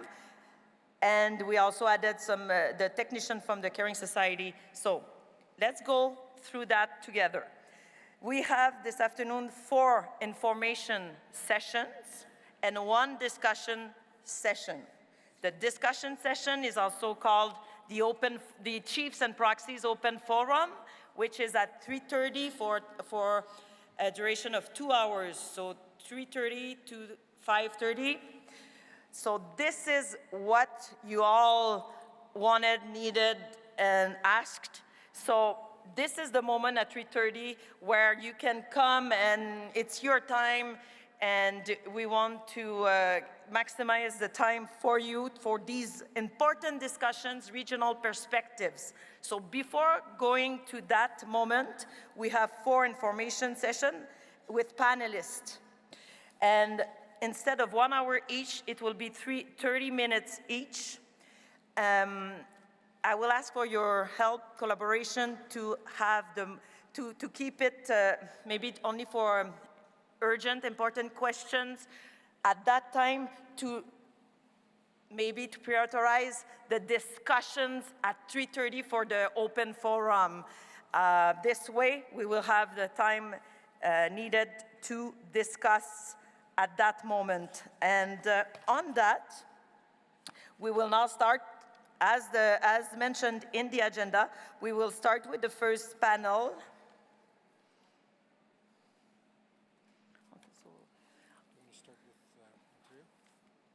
Okay, that's a good idea. Okay, so Sorry, thank you for your patience. We need to adapt always, obviously. So this first forum or panel, it's an information panel. The title is Overview of the Draft Agreement, Political Perspectives. And there are 4 presenters on that panel. National Chief is currently in a caucus, so she'll arrive shortly. So what we'll do, just to make sure that we're not losing time and we're maximizing our time, we will include her when she'll arrive. So this plenary, I will invite for this plenary the regional chief, Abraham Benedict, is already on the stage. From Chiefs of Ontario, he will provide a presentation to the overview and political perspective on the draft agreement. And I would also invite at this moment Grand Chief Alvin Fiddler and Deputy Grand Chief Bobby Narcisse from Anishinaabe Nation to provide also their presentation afterward, after Regional Chief Benedict. So they will provide a presentation on the overview and the political perspective of the draft agreement, And then we will also have National Chief to provide perspective. So on that, and 20 minutes for the whole presentation has been set aside on the agenda for this. On that, I will turn the floor over to Regional Chief Benedict, if it's okay with you. Sure. Good. I'm counting on you to keep time. Thank you. Thank you. Sego, good afternoon. Ani Bonjour, I want to acknowledge the territory in which we are in, the Treaty 7, as well as the Blackfoot Confederacy. And acknowledge our elders, our knowledge keepers, for the prayer this morning, as well as my colleagues, National Chief and members of the Executive. And so Grand Chief Fiddler has joined me as well, and I think that since there's 2 of us, there's 4 on the agenda. I guess we get double the amount of time. And so I'm the Ontario Regional Chief, as mentioned. You know, I've spent a lot of time in the last several months talking about the agreement that we have here, the draft agreement. And I acknowledge that from this morning's conversation that we have been talking about process and talking about perspectives on this. The Chiefs of Ontario became an intervener in the Canadian Human Rights Tribunal case in 2009, before the decision in 2016 was made. That decision found that Canada was discriminating against our children between on-reserve and off-reserve non-Indigenous children. And this was something that we all knew already. Many of you in this room are community leaders, elected leaders, people that support our nations, our communities across Turtle Island. And so when the Chiefs of Ontario, under mandate from our 133 First Nations in Ontario, passed a resolution giving the Regional Chief's Office and our Secretariat the mandate to proceed with intervention, was under a couple things. Was one, that in our region, we have some communities that are very far in the north, and they're remote. And those communities struggle with various issues, including access and costs. And the other aspect was that in Ontario, there's an agreement called the 1965 Welfare Agreement, Indian Welfare Agreement. It's an agreement between Ontario and the government, the federal government, that talks about services to First Nations people. And so that agreement, while our communities, our 133 communities in our region are not signatory, we are recipients of the services provided, and child welfare is one of those. And so it was with that our chiefs in Assembly said to the Chiefs of Ontario, you need to go intervene so that whatever decision comes out of the tribunal, it's reflective of the realities in our region. It's reflective of the remote communities that we have, the inflated cost of service delivery, the 1965 Indian Welfare Agreement. I know that today we've been talking a lot about process. This is, as community leaders, not so very long ago, I was the chief of the Mohawk community of Akwesasne. which is a community that straddles the international border between Canada, the United States, Ontario, and Quebec, and upstate New York. And I understand the issues that face community, the issues that face you as elected leaders, the pressures that are great upon you to make decisions in the best interests of your citizens and of your nation, in ensuring that your rights, our identity, our jurisdiction is protected. And coming from a community that has three competing interests and led from the two provinces and one state, I understand the necessity to make sure we're doing what's in the best interest of our people. Can't have service delivery based on where you live different from other members of your community. And so that's the exercise of jurisdiction. So when we look at the process that we have today, we look at the agreement, the draft agreement that we have. It's not perfect. And as community leadership, we're here, you are here to make a decision on whether or not this draft that we have before us is in the best interest of your people. And I know that as community leaders, there's lots of competing priorities. And as you and your council move forward to making decisions that impact your community, your citizens, we always rely upon our experts to give our perspective that they are experts in. Because many chief and councils are not experts in a specific field, but rather all in community and ensuring that you're advancing your nation in the best interest for all of your citizens. And so whether it be around police service, child welfare, education, those experts always come forward to you, provide their perspectives, provide the insight into what they know is the best for those services they provide. And as a chief and council elected to represent your nations, it's your job to ensure you are making the best decision for your nation.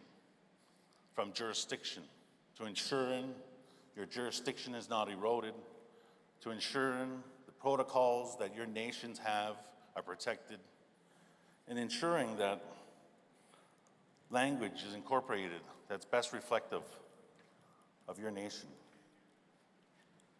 So when we look at the child welfare agreement that we have now, child welfare across Turtle Island is regulated and stipulated by legislation of the provinces, regulations determined by the provinces.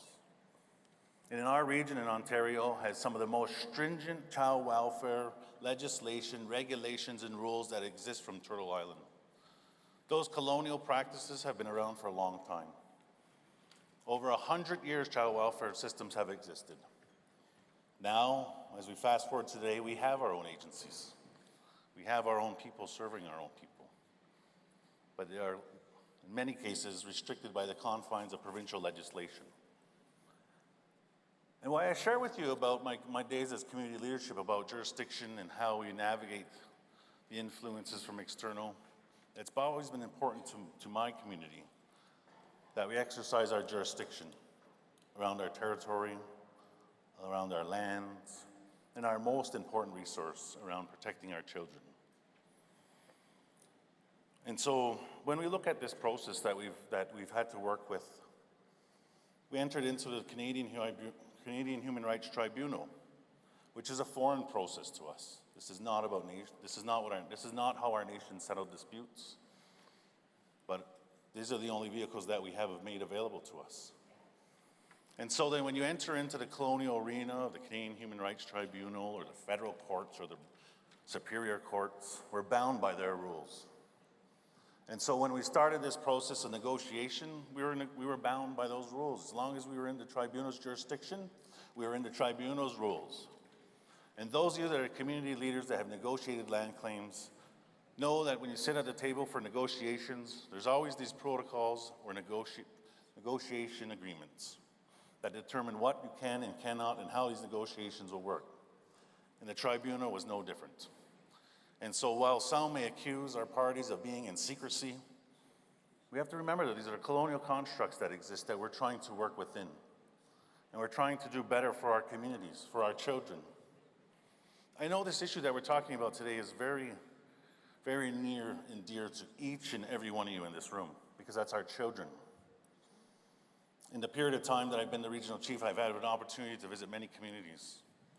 And there's one thing that has been seen in every community, whether it be in most southern community, my own community, or some of the most northern communities in Ontario, is the children smiling, children being happy, children playing.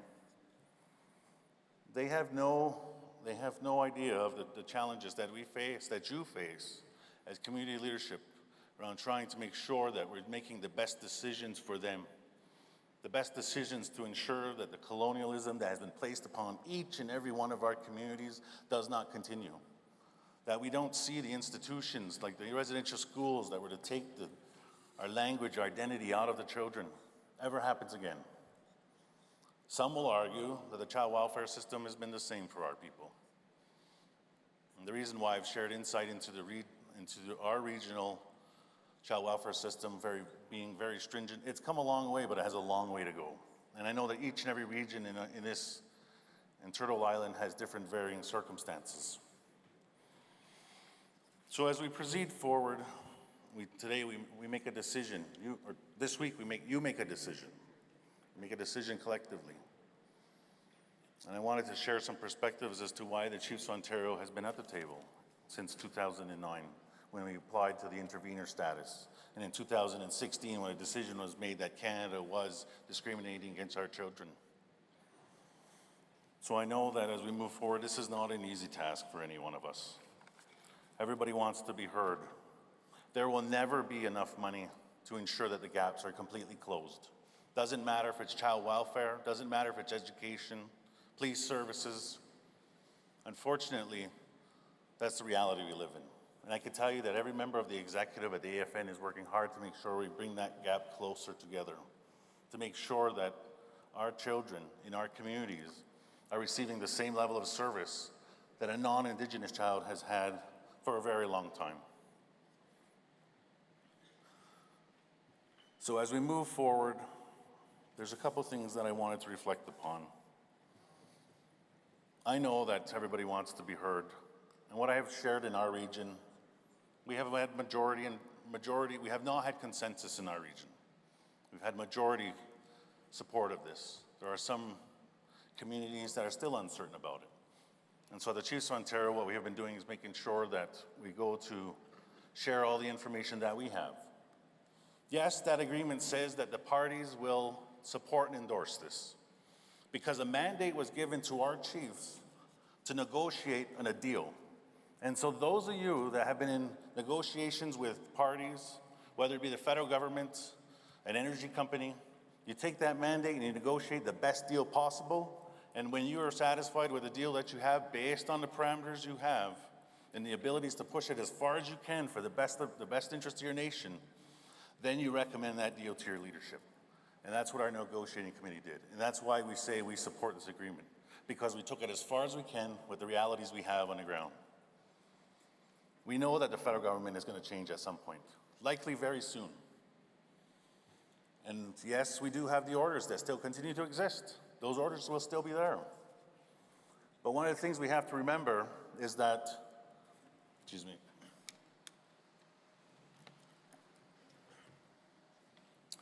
the federal government has been chastised for saying no relationship is more important to us, to me, than that with First Nations. But yet, what we continue to see is underfunding. We continue to see overcrowding. We continue to see boil water advisories. And so people say to the Prime Minister, how is it that our relationship is so important, but we have so much disparity in the community, so much adversity? We have overcrowding. So think of that. Prime Minister says one thing, what's happening in the courtrooms, what's happening in the tribunals, what's happening is completely different. If this government changes and they don't value our relationship, what result are we going to get? Yes, we'll have the tribunal orders. Will we have the $47.8 billion? It's unknown. Because if we accept this agreement, the government still has to allocate the money, still has to go back through their process to allocate it. If it's rejected, we still do have the orders of the tribunal that really don't have a dollar value attached to them. And we'll have to fight with a government that may not value our relationship, and try to get the best for our people. And so as we move into deliberations, I know this is not easy. 5 months ago, I was in a band meeting, a community meeting of my own, talking about community priorities, and making difficult decisions that impact our community each and every day. And so I know we'll have an opportunity to hear those that have different perspectives. And I'm up here telling you that our region supports it, and I hope that I've provided you with some additional information as to why, so that all of you can make a decision, whether it be today, tomorrow, the next day, or when you in Assembly decide that it's going to be.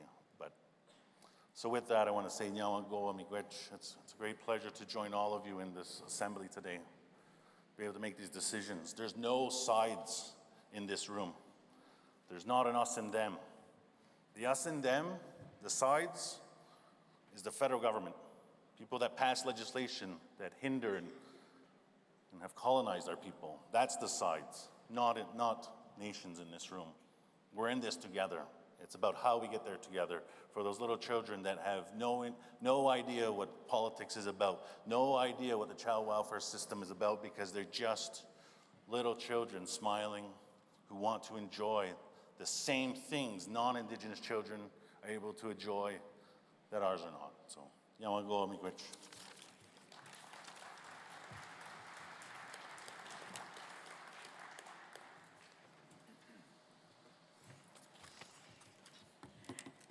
Miigwech Regional Chief Benedict for providing an overview and political perspective on the draft agreement.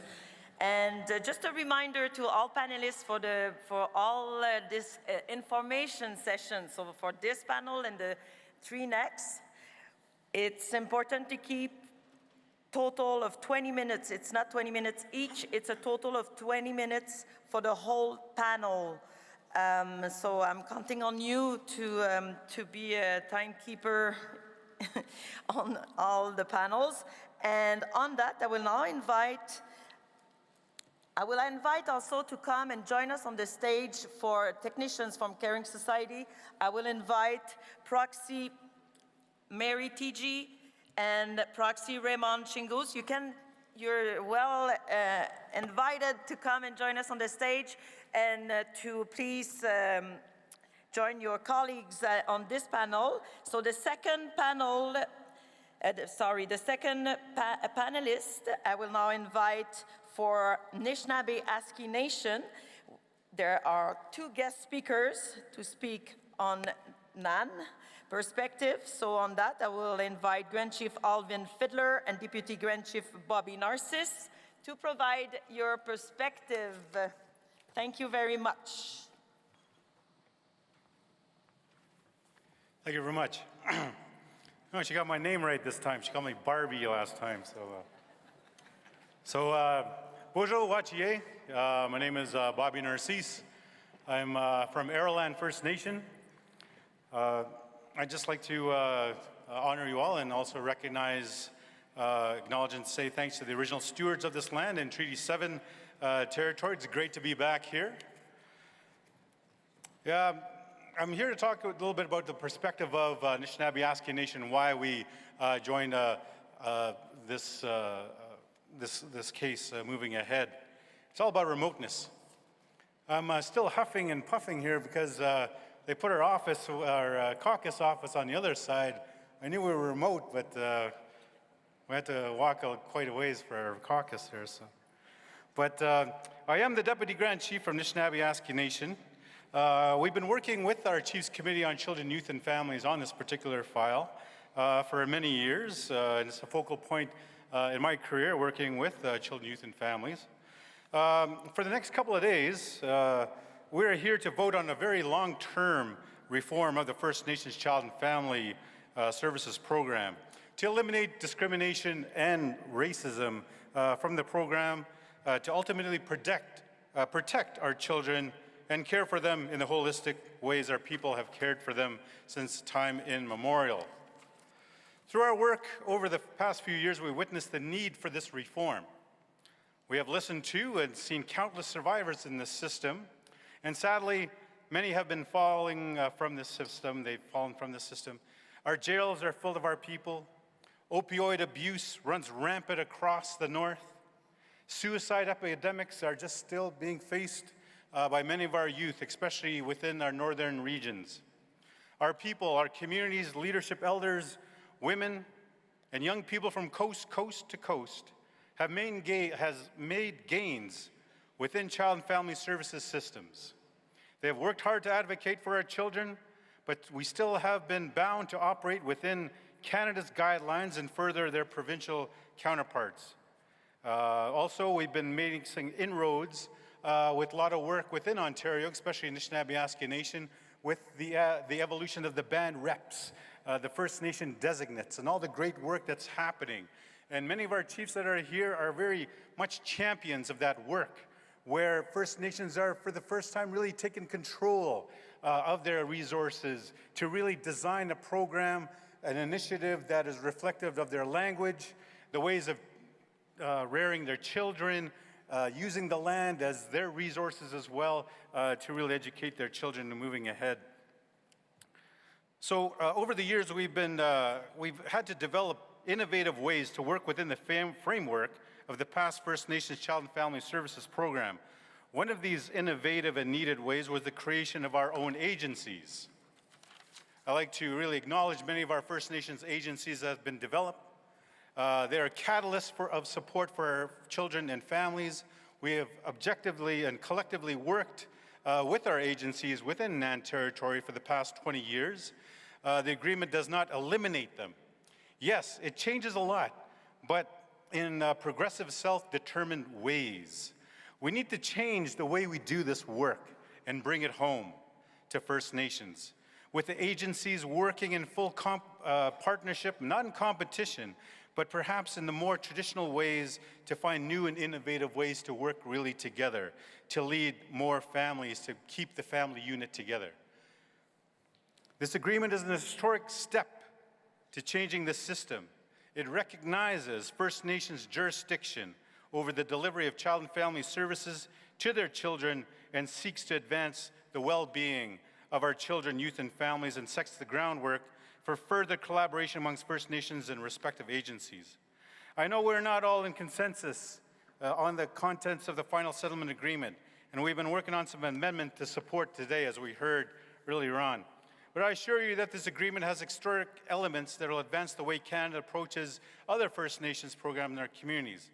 When NAN became an innovator, we did this with the focusing on remoteness, the cost of living, fuel, and accessing essential services. We don't want this work just to only specifically for Anishinaabe Nation communities, but we also want to share this research across Canada. And how we're sharing this is the development of this new national organization that we've created called NARC, the National Assembly of Remote Communities, where we're actually harnessing the voice of remote communities, because many of our communities in the far north are tired of being left with the short end of the stick with respect to funding. The cost of food, the cost of fuel. Many of our children, youth, and families have to leave the First Nation to go to urban centers, and they're also ripped away from their family supports and their generations of support that they come to really know and love. So this agreement also paves the way to look at what they have, what they need, and what they want in terms of moving ahead with this. So I'm looking forward to really answering some questions as well, especially on the National Assembly of Remote Communities and how you can get involved with your community so your community is not left behind just because your community is remote and far from these essential services. So with that, I thank you, Miigwech, for giving me some time to address you on the very importance of remoteness and the remoteness funding that's attached to the FSA. Chimiigwech Kenweg, Miigwech. Chimiigwech, Deputy Grand Chief Barbie Narcisse. And on that, I will now invite Alvin Fiddler, Grand Chief of the Anishinaabe Nation, over to you. Thank you.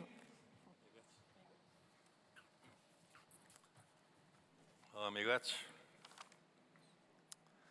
Miigwech, tikit humagi kaisek chibijan. Benagok. Good afternoon, everyone. I just want to acknowledge everyone that's in the room, the leadership, the chiefs, delegates, council members,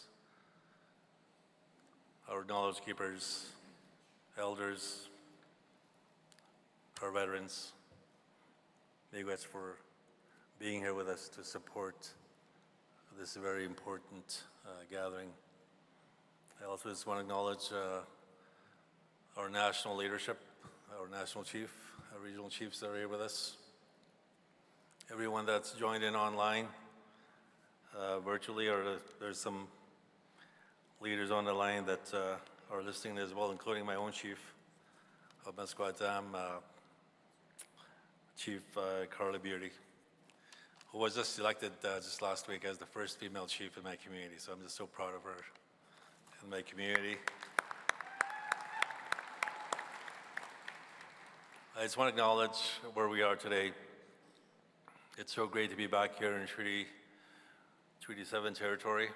I just want to acknowledge your beautiful lands and your ancestors, your children, those that are here with us now and those that will come after us.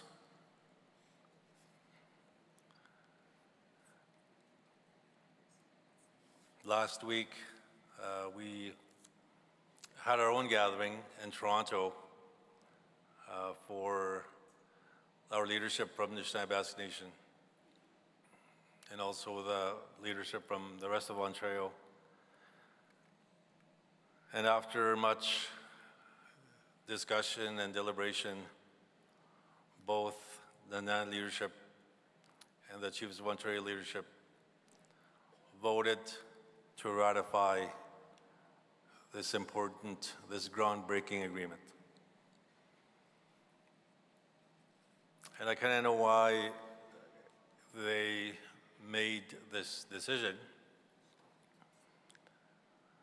that they recognize that we can no longer continue to subject our children to the status quo,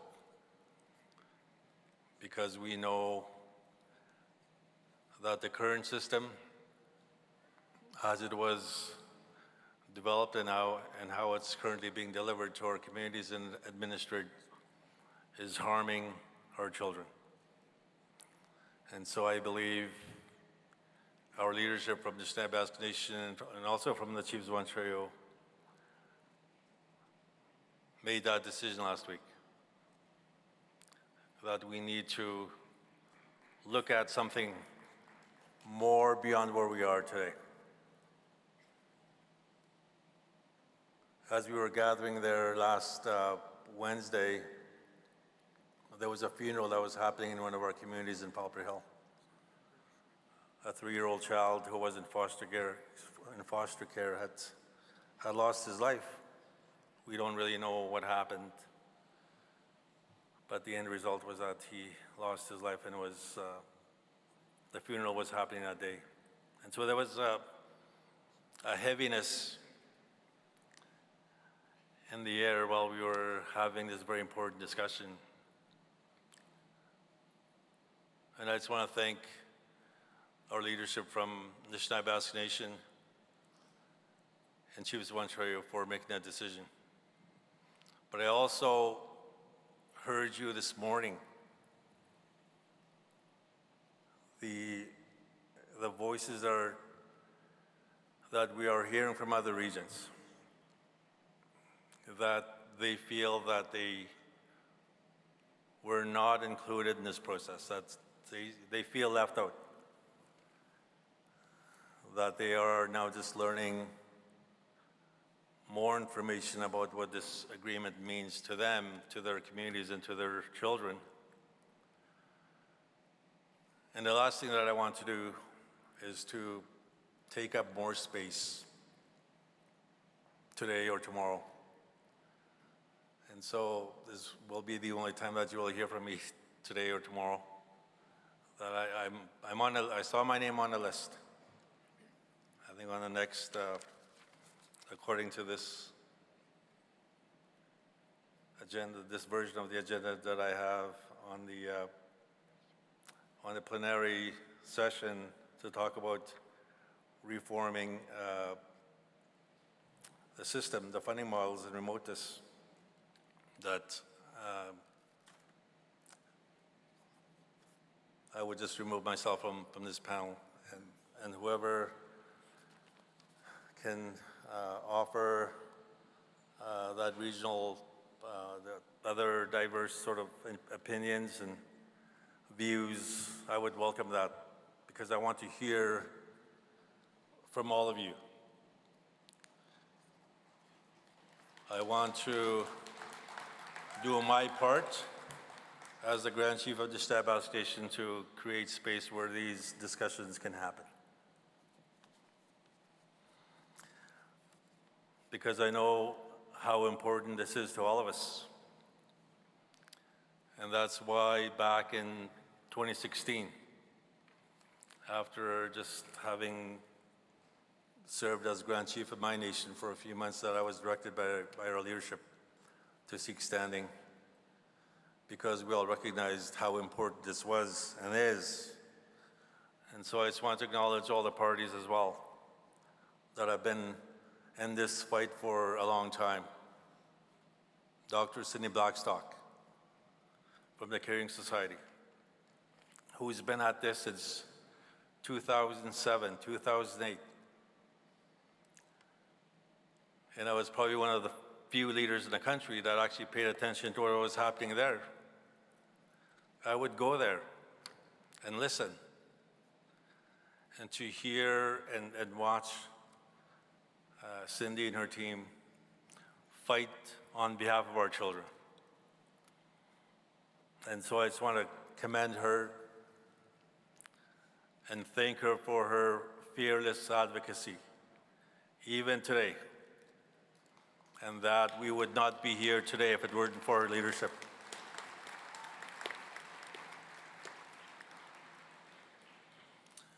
And so I just want to,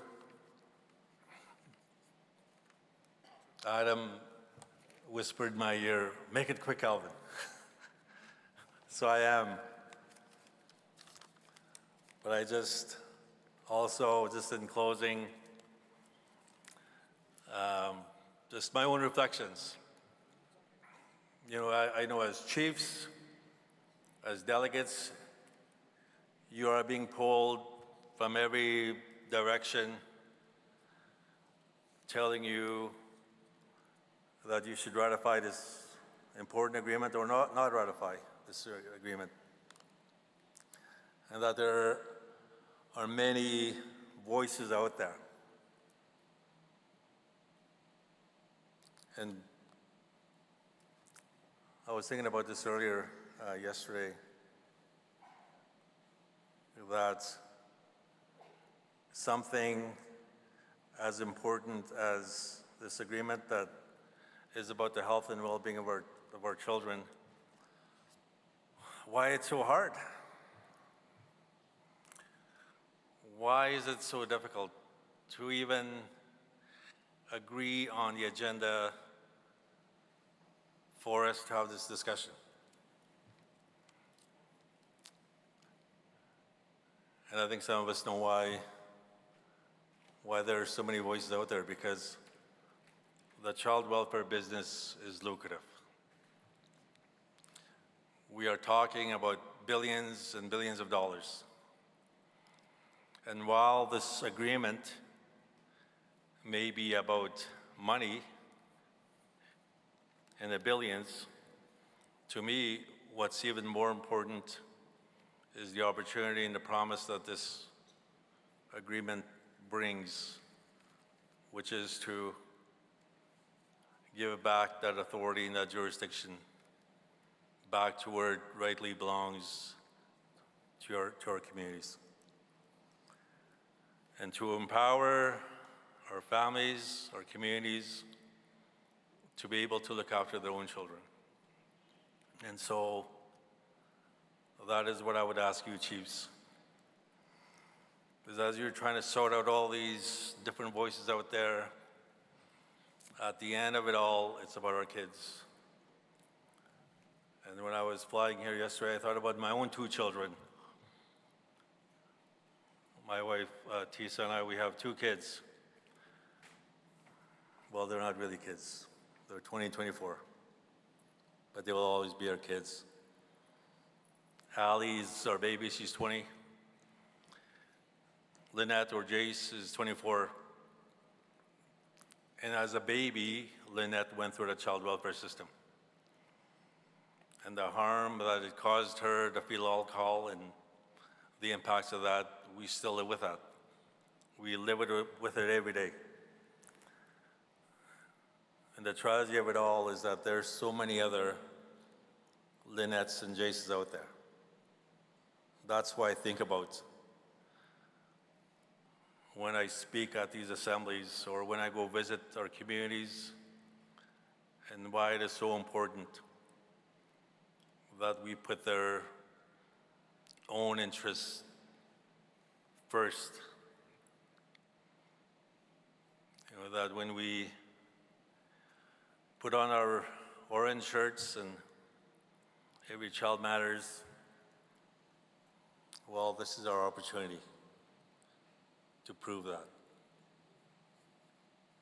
And so I started out by talking about the difficult and the tough decisions that we had last week at NAN and at KU, where we made this decision to ratify this agreement. And I would just simply and respectfully ask all of you to do the same. Miigwech.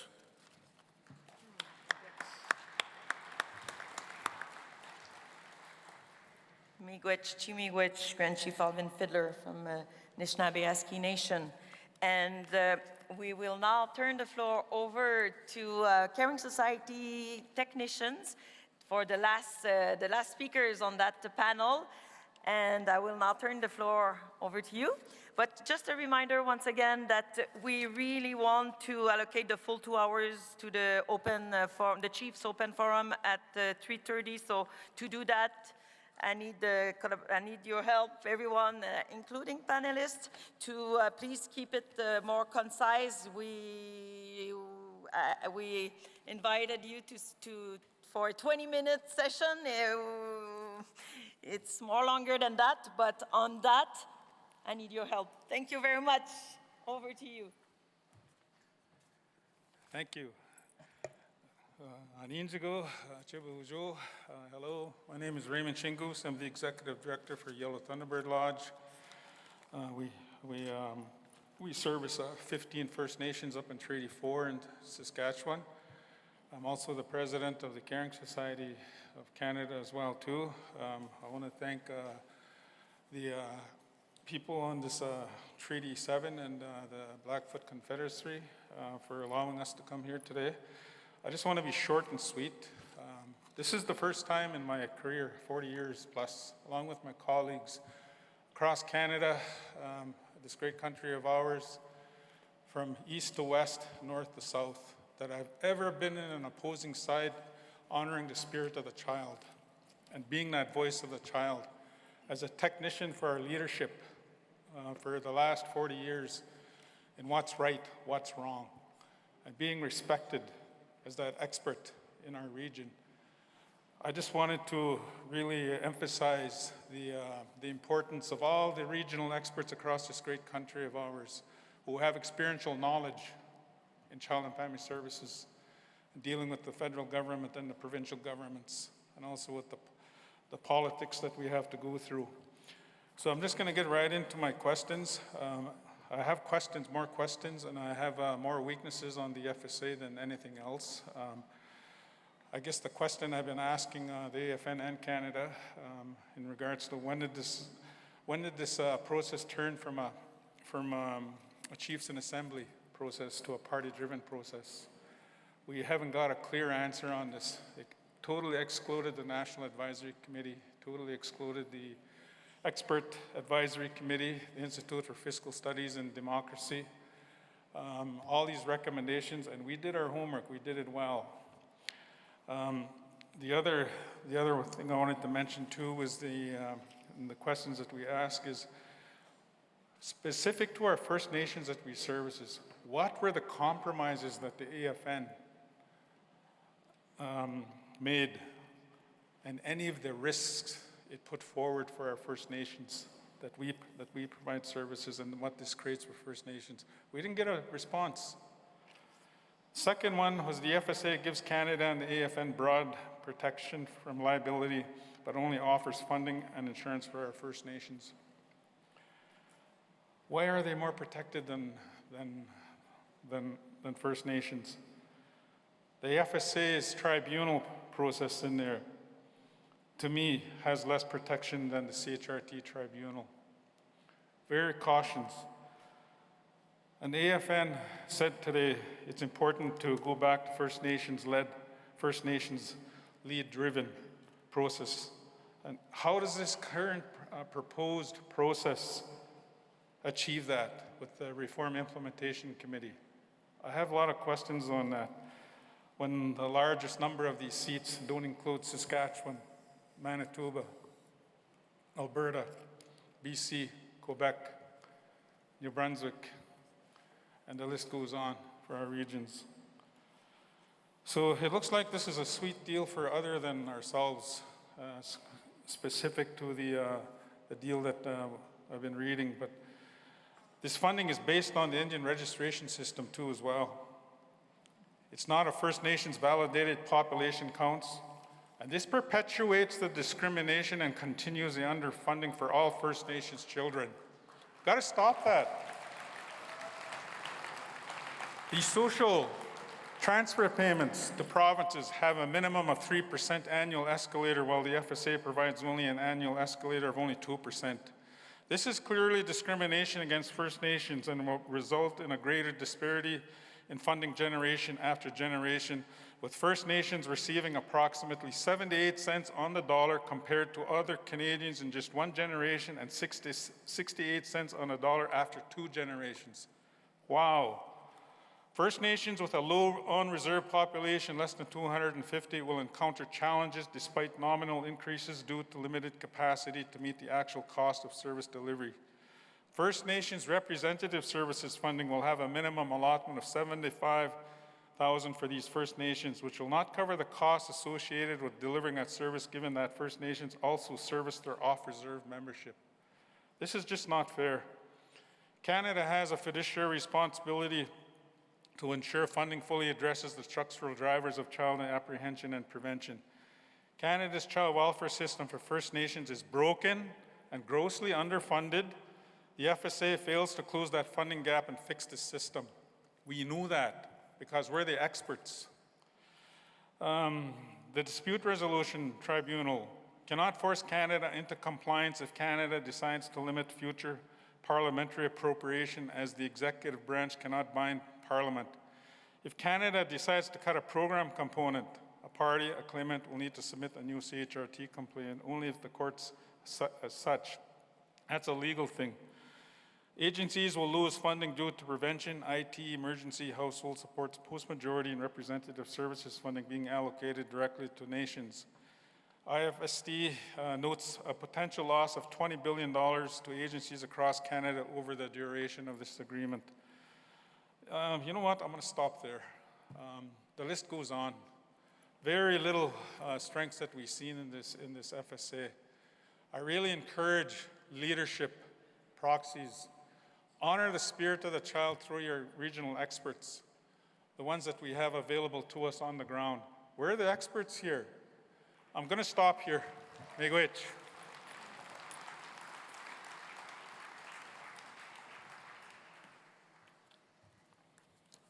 Thank you very much, Miigwech. Proxy Raymond Chingus talking for the Caring Society. And that ends our first panel on the overview of the draft agreement and political perspectives. And I want to, I thought you were speaking for the both of you. So, okay, so you can come to the podium then. Thank you. Proxy Mary Tiji, over to you. Thank you. Best for last, winner. Buckle up, let's go. First of all, my name is Mary Tiji. I'm so honored to be here as chief proxy for an incredible chief, Chief Robert Michel from Stellatan. Denise, Sekoze, Skaize, Samolgit, Simahanach, my wonderful leaders, colleagues, and of course, all of you for being here. I'm just so honored to be here. We would not be here, and I'm glad, Chief Fiddler did mention this, we would not be here if it was not for Cindy Blackstock. Let's not forget where this started. One individual having the courage to stand up to Canada to end discrimination against our children by their discriminatory funding approach, Directive 20-1, that was based on population and not by need. This funding formula left agencies without funding to do the very important prevention work that we needed to do, and it also did not provide any nations with funding at all to prevent children being removed from their homes. We've come full circle because the final settlement agreement, the draft final settlement agreement, intends to do just that, is to remove the prevention funding from the agencies.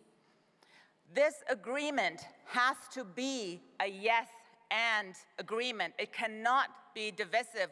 Over 80% of our nations are being served by a designated agency. We cannot think that those children being served by those agencies, their lives matter any less. So we have to come together and make a good decision. In 2016, Canada was found to be discriminatory, and so they were ordered to end discrimination, make sure it never happens again, and to compensate its victims. We already have the compensation final settlement agreement, and let's take lessons learned from that process. First of all, it was the Mines at the time thought $5 billion was going to be enough to compensate its victims, and even had some long-term reform. It indemnified Canada back to 91. That was not good enough for us. 20 billion. They came back with 20 billion. That was not good enough for us because our children deserved better. So what did we end up on? 23.4, an additional 3.4 better, because you know why? We did not accept the first offer because our children deserve better. And this is where we're at right now with the final settlement agreement. This is the first offer. We can do better.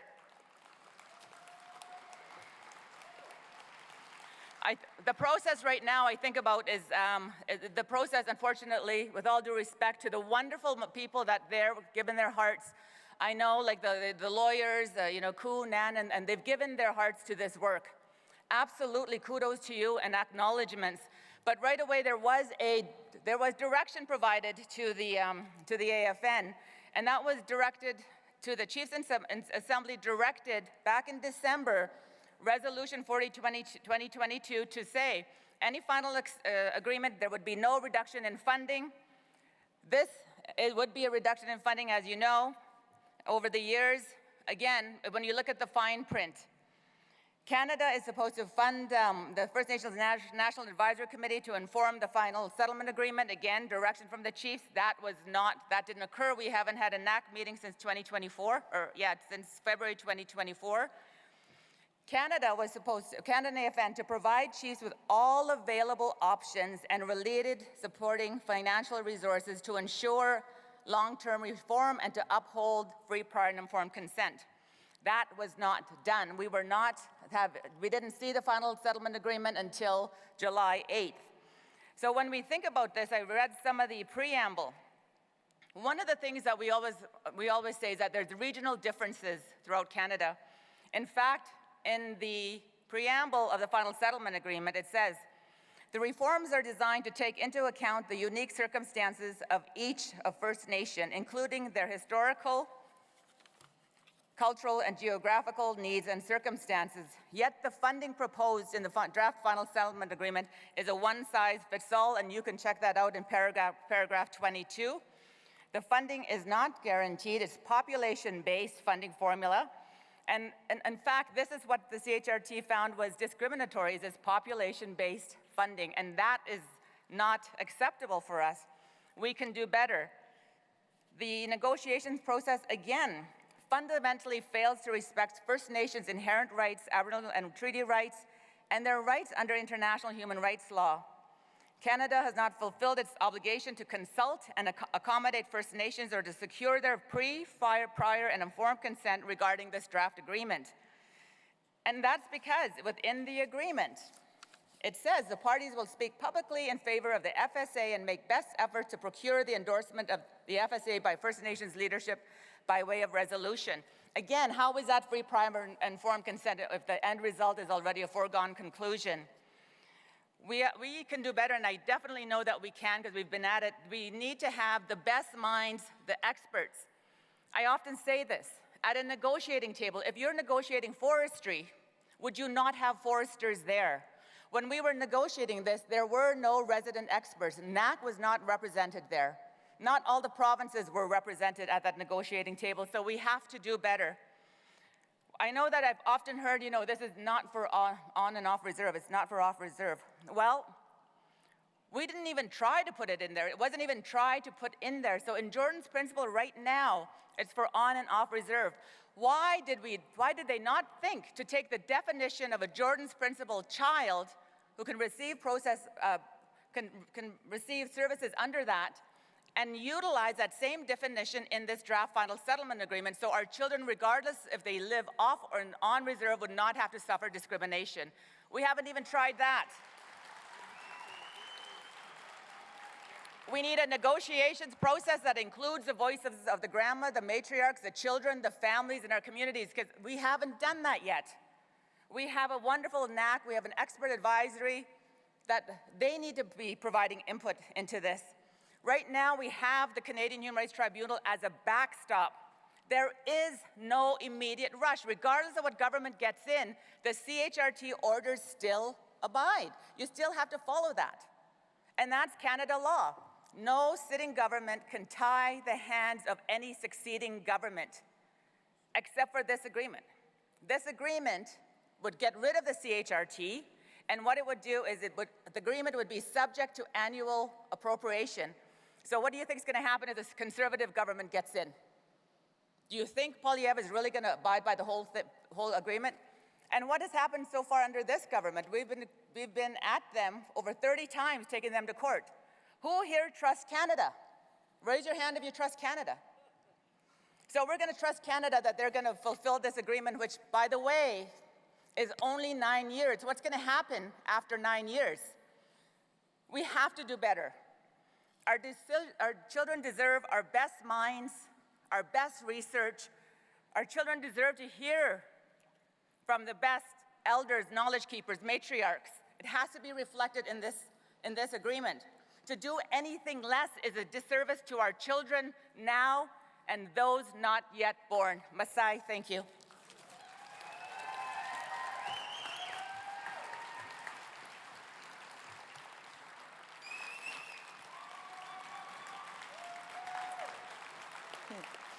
Miigwech, Chimigwech. So, and thank you for all participants on this first panel on the overview of the draft agreement and political perspectives. And we will now move on to the next panel. And it is a presentation from the AFN on it's called What We Heard. And it is feedback from regional engagement sessions and report on amendments made to the draft agreement. So for that, I will now invite Lacey Cassis, Legal Counsel for the AFN, to come and join us on the stage. Oh, here she is. So, and she's accompanied by Stuart Workey, Legal Counsel, and Adam Williamson, Legal Counsel. Stuart, is the General Counsel for the AFN. So on that, Lacey, would you like to present first? Who's presenting first? And I just want to note here that we'll be very strict on the time. It's going to be 20 minutes maximum for the whole panel. And we'll be very, very strict with timing for the next panels as well. So on that, Lacey, over to you. Thank you very much.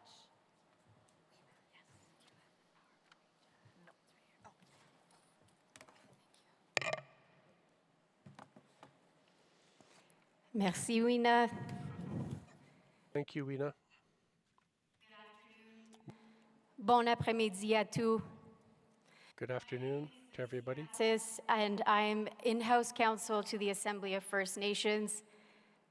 I am Algonquin from the Kitigan-Zibi Anishinaabe and Ojibwe from the Chippewas of Nowash in Ontario. I am also a mother, of 4 young children, and I've been engaged on this file and have had the privilege to meet with many of you during our regional engagements. I just wanted to take the time for thanking you to welcoming me to your territory as well. This afternoon, I will be presenting to you some key amendments that we've made to the draft agreement. And as was mentioned prior to me, that there is reference to this as a final agreement. But I do want to assure all of you that this is a draft agreement, and this is for you to review and consider all of the opinions that are being presented to you this afternoon and the course of the 3 days. Over the past few months, the AFN has traveled to the regions to present and hear your feedback on the draft agreement. Thank you for welcoming my colleagues and I to your beautiful territories. C'était une bonne plaisir. It was a pleasure to meet you.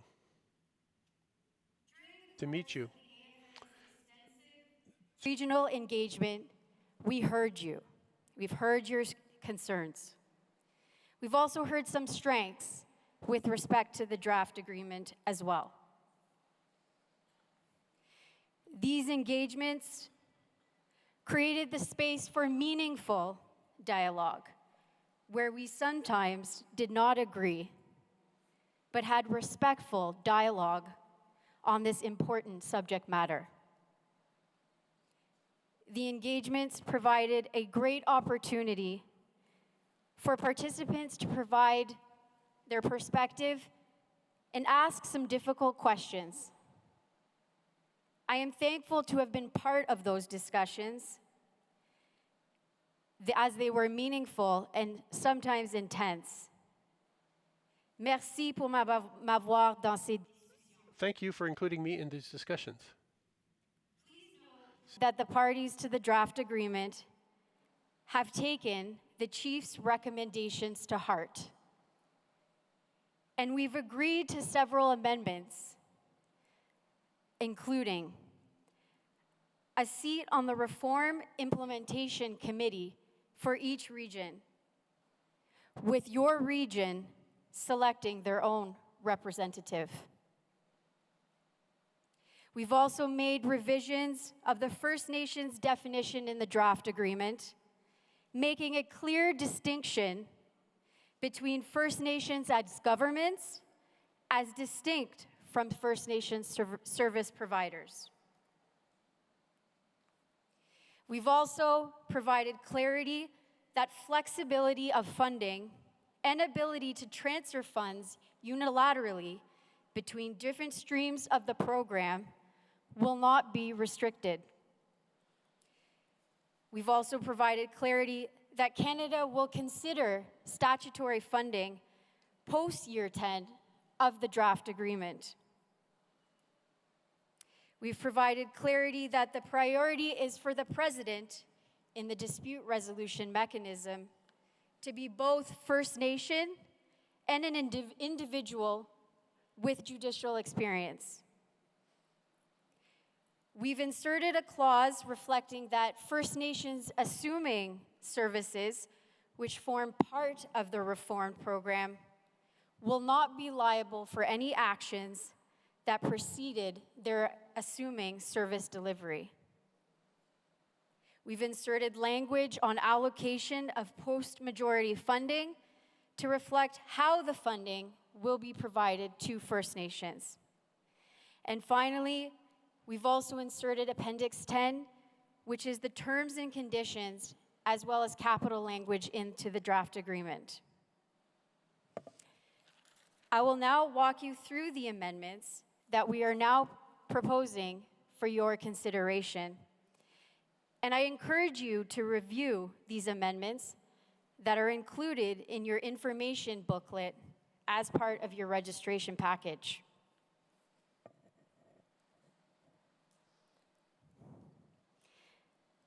With respect to the First Amendment, it's not included on the screen, but it was supposed to be. But if you do have it in front of you, I do encourage you to take a look. Okay, thank you. Merci beaucoup. Okay, there we go. With respect to the First Amendment, as is now presented on the screen, it deals with definitions in the agreement. Specifically, this amendment provides clarity that First Nations are distinct and a separate entity from First Nations child and family service providers. The distinction is made throughout the agreement now to ensure that it is clear that First Nations and First Nations child and family service providers are distinct and separate.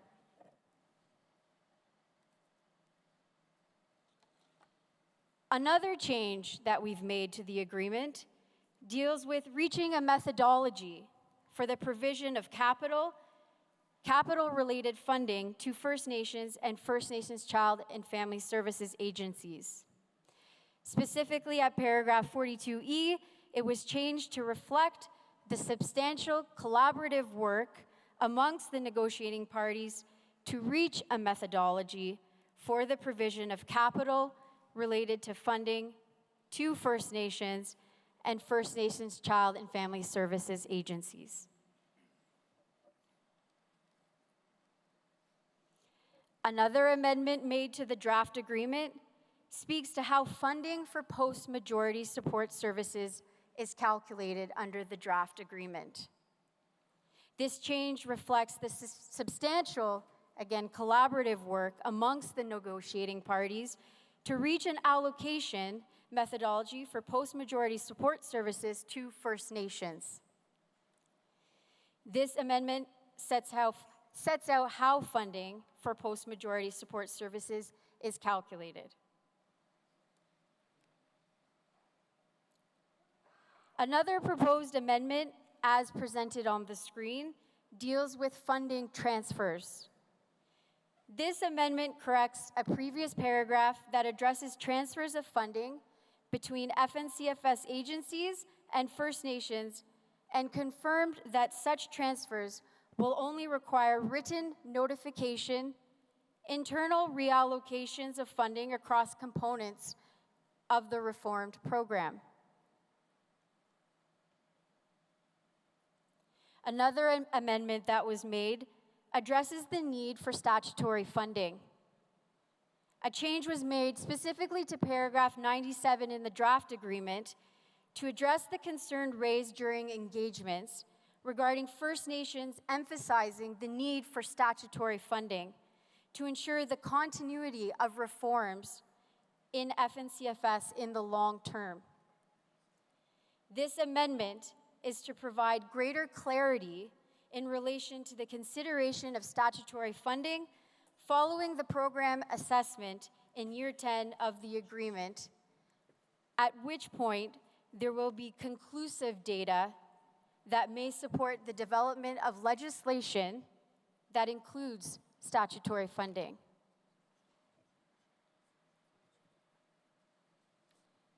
Another amendment, and a significant one, was to make changes to the Reform Implementation Committee, also known as the RIC.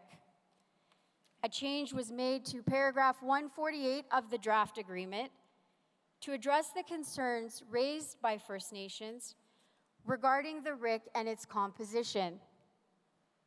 Essentially, the change allows for your region to appoint their own regional representative.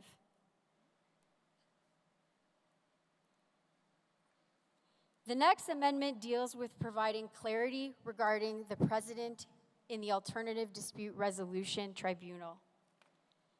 During the regional engagements, leadership were clear that the president of this dispute resolution mechanism must be a First Nations person.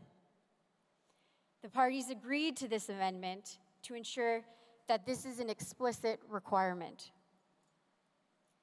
The next amendment deals with the assumption of liability by nations when taking on service delivery.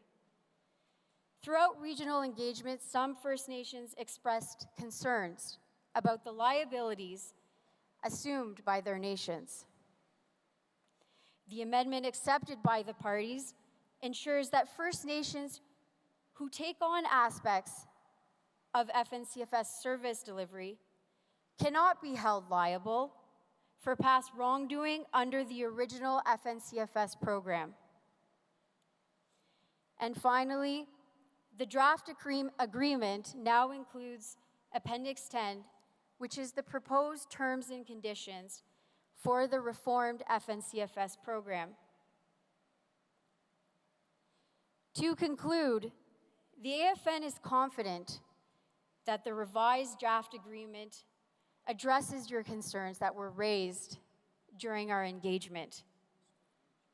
The agreement promotes First Nations funding and control in the child and family services space. While no agreement will be perfect or ever will be, the AFN is confident that it will significantly improve the lives of our First Nations children, youth, and families, and is in the best interest of our families. Miigwech, merci. Miigwech, thank you. Thank you very much, Lacey. Over to General Counsel, AFN General Counsel, Stuart Woodkey. Over to you, Stuart.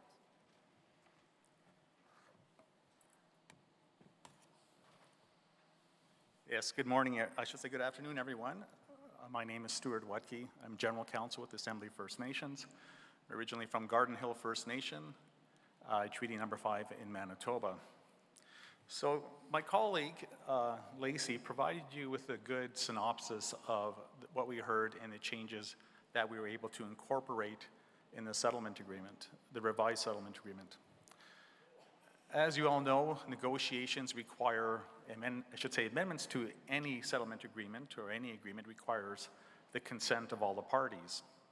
So there are a number of things that were requested throughout the regional engagement sessions that, that we weren't able to get into the agreement. And one of the major components of that, of course, is the off-reserve child component. We recognize that First Nations have jurisdiction over all their citizens, both on and off reserve. And that is something that we definitely acknowledge. However, this settlement agreement is responding to a legal complaint before the Canadian Human Rights Tribunal. Right or wrong, the Canadian Human Rights Tribunal does not have jurisdiction to make any orders with respect to the off-reserve population in relation to child and family services. Now, we were able to get a broad definition from the tribunal regarding Jordan's Principle, but Jordan's Principle was applicable to all First Nations children. And what we were finding under Jordan's Principle at the time was it didn't matter where you lived, if it was on or off reserve, they were being denied services by both levels of government equally. So the tribunal had the Le tribunal avait la possibilité d'affecter la définition des enfants autochtones dans le principe de Jordan. Quand on parle du programme de services aux enfants et à la famille, le tribunal a changé sa décision. La notion de discrimination vient vraiment dans la plainte qu'on a déposée en 2017. Et dans la décision sur les mérites du TCDP, le tribunal a dit que l'APN et la société de soins,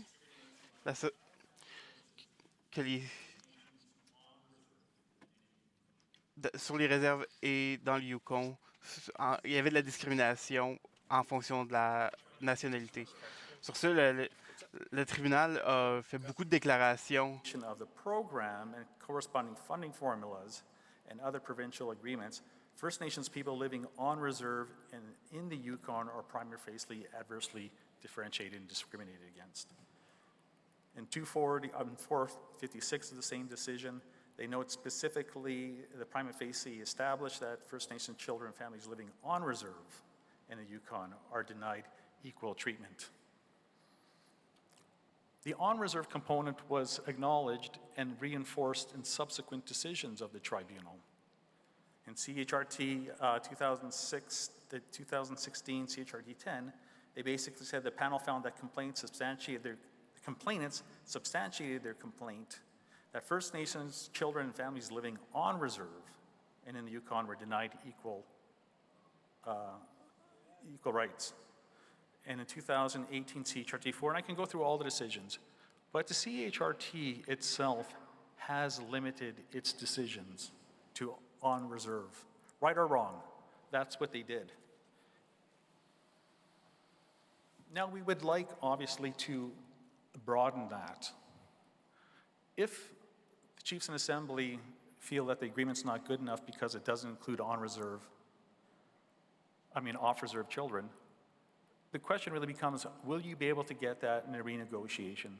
Will we be able to get that by going back to the tribunal and seeking an order? And I can assure you that it will be a very difficult task in that respect. Now, a way we can get First Nations off-reserve children within your jurisdiction, of course, is the inherent rights route. And that will take time for First Nations to develop their own laws.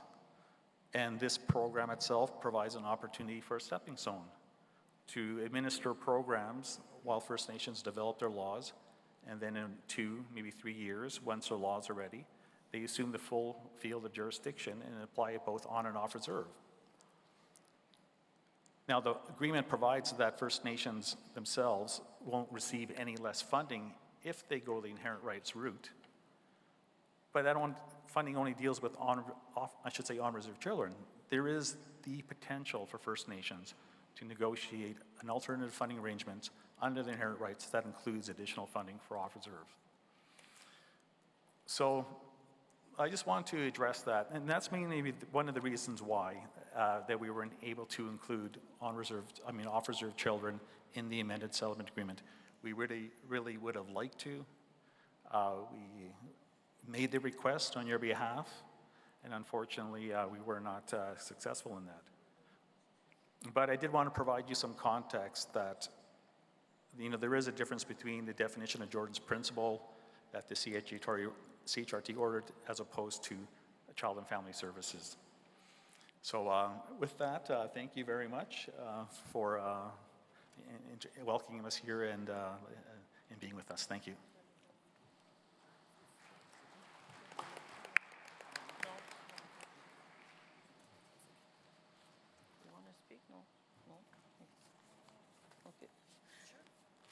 So thank you very much, Stuart. And to conclude this panel on what we heard, I will now invite National Chief for a brief comment on that panel. Thank you very much. Over to you, National Chief.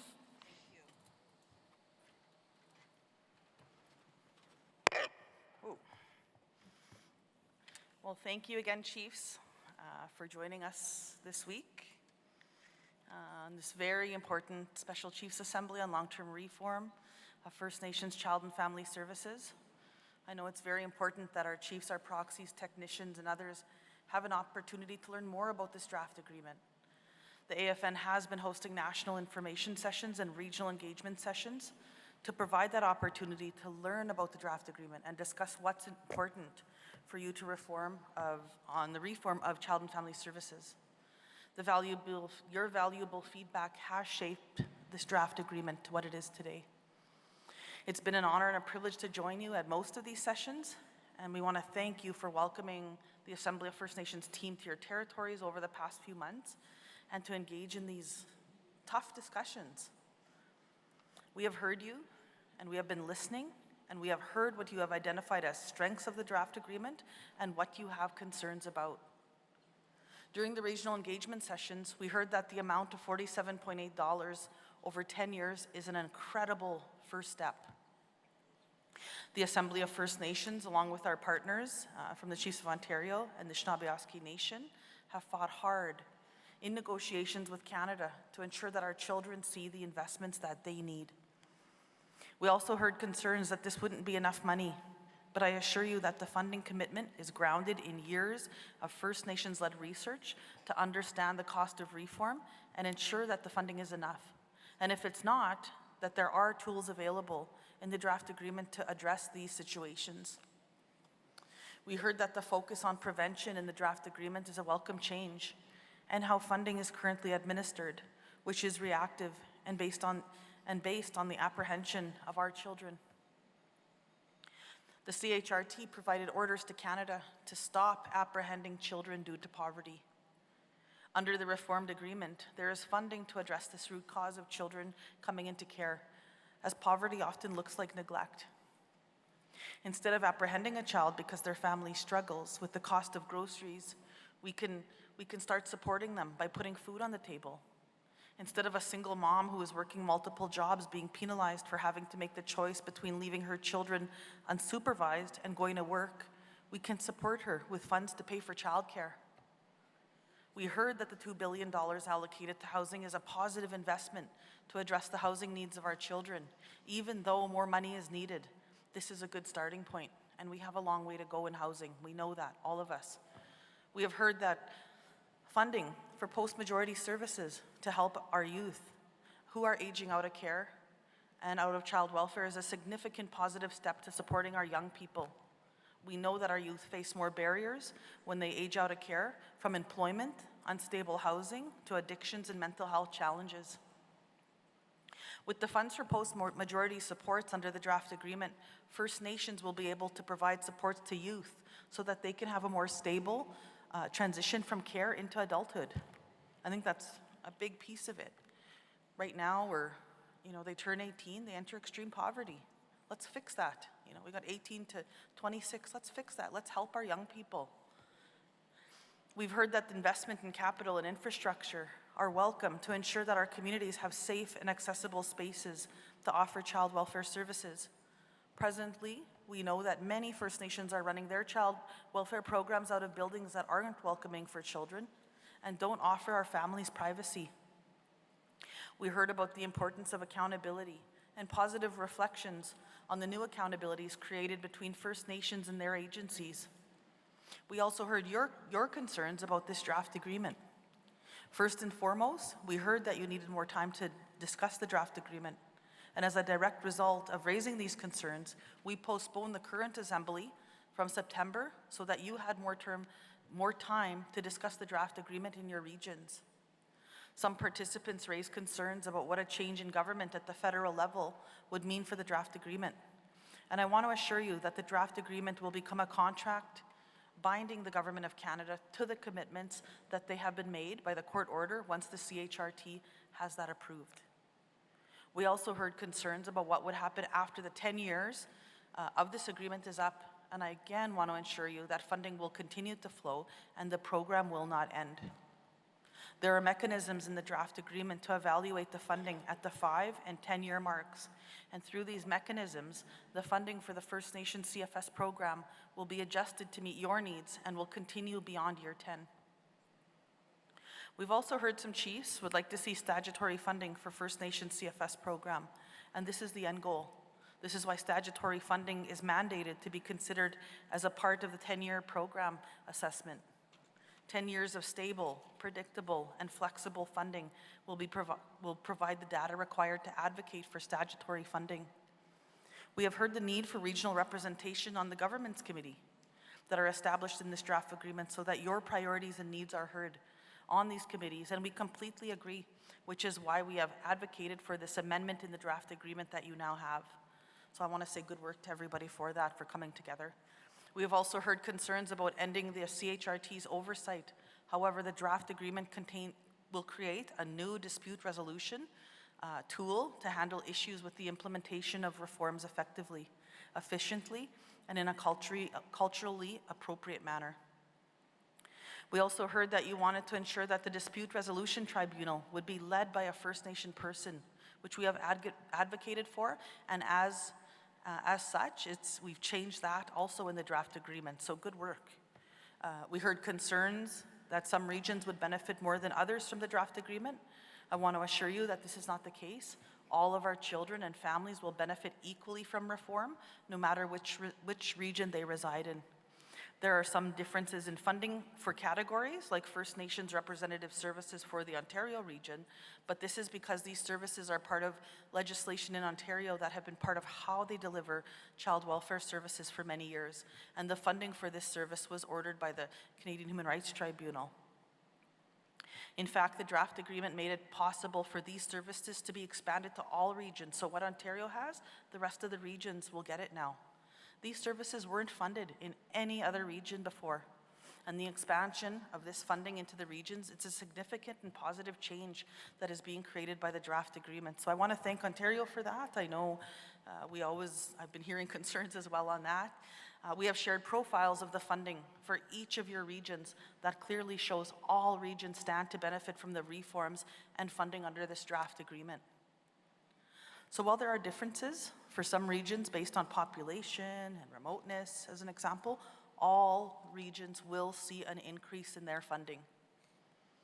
We heard concerns about engagement, namely who was being engaged, and concerns about the imbalance in some regions over others. We were asked by the tribunal to work together with the parties to the CHRT complaint to resolve the matter of discrimination in the First Nation CFS program, which required years of work to get us to this crucial turning point. I want to assure you that the negotiating team was informed by decades of First Nations-led research, recommendations, and reports. From the Royal Commission on Aboriginal People in 1996, to the Went report of the early 2000s, to the National Advisory Committee's recommendations, and those of the regional engagements conducted on the agreement in principle in 2021 and 2022. Excuse me. And the key recommendations of 3 major reports provided under the direction of the Assembly of First Nations by the Institute of Fiscal Studies and Democracy. We also heard concerns that the Ontario region was overrepresented in the negotiations. However, this is a virtue of First Nations organizations, from the Ontario region joining as interveners in the original complaint to the CHRT. So in the beginning, there was 2 parties. There was Canada, of course, and the Assembly of First Nations and the Caring Society, and then later other people had intervened, other groups. And so we visited every region since July, most in person, but some virtually, to hear the feedback of leadership and technicians. We've been graciously welcomed and have had several opportunities to return to the regions for further discussions and engagement. We would like to thank the regional chiefs and their teams for organizing engagement events, more numerous than I can name here. I haven't had a break all summer, but please know that we have achieved and surpassed our engagement goals without you. Lastly, I want to take a moment to address those who are here representing agencies this week. I see many of you in the room, and I thank you for being with us today, for the good work you do. Please hear me when I say this. We are not working against you, we are working with you. We have heard agency representatives, directors, and others that you have concerns about your funding and ability to offer services with these changes that are proposed under the draft agreement, particularly when it comes to prevention. Agencies will continue to receive funds to deliver legally required prevention services to the children and families they serve. These funds are included in your baseline funding. The draft agreement does not and cannot change the legislation of the province or territory you provide services in. Under the draft agreement, nearly 1/3 of the funding will go to agencies. That funding is based on the fiscal data you've provided to ISC over the past several years through the actual expenditures process. Excuse me. You will also see your funding increase year over year based on the Consumer Price Index and population growth, which is funding that agencies have never had before. Agencies also have access to the Service Provider Adjustment Mechanism in the draft agreement. So in the event that an agency has or expects a shortfall, there is a tool to address that. Additionally, agencies will have access to the dispute resolution process without having to hire lawyers or risk representing themselves. Currently, there is no dispute resolution process for agencies to settle matters with Indian Affairs.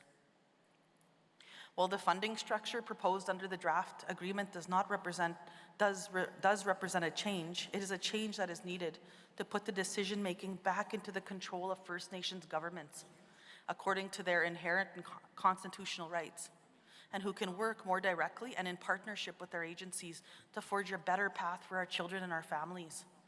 This unprecedented funding commitment will be allocated where it's needed the most and will support First Nations children and families who need it the most. This funding isn't agency funding or First Nations funding. This is more and better funding for programs, services, and supports for loving First Nations families and thriving children within our communities. So we encourage agencies and First Nations to take this next step together, talk to each other, collaborate, and innovate for the sake of our children. Further divisions and wedge issues will not help our children. I want to thank the chiefs, knowledge keepers, youth technicians, agency representatives, and all participants who have joined us at these engagements over the past few months. It truly has been an honor to sit with you, to learn from you, and to hear your reflections on the draft agreement so that we can work together to make it stronger. Drawing from the input gathered during these engagements, we have advocated for amendments to the draft agreement to reflect the concerns you have shared. So I don't know if the AFN Legal still wants to provide an overview. Are we good now? I think Lacey had finished, and I just want to close off and thank you so much. Chimigwech, thank you so much for listening to us, and thank you. We went across this country and we've heard those requests for changes, and we worked hard all last week to make sure we had an amended agreement, that we can come here and that we find that common way. I'm glad that Judge Mandaman will be here tonight to bring all of us together, the people that want to sit and do all this hard work, and let's try and come out of this united, right? And I think that we can find common ground together. Thank you.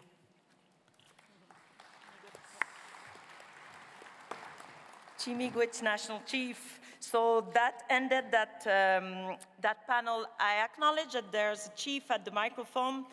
There's no Q&A for that particular session, but I will ask for microphone number 2, but just before, just wanting to let you all know that we tried to get to the All Chiefs Forum, open forum, and you'll have time during that session to come to the microphone, speak, ask questions, and I already asked AFN to make sure that if there are questions, they will be in a position to answer as well. So on that, I will go to microphone number 2 for maybe a quick intervention, and then I will turn the floor over to my colleague Adam for the next panel. Over to microphone number 2. Miigwech for the clarification. I'll come back when the open panel starts. Great, thank you so much. Thank you to all of you. It's going well. We are now at the next panel, and for that I will turn the floor over to my colleague Adam. Thank you so much. And thank you very much to the panelists of that All We Heard panel. Was very, very important information, and we appreciate your time. Thank you, Adam.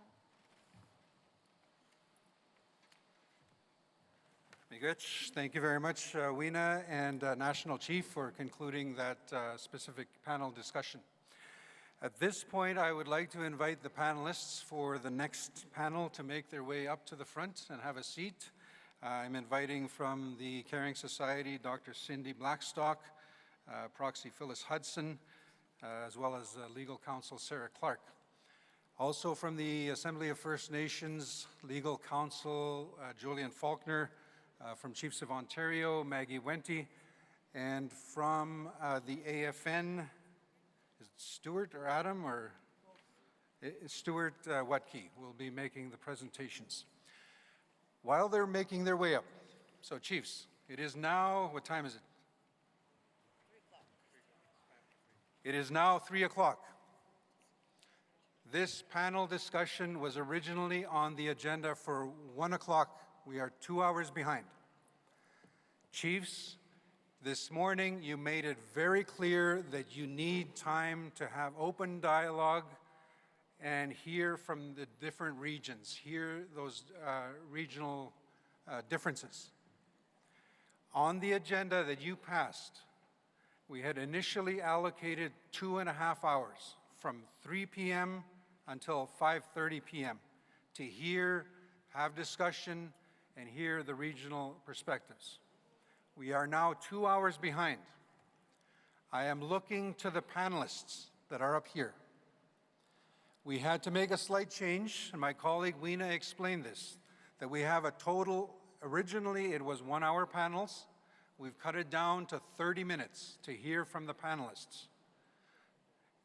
Panelists, you have a total of 20 minutes altogether, not 20 minutes each, altogether. And I will say this, we are way behind. The first panel that spoke right after lunch, every panelist, of course, went over. It is our role as co-chairs to try and follow the time limits, the restrictions in the agenda that you've passed. So I am asking the panelists if we can stick to the 20 minutes, and the idea is that we have an open dialogue and you have an opportunity to ask questions at the end of the day. But I'm being realistic that that time is shortening. So I am looking to the panelists. Please be mindful. And I'm looking to the panelists. We've identified fairly much 3 minutes each, 5 minutes for the Caring Society for this session. Grand Chief Alvin Fiddler from Anishinaabe Nation has recognized that, and he's relinquished his time, so he will not be on this panel. So I'm going to start. We've got 5 minutes internally. That's just internal. I'm going to invite the Caring Society, and they can decide how they want to break up the time. And I'm going to invite, there are 3 of them that are here. I'm going to invite them up to address the Assembly. Be good. We can start the timer, please. Thank you, Chiefs. I recognize the territory and all the parties. The most important thing is that this be a vote for children. And if it is, then we all win. When I talk about the funding, I just want to bring you to paragraph 383 of the agreement, because 47.8 is a very large number. But 383 is where the fine print enters in. And it says that any and all funding commitments by Canada agreed to by the parties in the final settlement agreement are subject to annual appropriations or other necessary approval processes by the Government of Canada. Well, what's that? They're undefined. It's arbitrary. It's discretional. So really what this is a one-year funding agreement with a lot of discretion from Canada after that. You, in the terms and conditions, you're going to have annual risk assessments as nations. They're going to come and look at your governance. They're going to come and look at your finances. They're going to look at your capacity. And they're going to determine whether or not you get the money, and if so, under what conditions. The agencies, an independent assessment has said that First Nations agencies will be underfunded over the first 5 years by $9.87 billion. We got to make sure that agencies are properly funded, but we also need to make sure First Nations are properly funded and they have the capacity building to be successful for their children. When it comes to Jordan's principle on the off-reserve, they're right. Canada probably won't agree to that. They didn't agree to it when were pushing them to get Jordan's principle off-reserve the first time. We went to the tribunal and we got an order for them to do Jordan's principle off-reserve, and we should do the same thing here. This agreement is 9 years. This case has been going on for 18. What do we say to that child in year 9 who's being left behind? There's nothing binding. They say that Canada will consider legislation in year 9. Well, I say, Canada, do it now. Show the chiefs you're serious. We have some amendments that we're proposing, but I want to be clear about this, is we are inviting your better ideas. We want the best ideas to surface for kids. We don't want to see some kind of half deal where even we're wrong. We're putting it out there to be public and transparent. And we want to restore First Nations leadership, not a committee, First Nations leadership as the decision makers for your children throughout the term of this agreement. Ceding that to a committee is not going to be successful because that committee is confidential. It can't talk to you. You can't talk to it. And it's no replacement for you and the experts that you have on the ground. And that's why I want to introduce Phyllis Hudson to talk about what this means for children, because she is an expert on the ground.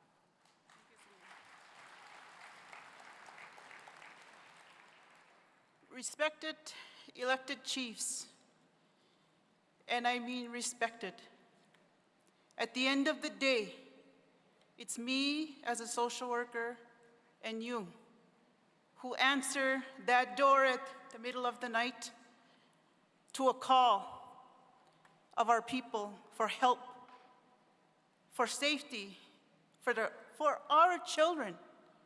It's us. It's nobody else but us. And they're relying on us. They voted you in. They trust us. I've been a social worker in New Brunswick as a Mi'kmaq for 25 years.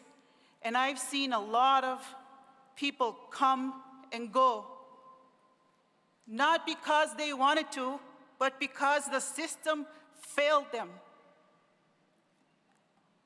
They failed them. Our children didn't deserve and don't deserve to lose what they are supposed to have. And that's just very simple, equitable treatment. That's it. It's very simple. And there's nothing more gut-wrenching than having to sit here and to listen to this and to this fight.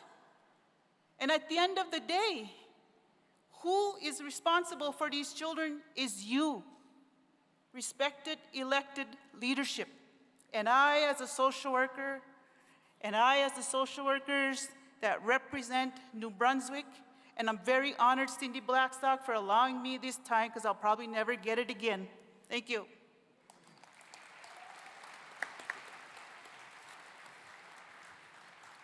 Miigwech, thank you very much. From the Caring Society, Dr. Cindy Blackstock, as well as Proxy Phyllis Hudson. So miigwech for that. Next, I'll call upon AFN Legal Counsel Stuart Wetke. Again, this panel discussion is a plenary on reformed First Nations Child and Family Services funding model and remoteness.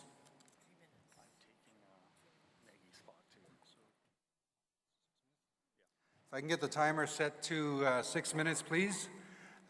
Stuart Wetke will be speaking on behalf of Chiefs of Ontario, or taking, no, not on behalf of Chiefs of Ontario. I need to correct myself.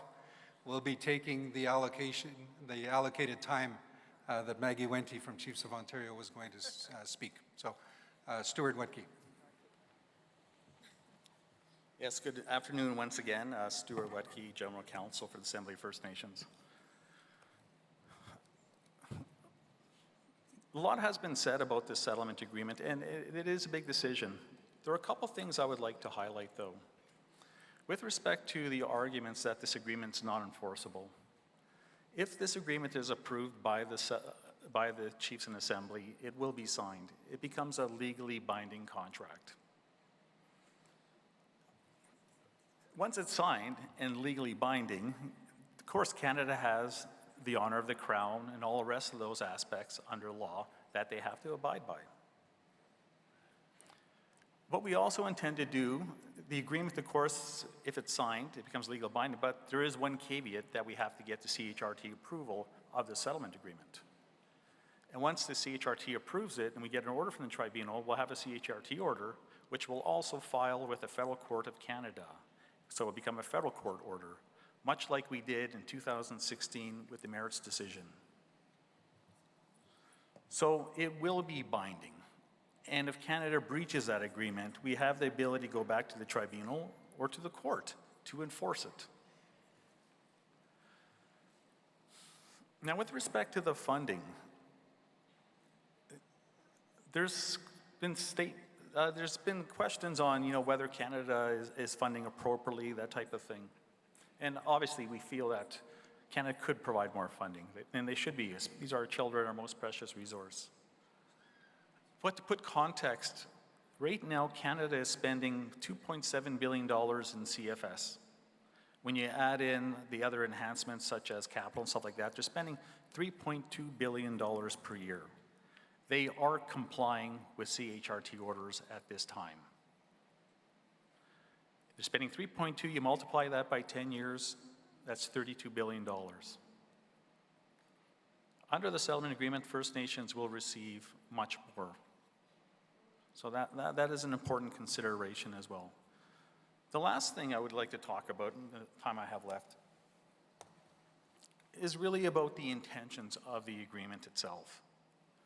We recognize that child welfare is a broken system. It's not our system.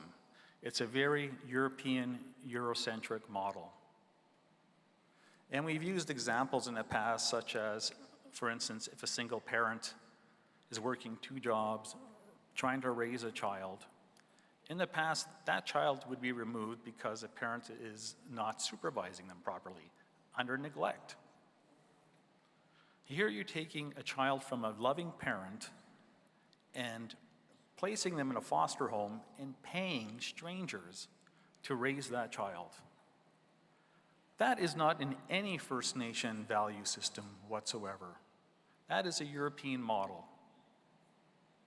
Wouldn't it be better to actually provide funding supplements and resources to that single parent so they can actually put food on the home with food vouchers, have rent supplements, and that way they don't have to work 2 jobs, and you can keep the child in the home with a loving parent who's doing their best to protecting them. So when you look at the reforms we're proposing, we are trying to oust that European way of thinking, that model. Right now, under the funding regime, apprehensions of children are unlimited. There is no cap on removing children. And we pose this question to Canada in the CHRT process. What would happen if an agency came in and apprehended every child in a First Nation community? Will Canada reimburse that agency and pay for it? They said yes. We are putting a limitation, a false ceiling, so to speak, but essentially we are putting a cap on protection services. Agencies will get funding for protection services. If they go above that and run out of money, they will have to work with the First Nation, actually report back to the First Nation of why they ran out of money. And there could be tough questions asked. Did you do your prevention? Did you do post-majority? Did you do all these things? But in any event, the regime we're trying to replace is that First Nations would have a role. So if an agency runs out of protection money, they'll have to go to the First Nation, work for the First Nation, and both parties will have to make the funding request for Canada. Now, it's under provincial statutory requirements. Canada will have to provide the funding, but the fact is the First Nation will finally have a role in that. So we are looking at a way to keep making sure that First Nations actually have an active role in the services that are being provided to their communities and the full array of services. First Nations themselves will be getting 2/3 of the funding up front. And it's not prescribed. And that money is not regulated by provincial laws. So when you're dealing with poverty-related issues, no food, no housing, not being paid enough to pay your rent, that's not under provincial legislation. But First Nations will have the ability to use the funding to actually provide those services and supports to that family. And that's what we're doing in this. The whole intent of the settlement agreement is to really to address the high rates of apprehensions and the overrepresentation of First Nations children in the family, in the child welfare system. And all these amendments are to ensure that First Nations will be in the driver's seat and that agencies and First Nations will work together to ensure that the full array of services can be provided to that child. And that's the intent of the settlement agreement. Thank you very much. Thank you very much, Stuart Wedke, Legal Counsel for the Assembly of First Nations. Next, I'll call upon Legal Counsel for the Anishinaabe Nation. I think I misspoke incorrectly, but Julian Faulkner is with Faulkner's LLP, and he is Legal Counsel for Anishinaabe Nation. Julian. Thank you, Adam, and it's an honor to be before you, Chiefs. I want to acknowledge the sacred items in the room and the elders and the territory. In the interests of being extremely quick, I'll say firstly that I heard Dr. Blackstock, who is undoubtedly a foremost authority on child welfare, say that she was worried that this government, that the next government couldn't be trusted to honor the agreement. Well, I just want to echo, because I'm not a child welfare expert, I'm a lawyer, and I understand I have to apologize for that regularly. But what I can tell you as a lawyer is if the other side doesn't keep a deal, I take him to court and enforce the settlement. It's that simple. So the reason not to agree to this is not that it's not enforceable. It's absolutely enforceable. But I'm trying to figure this out. So we're worried they're not going to uphold their end of the agreement, the new government, say under Poilievre. It doesn't take a crystal ball to know that's what we're talking about. But on the other hand, we're talking about negotiating with this new government. As a negotiator, I'm not a child welfare expert by any means compared to Dr. Blackstock, but as a negotiator, the idea of sitting in a room with the Poilievre government and trying to get you this kind of agreement, it's off the charts, speculative, fanciful, and I have marshland in Florida to sell you. It's not going to happen, respectfully, and I'm sorry, it's just my opinion, but you're not going to get that ear, you're not going to get that flexibility. What's going to happen is that remote communities will continue to get the short end of the stick. If page 17 of the PowerPoint on remoteness can be put up, I'm just going to put one page up for you. The average allocation for remote communities in this country will be, under this agreement, the national average will be 30% adjustment for remoteness. That's a new world. In the northern communities, such as Anishnu, Okinawan, the adjustment's as high as 100%. This won't stop with child welfare. This will become the rule for education, for safety, for health. And this idea that somehow 10 years or government allocation is a bar to doing a good deal, well, that in fact was the reality with the BC Health Authority. It's a 10-year deal, and the government honored it because lawyers are there to take them to court if they don't honor deals they sign. That's the only thing we're good at. So you make them sign, and I'll force them to comply, I promise. Thank you for your attention.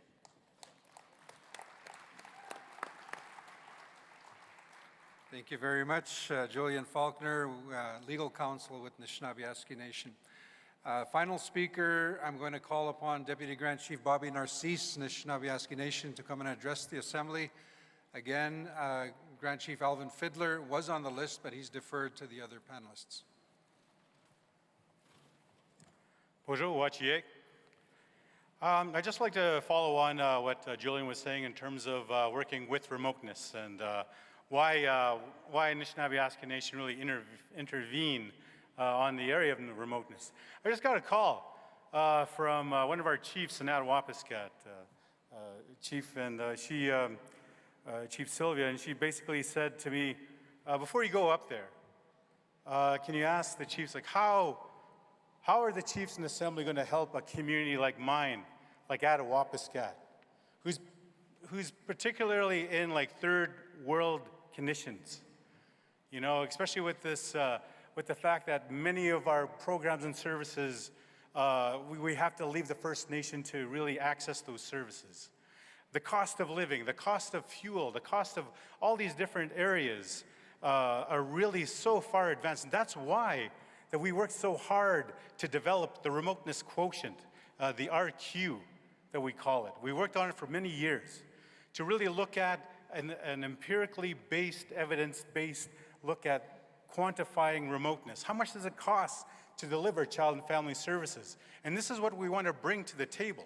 This is what we want to share with every remote communities across Canada as well. It's not just the fly-in communities. There's also road access communities. There's communities that are accessible by barge. There's various costs associated with that.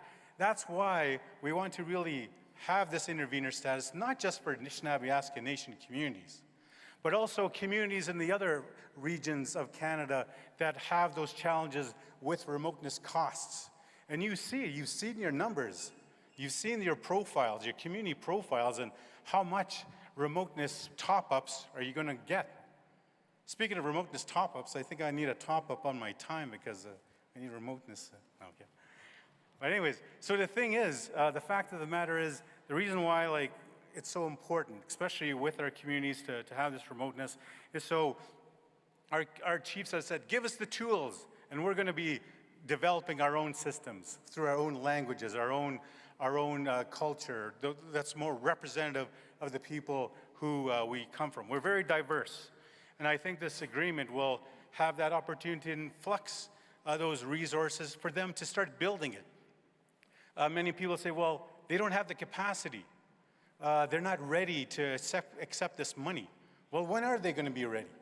You know, you need to start someplace. And I think this is opportunities to give them a floor to really start on some of those initiatives that are there, like the band reps, like the prevention, and moving ahead. So this is the reason why that we also created the National Assembly of Remote Communities, NARC, to ensure that other voices across Canada have that opportunity not to be left behind and given the short end of the stick. Other communities across Canada that have remoteness index will get that remoteness funding as well as a top-up in many of those areas. So we continue to push that work for many of our isolated and remote communities across this country. Miigwech.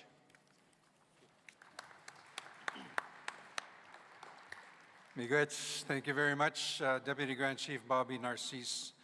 And with that, I would like to thank all of the panelists and being mindful and being very respectful to the time allocation so that we can get to the open forum and the chiefs can talk about their issues and their differences across the region. So with that, thank you very much to the panel.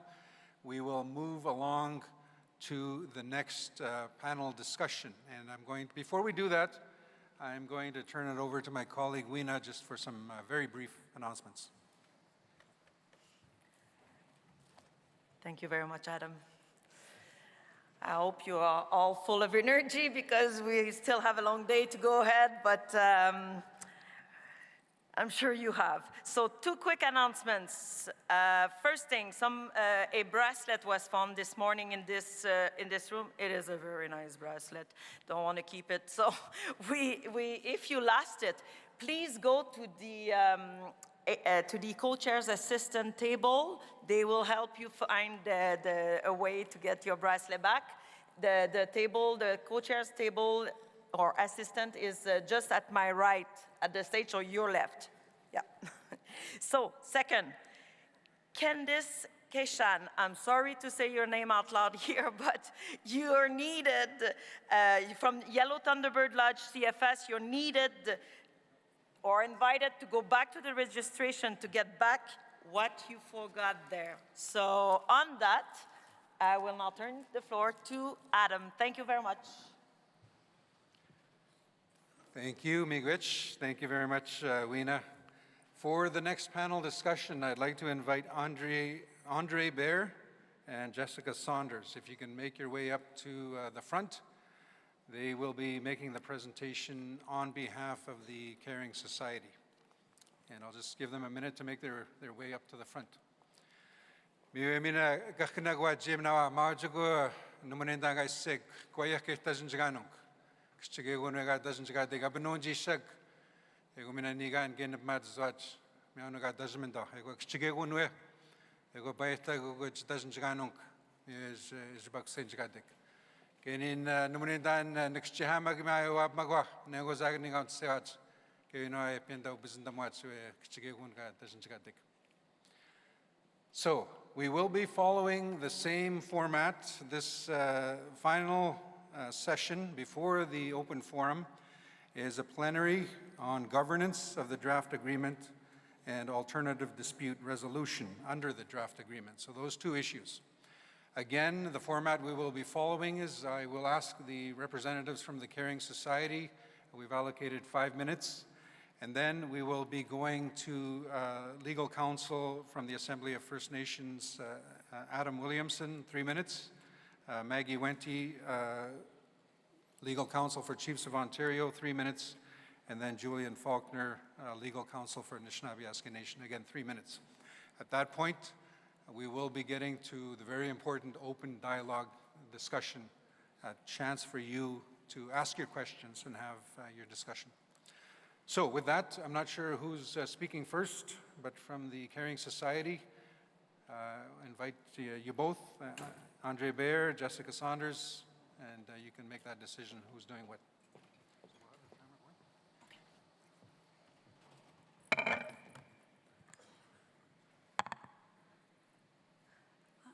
Good afternoon. I'd like to acknowledge the territory we're on and thank those who assisted with the pipe ceremony and the prayer, and thank you for all your contributions. On long-term reform, the Canadian Human Rights Tribunal, after hearing mounds of evidence from First Nations, leaders, elders, knowledge keepers from across Canada, these are some of the things that the tribunal said about long-term reform. The cycle of harm must be broken. On what's needed, a complete reform, a transformation that will protect generations to come, and called the discrimination against First Nation children and families harms of the worst kind. Canada has said to experts, part of the broader circle, that they never would have done any of this if it weren't for the orders in the Canadian Human Rights Tribunal. Why would we make a dispute resolution system that gives us less than what we currently have available under the Canadian Human Rights Tribunal? And I'm talking about the dispute resolution process. There are critical pieces missing in the jurisdiction of the Dispute Resolution Tribunal. It can't make orders that would result in systemic change. When I said this, when we were reading, off the jurisdiction to a lawyer who doesn't practice in this area, they laughed because they were like, isn't that the whole point of this? Systemic change, a complete reform, isn't that what was fought hard for over 16 years in the Canadian Human Rights Tribunal? And this process doesn't do anything to assist in making systemic change? It should also be able to make interim orders that protect the immediate needs of children. And thank you to the Caring Society Legal Counsel who pointed that out, and also to families. Families have always been kept out of the best interests of the child, and because of First Nations advocacy, we've opened that up to also include our families. The provisions on dispute resolution are soft on Canada's discrimination and will perpetuate discrimination. It's been said that the dispute resolution process is a First Nation process. I look forward to hearing more on this because I don't see that. It's completely tailored to Canada. I've been on the front lines practicing child protection my entire career, representing nations and agencies in court from mediations to trials. Now, when it comes to an on-the-ground example, part of the difficulty I have with this agreement is I don't know how much the people who negotiated it with respect understand the on-the-ground realities when it comes to protecting First Nations children and protecting First Nations families. How many of you have been dealing with delays and moving goalposts on information requests from Canada in your CHRT 41 capital application process? I'm going to bet pretty much everyone in this room, them or their nations, their staff people have been dealing with these issues. Now, just an example of an on-the-ground reality of how this process is soft on discrimination. When there's funding shortfalls and you don't have enough money in prevention, housing, capital to deal with all the issues facing your nations, and that was talked to in other panels. We know experts are forecasting shortfalls in each region within the first 5 years of this agreement. When there's shortfalls, you have to make a service provider funding adjustment request. Agencies can do it for reasons beyond reasonable control. When nations have to do it, this is First Nations. This is a First Nation process. Unforeseen events beyond its reasonable control, not including reasonable foreseeable natural events or circumstances covered by other government programs or policies. There you have it, First Nations being again made to jump through all the hurdles. What do those things mean? I'd like to hear the lawyers who negotiated speak to that, because it's First Nations who are going to have to on the ground deal with this. It then goes, and I can cite the sections. Section 198. It says, ISK shall make a determination on the funding request. But in the very next breath, it says, if ISK has not made a determination within 30 days, the request is deemed to have been denied. So when you as a First Nation don't have enough money and you or your agency have to go seek more, if ISK, it says it has to, but then in the next breath it says, oh, it doesn't have to make a decision. And when it doesn't, it's deemed denied. The Caring Society has said in decisions on those such processes, it should be deemed approved. That will get Canada to move. Even on urgent requests, even when it's then gone to an adjudicator in dispute resolution, again, a First Nations process, it says that the adjudicator selected by the President, who's appointed by Canada, may consider First Nations protocols, the circumstances of the First Nations. It has to. The only thing it can consider is what Canada used to decide it. It doesn't consider anything from the First Nation. Rather, that's discretionary. That's not a First Nation process. Thank you.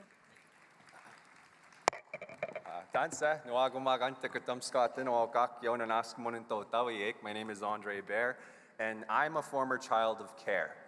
I remember the day when I was 4 years old and I was ripped out of my mother's arms by a social worker and placed with a white family. We have an unprecedented opportunity. We crushed Canada at the Canadian Human Rights Tribunal, and this moment is critical because for the first time, we truly have the ability to hold Canada accountable to the atrocities that they have committed against our kids. This is bigger than the AFN. This is bigger than their legal team. This is bigger than Canada. The decision we will make here will have a lasting impact on our children suffering in the child welfare system today and those who are going into the same harmful system tomorrow.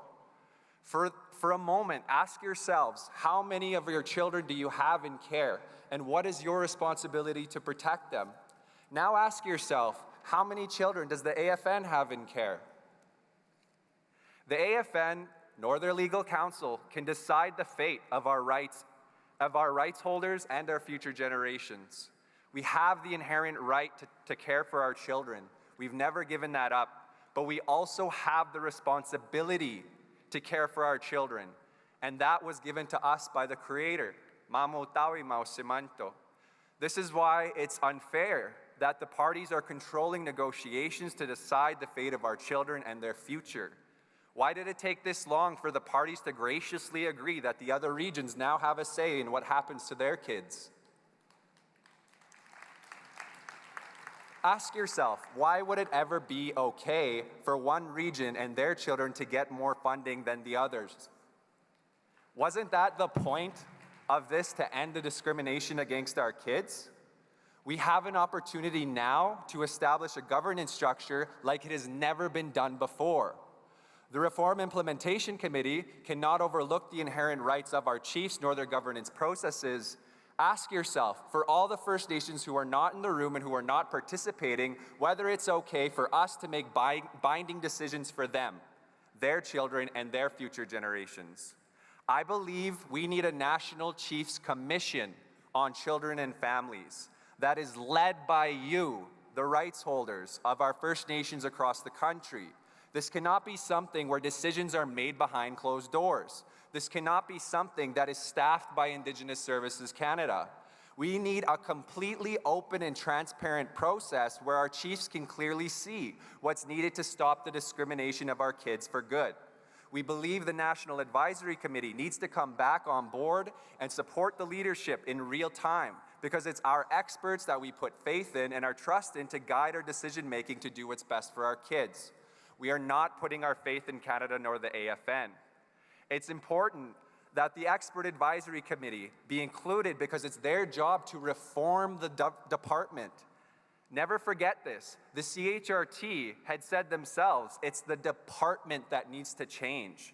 And this cannot happen if Canada has the final say over recommendations made by the Reform Implementation Committee. Don't get me wrong, this is a good start, but I don't trust Canada, and I personally don't trust the AFN. We need the CHRT to remain involved in this agreement.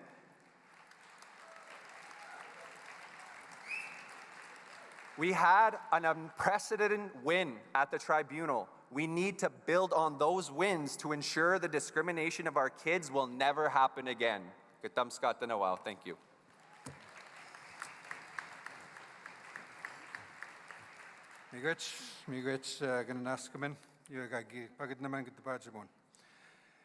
So next, I'm going to call upon from the Assembly of First Nations, Adam Williamson, if you can address the Assembly.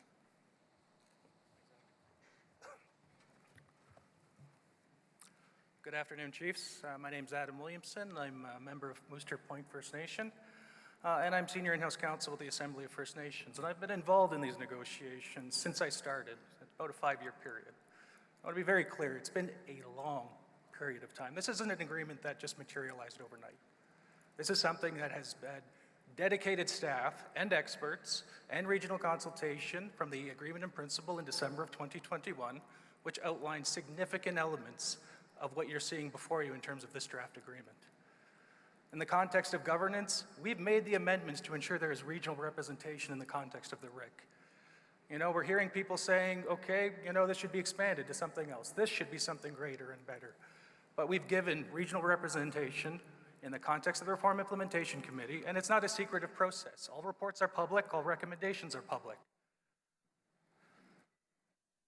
In terms of the CHRT's continued presence, again, we do have an alternative dispute resolution process which replaces this. And again, we're hearing people say we've had big wins there. Yes, we have. And this agreement is the product of those wins. Again, not something overnight. An agreement in principle was entered into in 2021 with the Caring Society, who negotiated this piece for 2 years under that process. It's not been secretive. It was subject to settlement privilege in the CHRT process, and that is why the parties had to negotiate this, and we released it as soon as we were able. And again, we're hearing, well, what if it's not enough money? Well, there are built-in protections in the context of the service provider funding adjustment request. Agencies will not be left in the lurch. There is funding available outside the $47.8 billion in the context of their inability to provide legislative services. And least disruptive measures is baked into that process, meaning they can provide their legislatively mandated protective services. Now in the context of the envelope, I've heard shortfall, shortfall, shortfall, shortfall. The researchers have confirmed that this is an adequate amount of money for reform of this program, based on the research, which is the foundational pieces of the reform, which again, the only research in this area which has been ongoing for a significant period of years.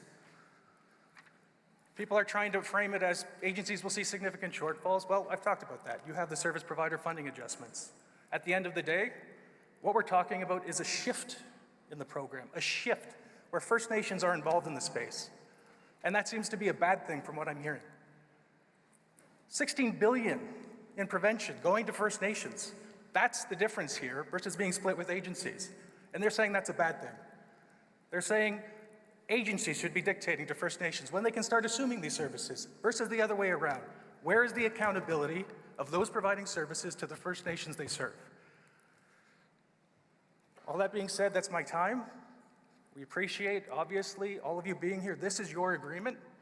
We will listen to your mandates. We will listen to you. You say yes, we will continue. You say no, we will go back. And I can't say the same for all the parties currently arguing on this thing. Thank you for your time. Miigwech, thank you very much. Next, I'll call upon Maggie Wente. Maggie is a partner with OKT, legal counsel for Chiefs of Ontario.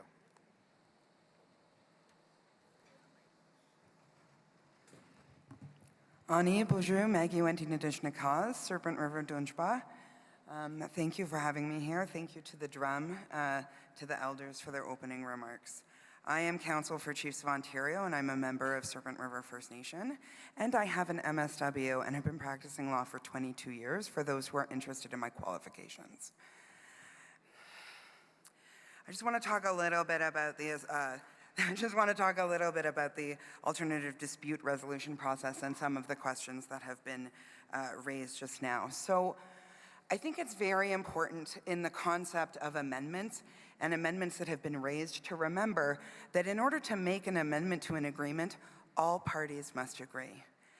And I have heard a lot of suggestions about amendments today that I don't disagree with. They would be great to have, and they were not things that were able to be achieved. And so we need to, unfortunately, inject a dose of reality into our thinking about the kinds of things that we might be able to achieve through an amendment or a renegotiation process. My advice has been to my clients that I think that there is a very, very slim 0%, almost 0% chance that there will be a mandate from Canada to renegotiate this agreement. That said, the ADR process, which I was particularly involved in negotiating, I think offers some things that are superior to what the Canadian Human Rights Tribunal offers. To begin with, the Canadian Human Rights Tribunal, like all human rights tribunals across Canada, is subject to underfunding and is subject to have its funding changed and its members who make decisions changed. In contrast, the tribunal that's been set up under the agreement will have secure funding for 10 years, will be led by First Nations people, will be led by First Nations people who have been recommended by the parties and by the Reform Implementation Committee. And they will be there to make decisions in a culturally appropriate fashion, as recommended by the First Nations who are before the tribunal in order to give their advice about how it should be done. And in addition to that, so that's not something that we can get at all from the CHRT. And in addition to that, that's not something you can litigate yourself into. So you can go back to the tribunal, but the tribunal's not going to design a dispute resolution system for you. In addition to that, there will be duty counsel, navigators, cultural officers, all set up in order to assist First Nations who have disputes under the agreement. And there will continue to be access to the tribunal for First Nations and families who have human rights complaints to be done. So this is just designed to deal with allocations under the agreement. And it's important to know that's not something that is currently available. So it is a shift, and it is a new form of dispute resolution. So that's all of the time that I have, but I'm happy to answer your questions. I'm in the pink blazer. You can find me. Miigwech. Thank you very much, Maggie Wente, Legal Counsel for Chiefs of Ontario. Next, I'll turn it over to Julian Faulkner, Legal for Anishinaabe Nation.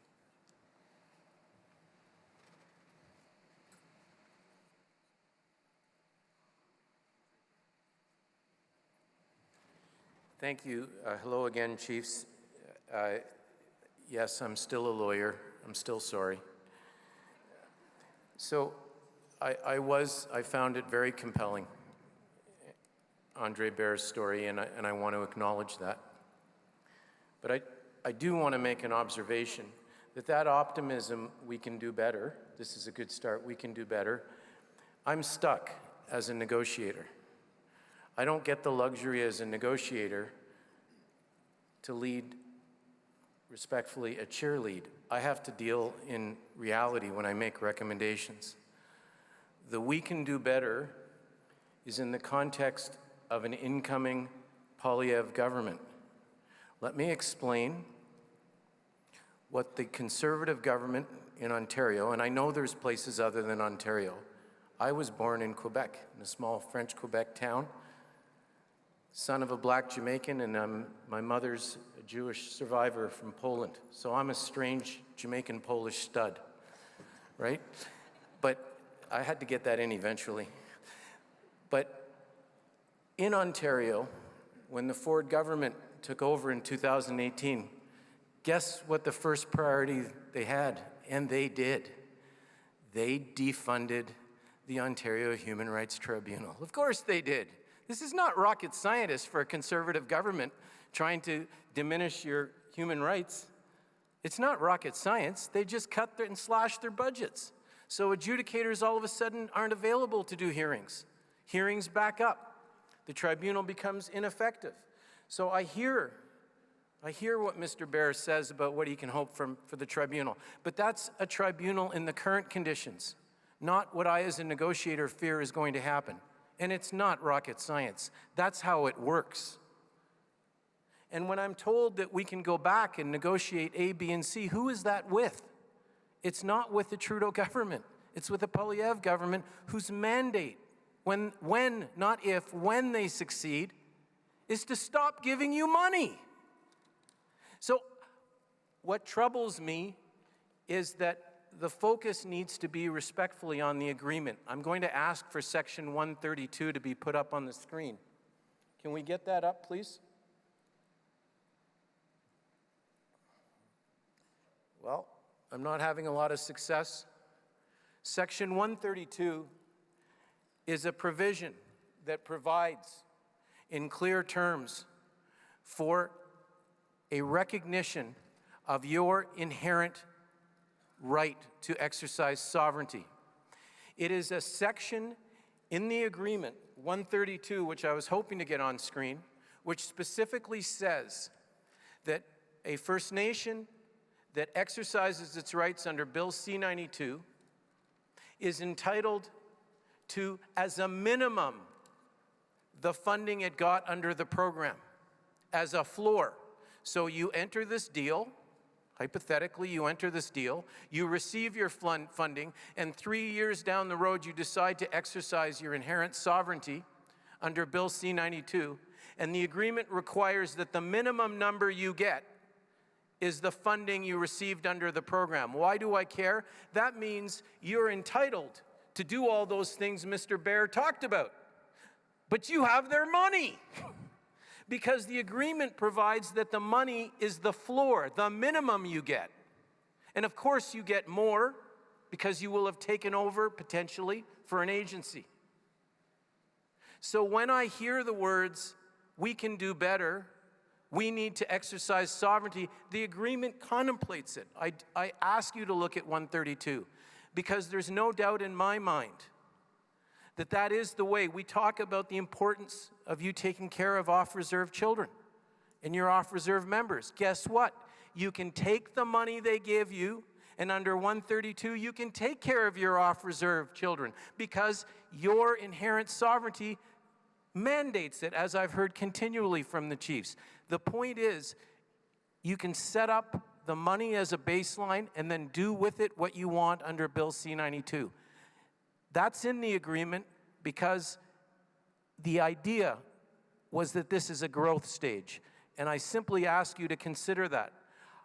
Respectfully, maybe it's my limitation, but I cannot make Mr. Polyev a compassionate person. I can't do it. And when we understand that our options are very limited, then I think it puts this agreement in a different light. There's an old Rolling Stones song, you know, you can't always get what you want, but sometimes you get what you need. 132, which is now on screen, well, it shows you respectfully what you need, which is that inherent jurisdiction, recognition, and respect, and it creates a minimum funding floor for you. You can do anything you want with that money once the floor is set. I thank you for your patience.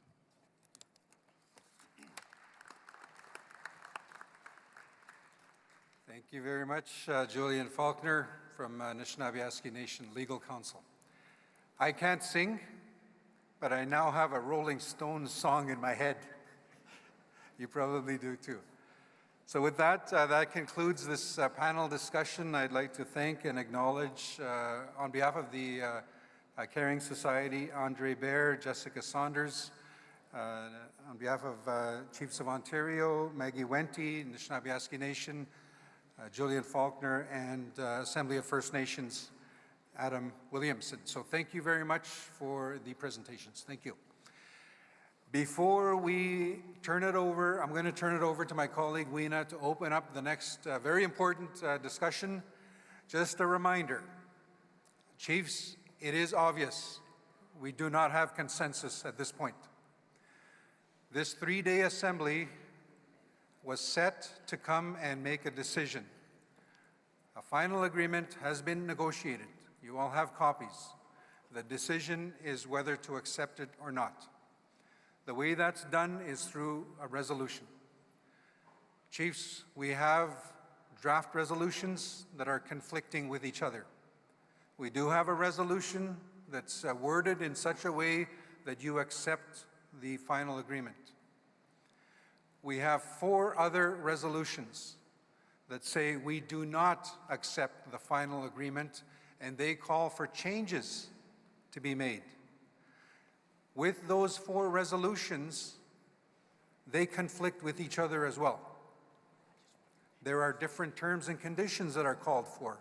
So all 5 resolutions conflict with each other. Our goal is always at the Assembly of First Nations to achieve consensus.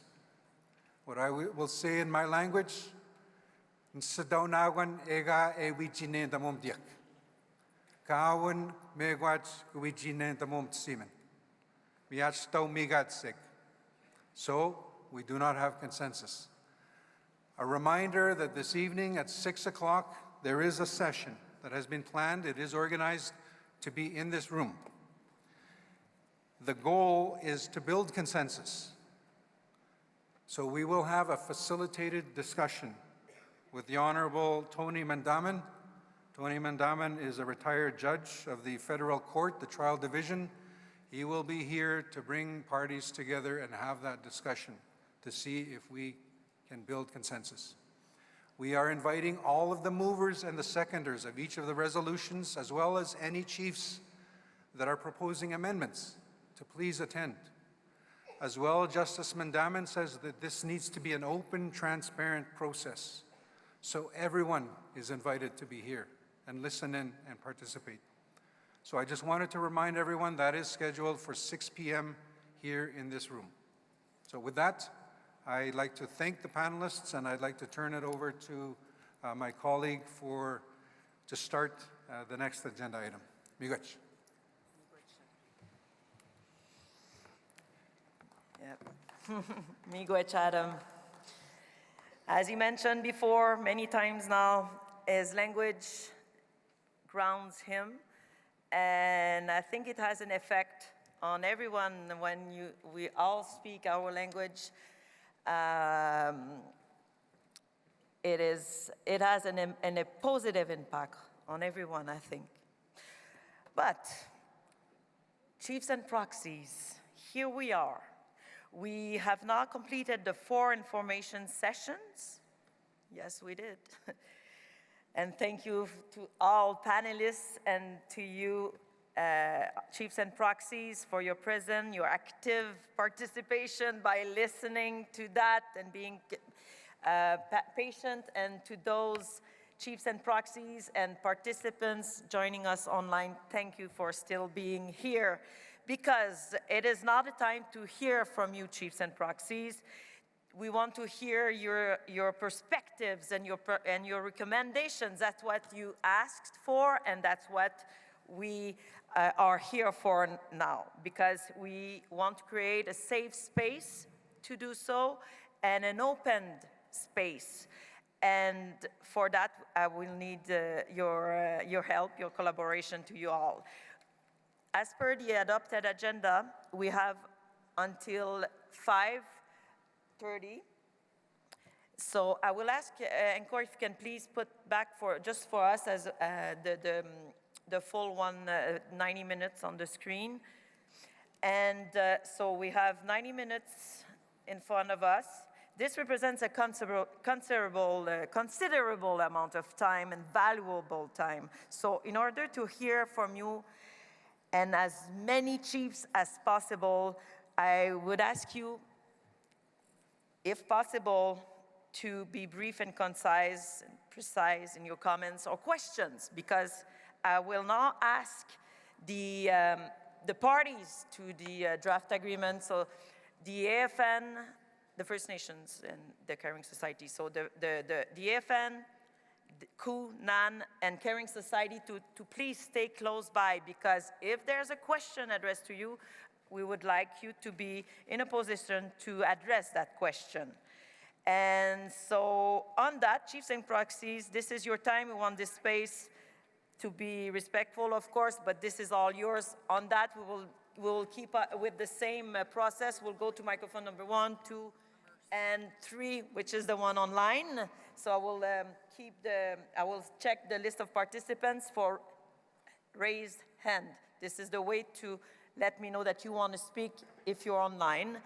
And we will put the timer to 4 minutes for each intervention, but the more concise you are, the more chiefs and proxies we can hear during these 90 minutes. So on that, thank you very much, and I will now invite microphone number 1. Please state your name, title, and nation, community, or First Nation. Over to you. Thank you. Hello, my name is Raven Hall. I am from Clem 2, Kitasoo Haycase Nation. I am here as a proxy, also elected council. I used to be in care. I am 30 years old. I look around this room and I see older people, much older than me. You know, on that topic, I would like to see more youth representation. How are we making decisions that will be impactful to our children and our families when there is no youth representation, when there is no youth input? How are we doing this if this is for our children? Where is the youth council? Where are they sitting at this table? And I put that pressure onto my council back home as well. The reason why I'm on council is because of the youth. That is why I got elected. So this matter is very important to me. It is very, very important to me, and it should be very important to you. And if you don't have questions, I am not a yes person. Before I say yes, I want to be properly informed, properly educated, so that I can make an informed decision. And I would hope all of you would too. Being older than me, being doing this for a much longer time than me. I would like to see more younger people at these tables, a part of these conversations. And if you are not questioning what they are presenting us, shame on you. And I say this is not aggression, this is not anger, this is passion. I have passion for our children because, you know, they don't put off reserve on the table on this. And that guy up there said, oh, we can use the money in section blah, blah, blah. But let me tell you, it should be on the table already.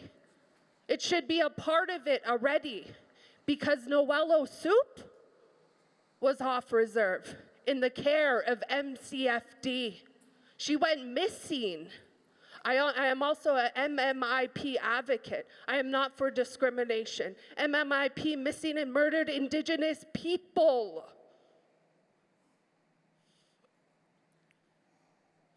And she was in care.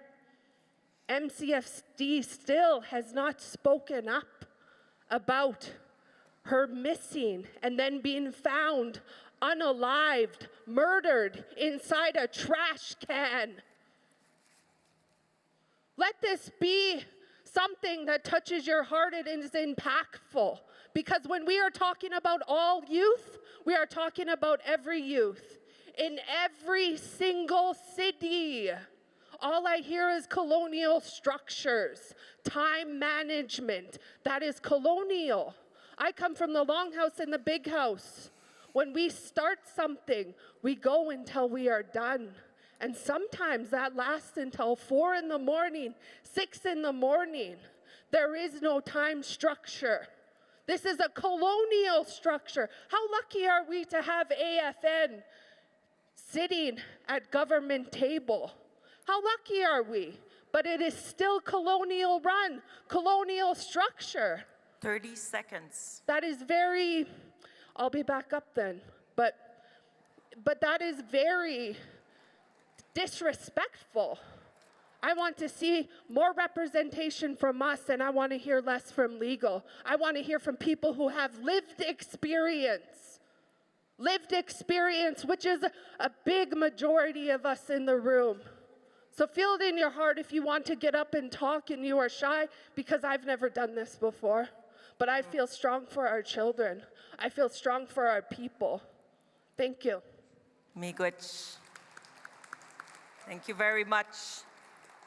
Maybe I didn't mention it, but just a reminder to you all that it's important to follow or to respect the code of conduct that we all abide by that, and our true value of respect of each other. So on that, I will go to microphone number 2, please. Good afternoon. My name is Regina Crowchild. I'm a minor chief from Tsuut'ina Nation. I have a couple of comments and a couple questions. First of all, years ago, AFN, when Perry Bellegarde was national chief, he came and he advised, encouraged the chiefs to accept C-92. Now, when you look at C-92, that's a delegated authority, so our sovereignty is limited. Now, this lawyer, the last speaker, says under C-92, the First Nations can do whatever they want. You're still under limited sovereignty. I come from a treaty nation, and as a nation, we never gave up our right to government or our right to our languages, our right to sovereignty or anything like that. We are sovereign people. We don't need Canada to delegate authority to us. So I'd like to know, why is he saying through a delegated authority under C-92 you can do whatever you want? That's crap. The other thing too is this whole settlement is about correcting the discrimination and the racism to our children. Where in that document does it say Canada has to cease discrimination? We can get this money and work it out in our communities, but Canada can continue to discriminate against us. And it doesn't matter which party gets in. I'll tell you one thing. The Liberal governments, the Conservative governments, and I don't know about the NDP, but probably because they make deals with Trudeau, all their intent is to legitimize their title to our territories, and that's what our treaties were about, to share our territories, and our peoples never surrendered or ceded our territories. Canada has tried to kill us off, assimilate us, and whatever, but we are the First Nations that Creator put us here, and we have a right of self-determination. Canada never gave us that. They're delegated authority from the British Crown. So why? I'd like to know what in the agreement does it say that once we get this money, when you're under C-92, when you're under other legislations under Canada with delegated authority, how is Canada going to be stopped from discriminating against us? They cost us all the atrocities. Now they expect us to finish it off in 10 years? What's the matter with this?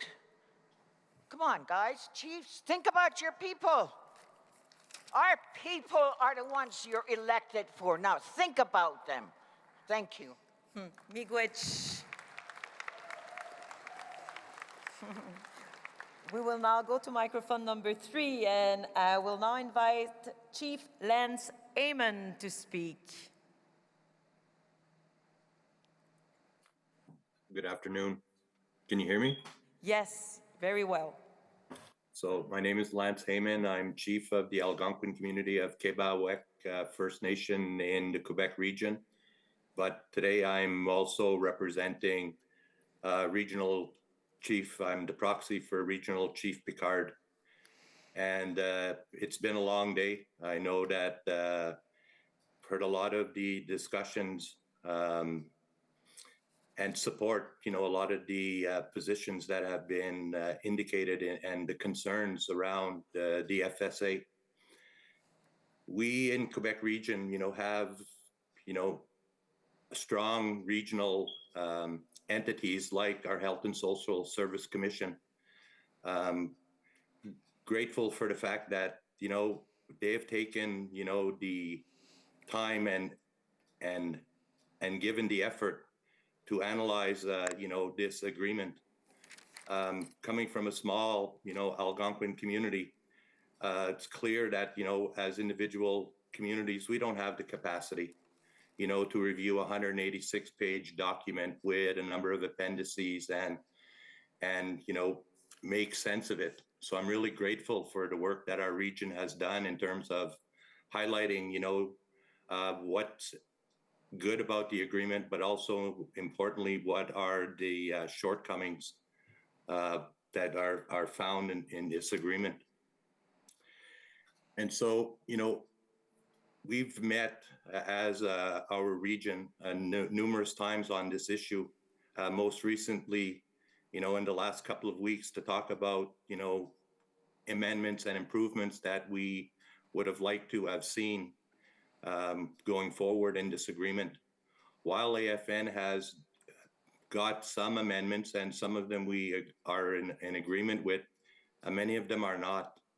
And a lot of it, the concerns we have revolve around the whole issue of governance and the fact that this agreement, was negotiated without the involvement of First Nations across this country. I think a lot of us were surprised in July when the announcement was made that a final agreement had been done, given that there wasn't much information leading up to negotiations that were ongoing and happening. All that to say that, we've highlighted, our issues and concern and have sent our regional position to the national chief and the executive, and also Minister Haidu, stating that, in its current form, our region cannot, support the current agreement. And I guess before I close, I would have questions, I guess, in regards to accountability. A lot of these processes and direction are given by chiefs in assembly. And, clearly there was direction provided in Resolution 40/2022, which indicated that you were to include our regional experts, return with options, and make sure that at the end of the day, we could go to the tribunal if things didn't work. So my question is, why didn't that happen, and why is there not a lot of transparency in regards to the process? And here we are now conflicted by, two opposing positions in disagreement. And although the information today was helpful, it was also confusing. So all that to say is that, we're going to participate in the session this evening with a view of trying to find solutions. But clearly, there's work to be done in this agreement. Thank you.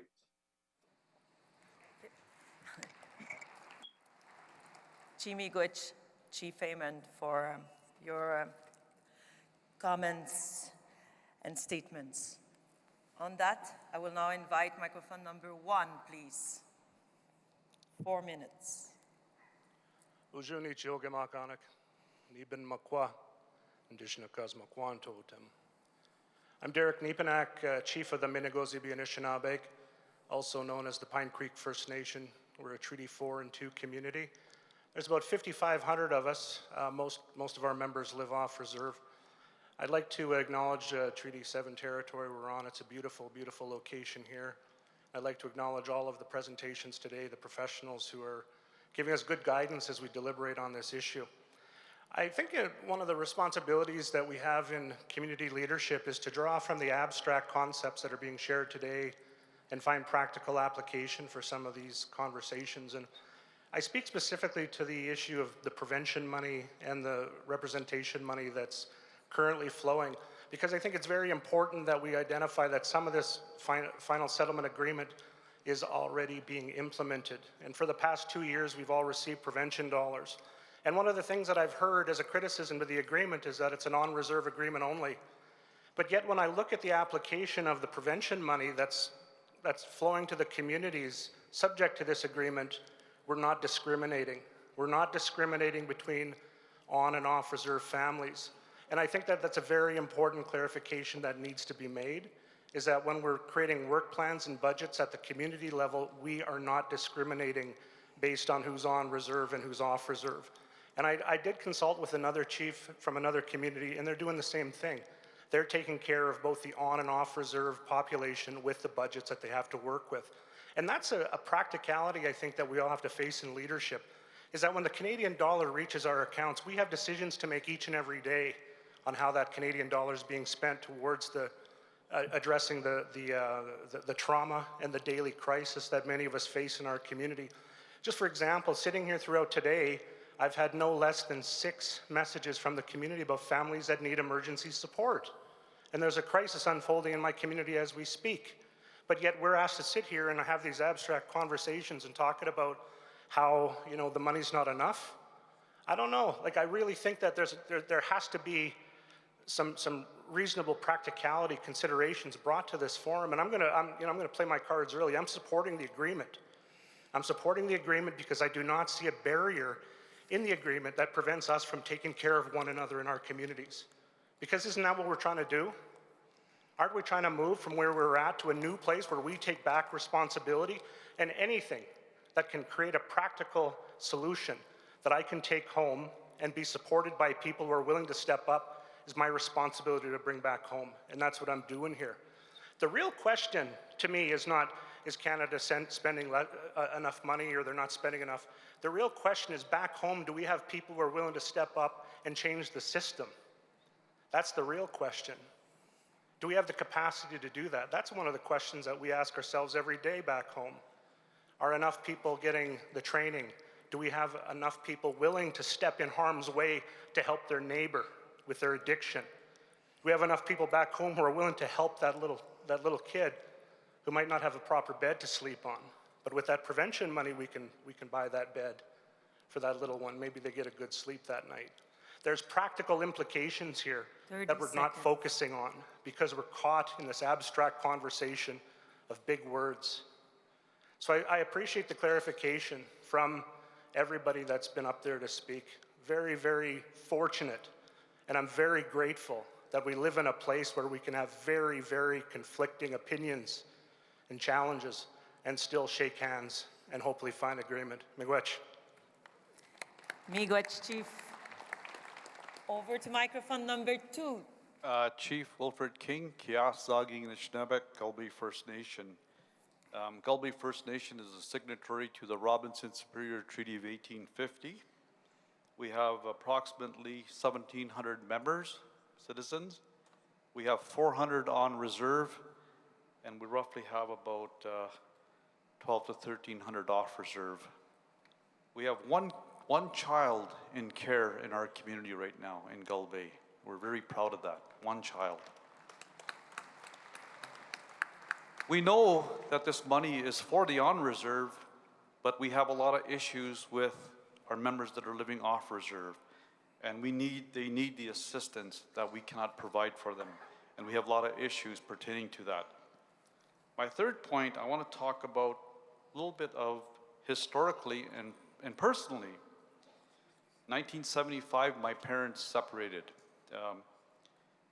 My aunt and uncle took me in. There was no child welfare. My loving aunt and my loving uncle took me in and took care of me. My older sister and my brother-in-law took care of my older brother and my younger brother. There was no child and family services. They took them in because they loved them and they cared for them. I have a son that's grown up now. Don't have to worry about him because he's old enough to look after himself. But he is raising his daughter, again, without the intervention of child and family services.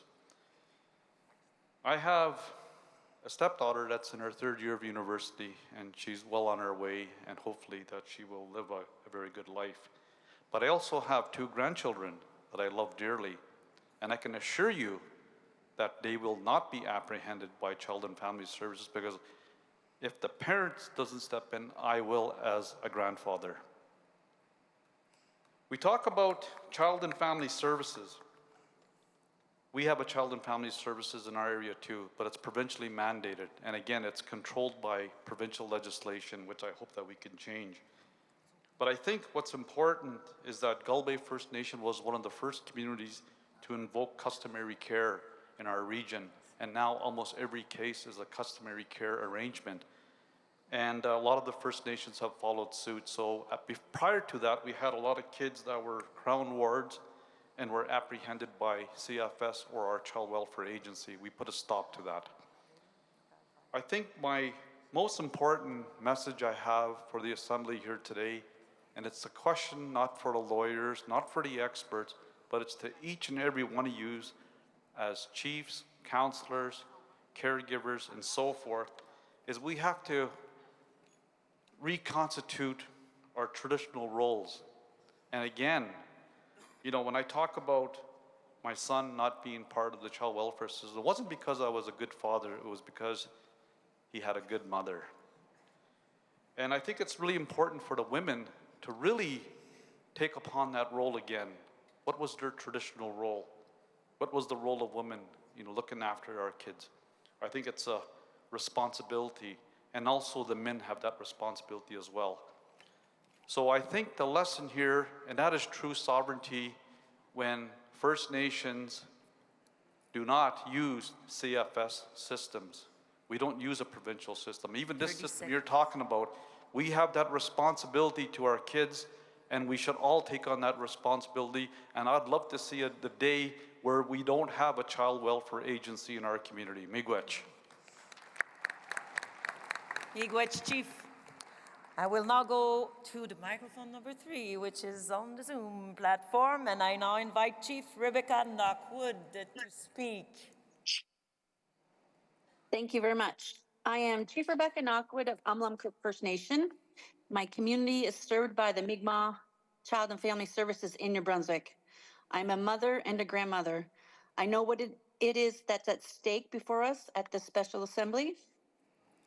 While I know we will never get a perfect agreement on reform of the program that's critical to the well-being of our youngest generation, I will be voting against the draft final settlement agreement, just to put that out there. While there are some positive changes made to the amendment, the draft FSA, Why is my hand up?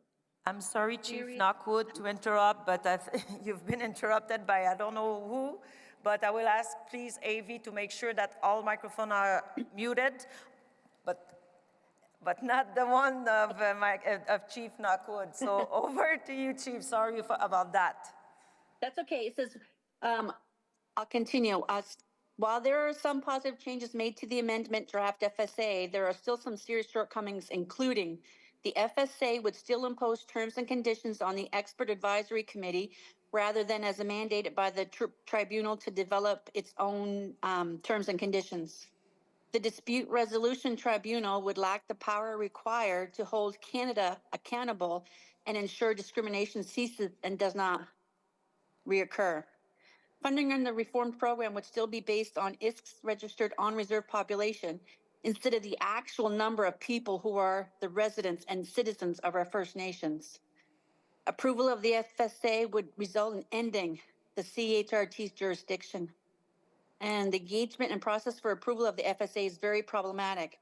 Per the AFN Resolution 4022, us chiefs were to be provided with all available options and related supporting financial resources to ensure First Nations can exercise their free, prior, and informed consent on long-term reform of the FNCFS program. We were not provided with options. Instead, chiefs were provided with a final agreement negotiated in secret with no clear mechanism to provide feedback and no clear process for amendments, and asked to vote yes. The very process leading up to the vote at the Special Assembly is deeply concerning, as it did not allow for free, prior, and informed consent. Under the terms of the draft FSA, AFN is required to promote the agreement and make best efforts to procure approval from First Nations leadership. As a result, AFN's messaging is consistently framed in a manner that praises the draft FSA. Rather than consult with First Nations leadership and obtain our free, prior, and informed consent, AFN has held a series of engagement sessions that feel as though they are designed to sell the FSA and procure First Nations approval. During the regional engagement sessions in New Brunswick, which I attended, questions and concerns that were raised by chiefs and technicians were not meaningfully addressed. Many remain unanswered. The AFN summary report of the regional engagement sessions completely misrepresented the issues raised by the First Nations in New Brunswick. The AFN should be providing objective and accurate information in these types of summaries so that First Nations can exercise their free, prior, and informed consent. In the future, AFN must refrain from committing to support or otherwise make efforts to procure support from leadership on agreements that have not been shared with communities. We are only provided with an amended version of the draft FSA late last week. This process is flawed. This process has not provided the opportunity for FPIC. And we were only provided with a complete draft agreement a day or so before the Thanksgiving weekend, which allowed only 2 to 3 business days to renew and review and analyze the new provisions on majority funding and capital funding. The enabling legislation for the alternative dispute resolution would only be provided after Chief the agreement Knockwood, I'm sorry to first interrupt. reviewed. I will Sorry, ask you I'm to done. please conclude. Thank you. You were done? Oh, thank you so much. Thank you so much, Chief. On that, I will now invite Chief at microphone number 1, please. My name's Roger William. I'm Hanigwatin. I'm one of 6 Silcotin communities. And as a nation, I want to let you know that right now we don't agree with the proposed agreement. There's a lot of concerns. Hanigwatin, Silcotin, we're the First Nations that have one Aboriginal title. There's many Aboriginal rights cases that won, and the rights that we have today is not because the provinces and the country of Canada gave it to us. We had it, it's inherent, and we've been fighting for it since. We as Silcotin have sat down with the province, the federal government, and we had no choice but to go to court. And it's the court case was the road that we had to use to win our title. There's many benefits that First Nations across Canada, Indigenous people, their Indigenous law, their Indigenous language, their ceremony, and their children is why we won the case. And that's not what I see in this agreement. There are so many questions in this agreement. The Cairn Society, Cindy Blackstock, because of her, we're still here. And it's going to be the court cases that has forced the government to this agreement. Yet they're trying to cap the agreement. And this agreement is a cap that's going to affect our children.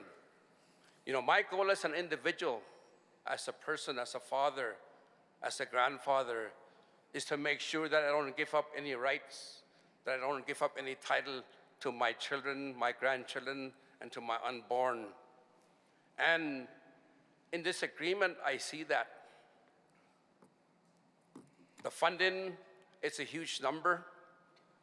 I mean, that's probably the largest agreement, largest settlement that I've heard of, but yet we didn't know about it. And in the end, what I feel is that it's not meeting the needs of our children. So with that, as a Hanigwatin, as a Tsilhqot'in, that there's some talks, we've got a few days. Let's see what we can do. Let's see how we can make changes. This morning, we argued about the agenda. And, you know, our leaders stood strong and in the end came to an agreement. We all stand strong. We all have our reasons why we agree with this and we don't agree with it. But we need more time. I know that the government, the next election, is deemed to be seen as an impact, possible impact. But we have the Cairn Society, Cindy Blackstock, that case is still there. And that's an opportunity to make it stronger. So I don't feel that we need to rush. I feel that we need to reset. We learn a lot from this agreement. That from this agreement, 30 seconds. I hear all the concerns, I hear all the benefits, but I think it'll take time to put it all together. So with that, I just want to say, Sachana Yagulin, Nagulin E. Thank you. Thank you, Miigwech, for this. Over to microphone number 2, please.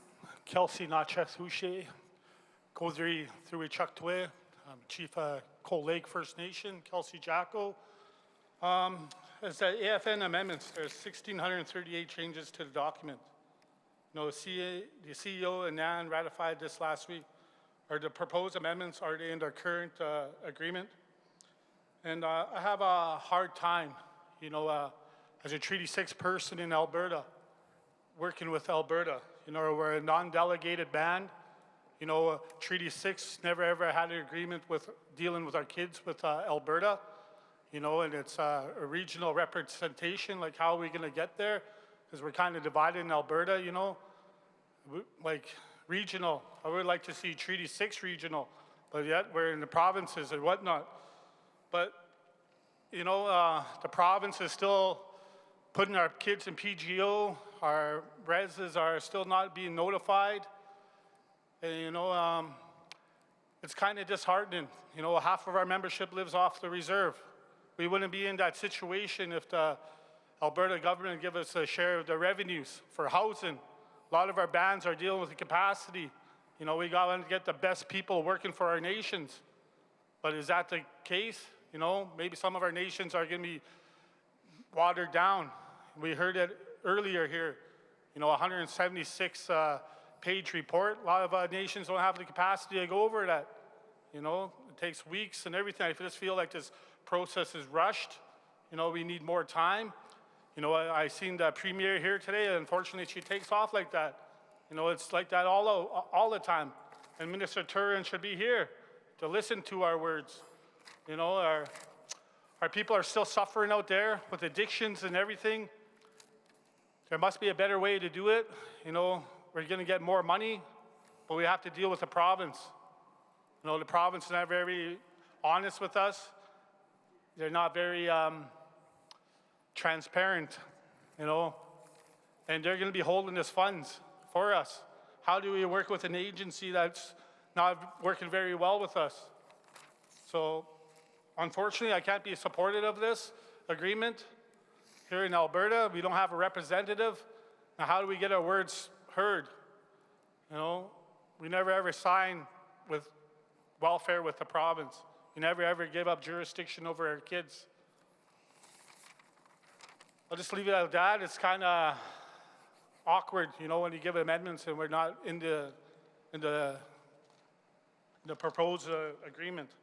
You know, I just want to know if the proposed amendments made from the AFN are in there. So thank you for your time. Masi. Thank you very much. I look at the microphone number 3 online, which is the Chief Nakwo. If you can please lower your hand. Your hand is still up. Just don't want to be confused with that. And there's no other hand up on the Zoom platform. So I will now invite Chief at microphone number 1, please. Proxy holder Judy Wilson. I'm proxy holder for Chief Maureen Chapman, Skyloch First Nation. I just wanted to relay what's been happening on the resolutions. So the movers and the seconders for 0, 2, 3, and 4 have been working and harmonizing the resolutions. Our hope is that the chief and proxies will vote down 0, 1 because we need resolutions 0, 2, and 4, which will remain distinct as one speaks to processes and one speaks to substance on the next steps. But we're fixing the technical issues with the technicians. So that's the work going on there. But one other point is that I feel that Treaty 7 Blackfoot Confederacy was disrespected this morning. And usually when that disrespect happens, there's something more substantial that happens from the AFN. So I would say with Chief Troy Knowlton that occurred, and there needs to be something done about that. And also there should be a youth ceremony. Maybe that'll bring us together on what we need to do. But I want to cede the rest of my time to Natalie Starlight. She's a youth from this territory. Thank you. Okay, my name is Natalie Starlight Fraser. I come from Siksika Nation. I'm 24 years old. I'm a case manager and a public speaker. I also was raised in care. I was taken off reserve at 3 years old, aged out at 18, straight to the homeless shelter. And Alberta provided support until I was 22, and now I am here. Why am I a youth that aged out of care advocating and fighting for youth in the system? Because no one is doing it. Decisions keep being made behind our backs, and it's not acceptable, and that's why I'm here. Every morning I wake up early to make sure I spend time with every one of my clients because I never want them feeling like they don't matter. Youth that don't feel like they matter engage in dangerous drug use and die by suicide. No one comes to consult with my clients regarding these matters. I work with Indigenous youth from nations all over Canada. These youth are in the care of the Alberta government. These youth are left behind and neglected from their nations. I work tirelessly trying to connect the nations to introduce them to their kids. I'm disappointed in the lack of involvement from nations to have off-reserve youth in their lives. I need chiefs to step up for off-reserve youth because they deserve justice and healing no matter where they are located. We cannot rely on federal and provincial governments. We know this. As Indigenous people, we have each other. Do not let the Canadian and provincial governments convince us that we must pick between our on or off reserve youth.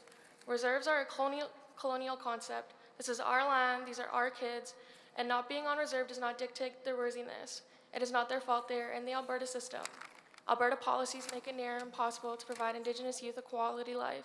This is not unique to Treaty 6 and 7 youth. There are youth from all treaties suffering here in the Alberta system. We must include off-reserve youth in this reform or invest in bringing our off-reserve youth back on reserve as soon as we can so that they can benefit. This means investing in children's villages, on-reserve foster homes, and intensive family work to explore kinship options. Assimilated genocide against Indigenous families will still prevail in Canada if we do not talk about how we will pave a way for our off-reserve youth to be included. We need to show Alberta we care about our kids as much as we say we do. Right now, we are leaving the impression on the Alberta government and our kids that we do not care, and Alberta is winning custody of kids from nations all across Canada. Nations, you need to fight for your youth who are suffering every day, thinking no one loves or cares about them while in the care of the province. If we are not able to override off-reserve jurisdiction, then we must work together to bring our kids back on reserve so that they can no longer suffer while in the care of the province and they receive the benefits of this reform. Chiefs, you play a crucial role in saving the lives of off-reserve youth. It is not their fault they are off-reserve, yet they continue to be condemned. We continue to be condemned.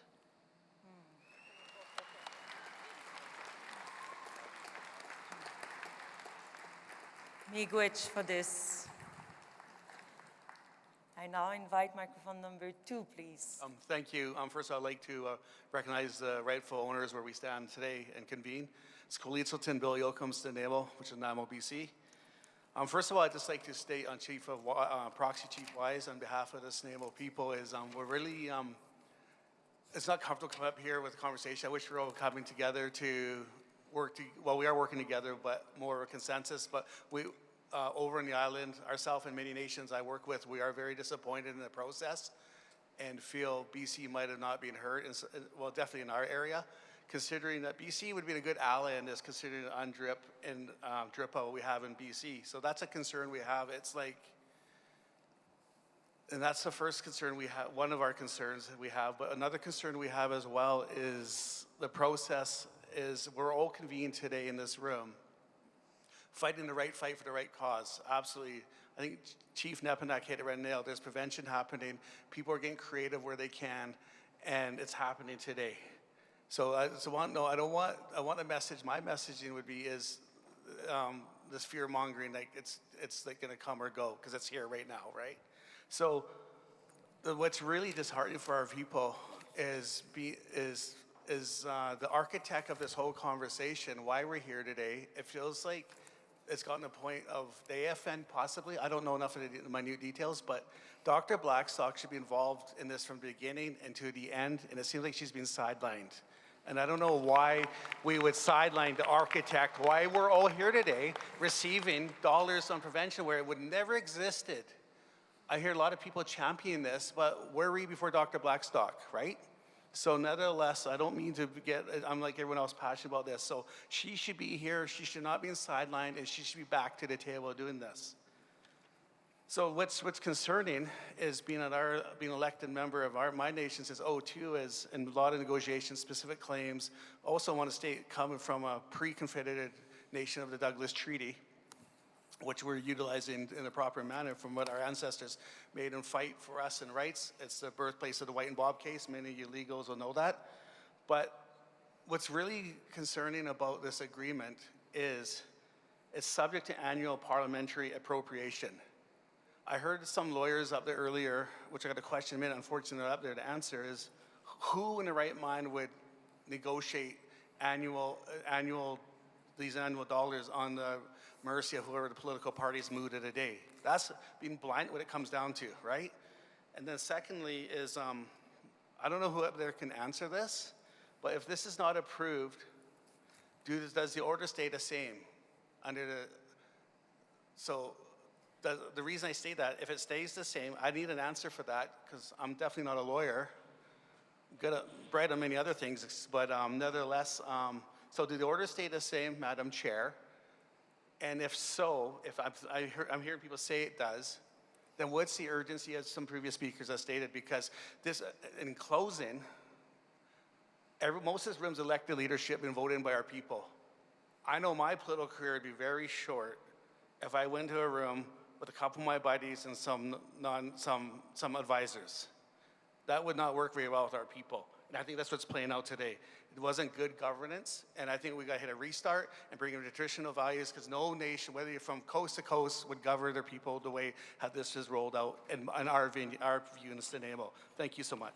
Isabka. Chief, please stay close to the microphone because I understand that you have 2 questions. Yes. Concrete questions you would like to get answers. I'm proxy, sorry. Brother Mike's chief, but yeah. Proxy. Yeah. So can you please just repeat those 2 questions?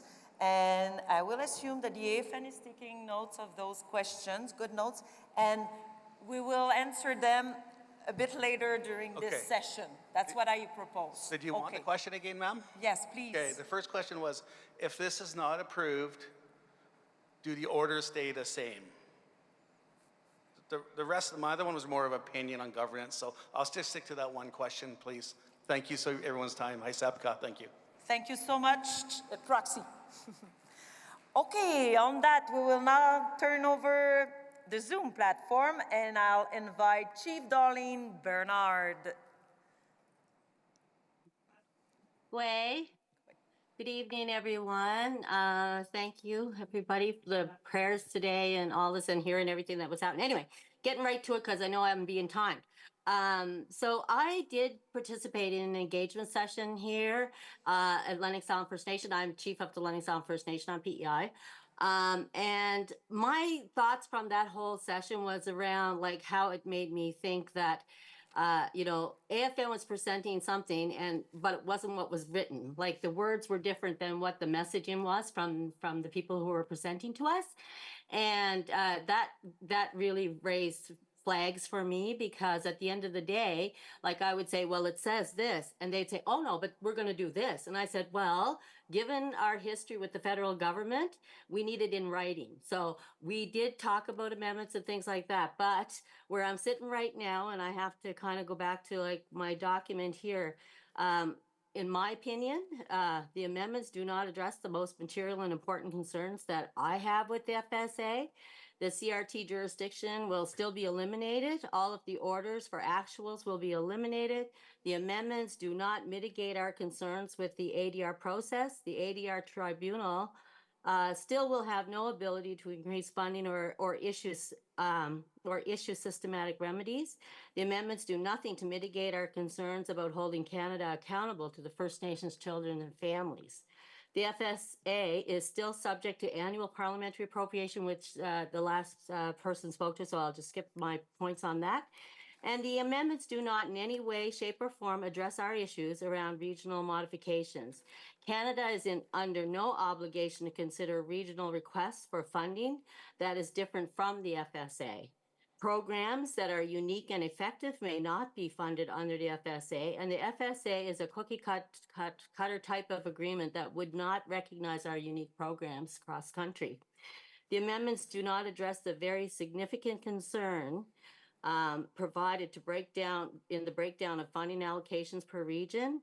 Under the terms and conditions in Appendix 10, it appears that most of this money would be provided to the provinces to deliver child protection services, which I think is wrong because we're all about protection right now and prevention and keeping our kids in our communities.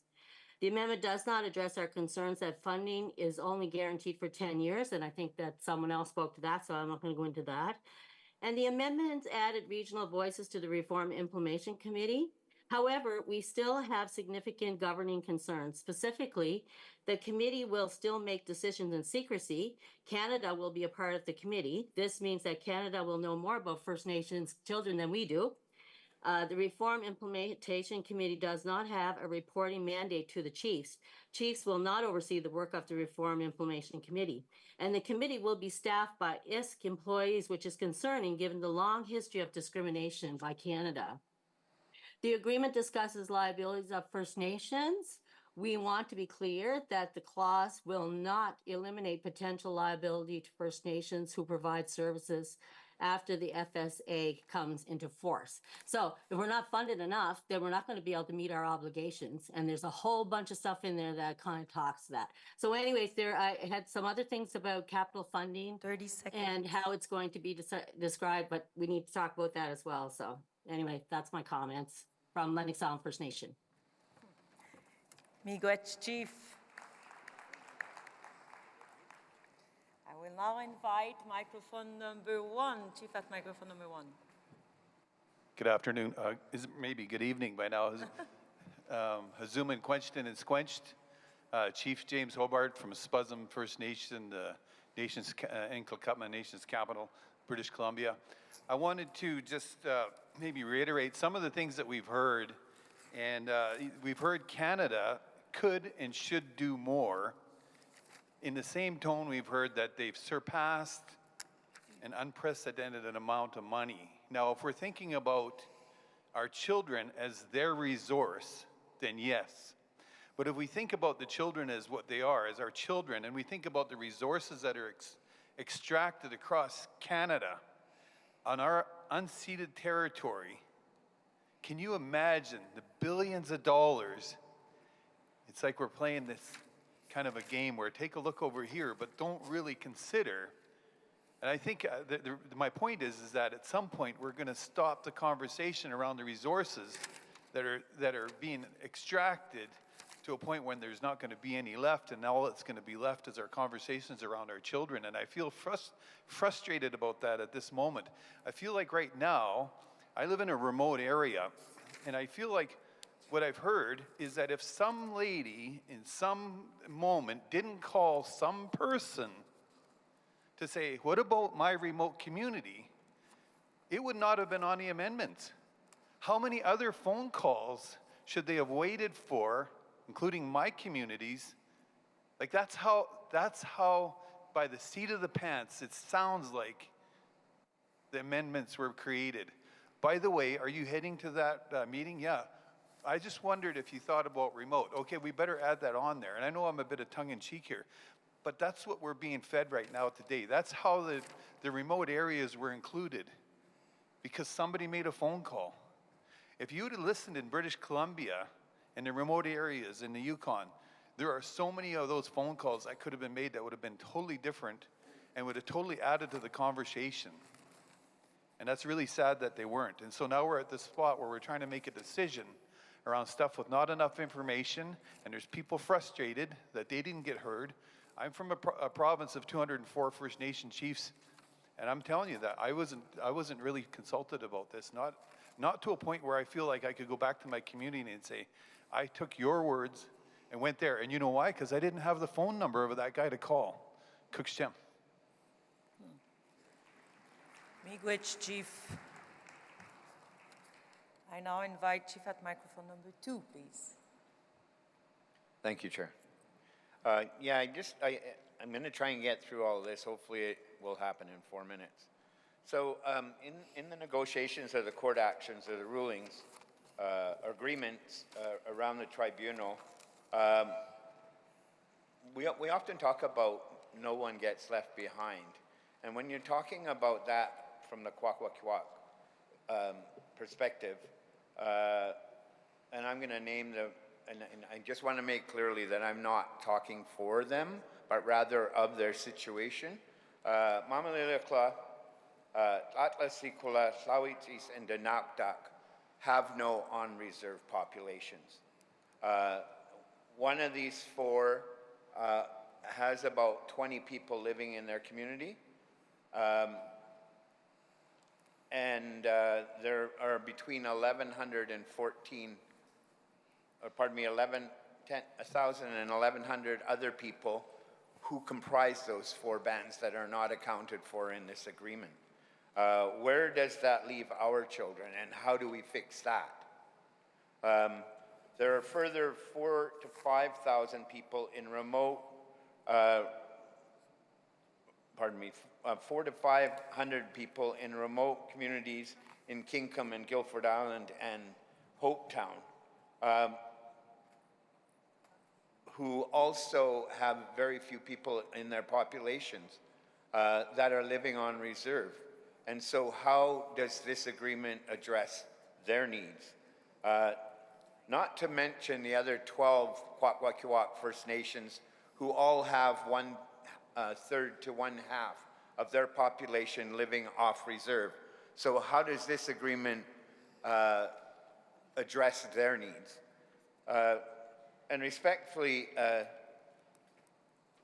Chief Cindy,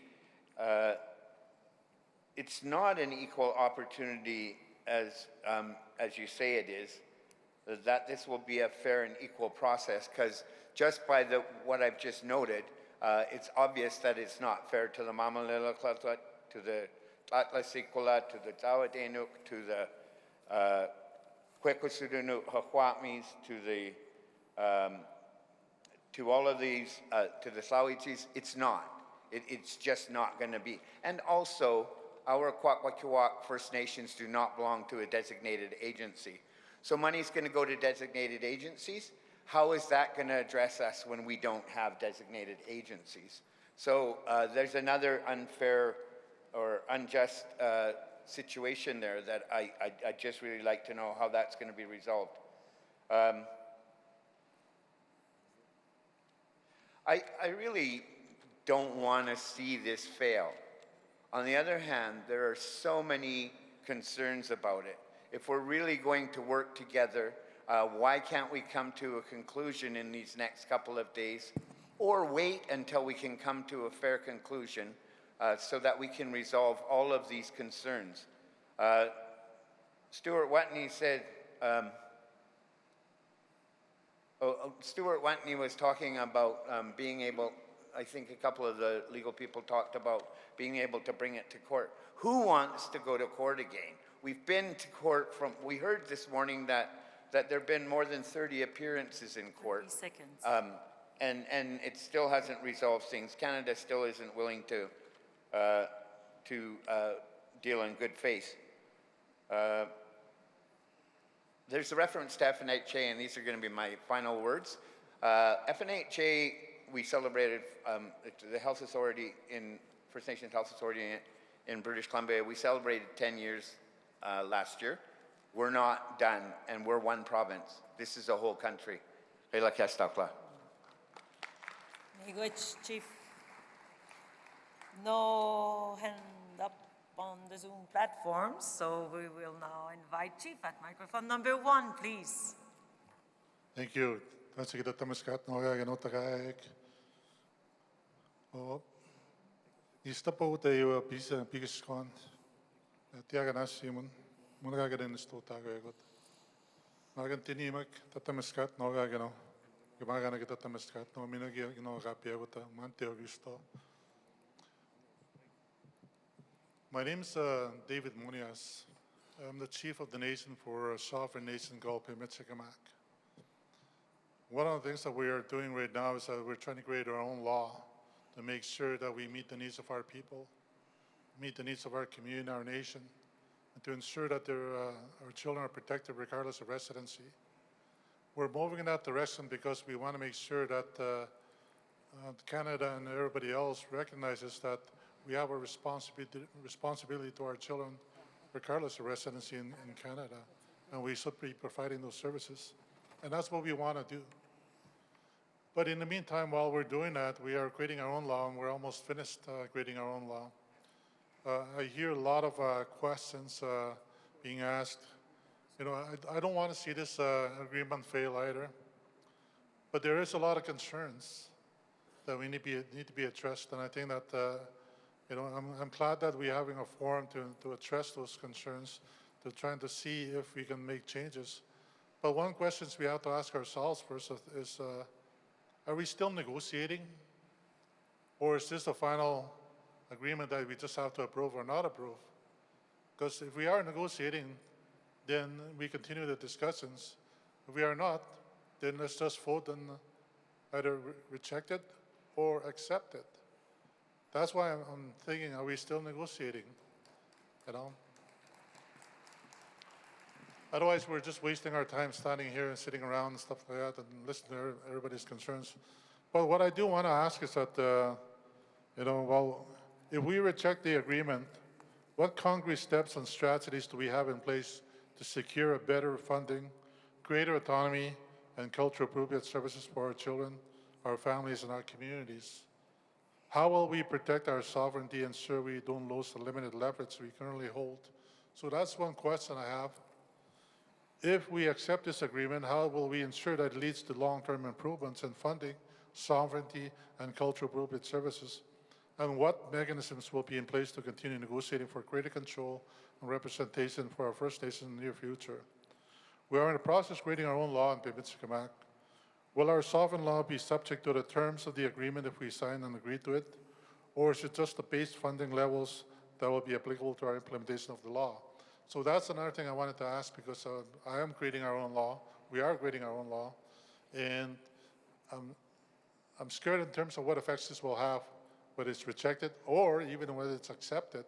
And what do we do?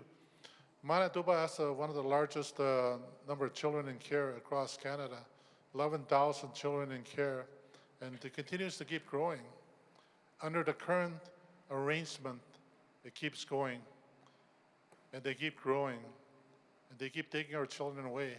Are we satisfied with that current process? We need to ask ourselves that. Or do we take one step? I know I'm almost out of time. Or do we take a step or two steps forward to try and get to our goal? We know there's a lot more steps that we have to take. So we have to take that into consideration.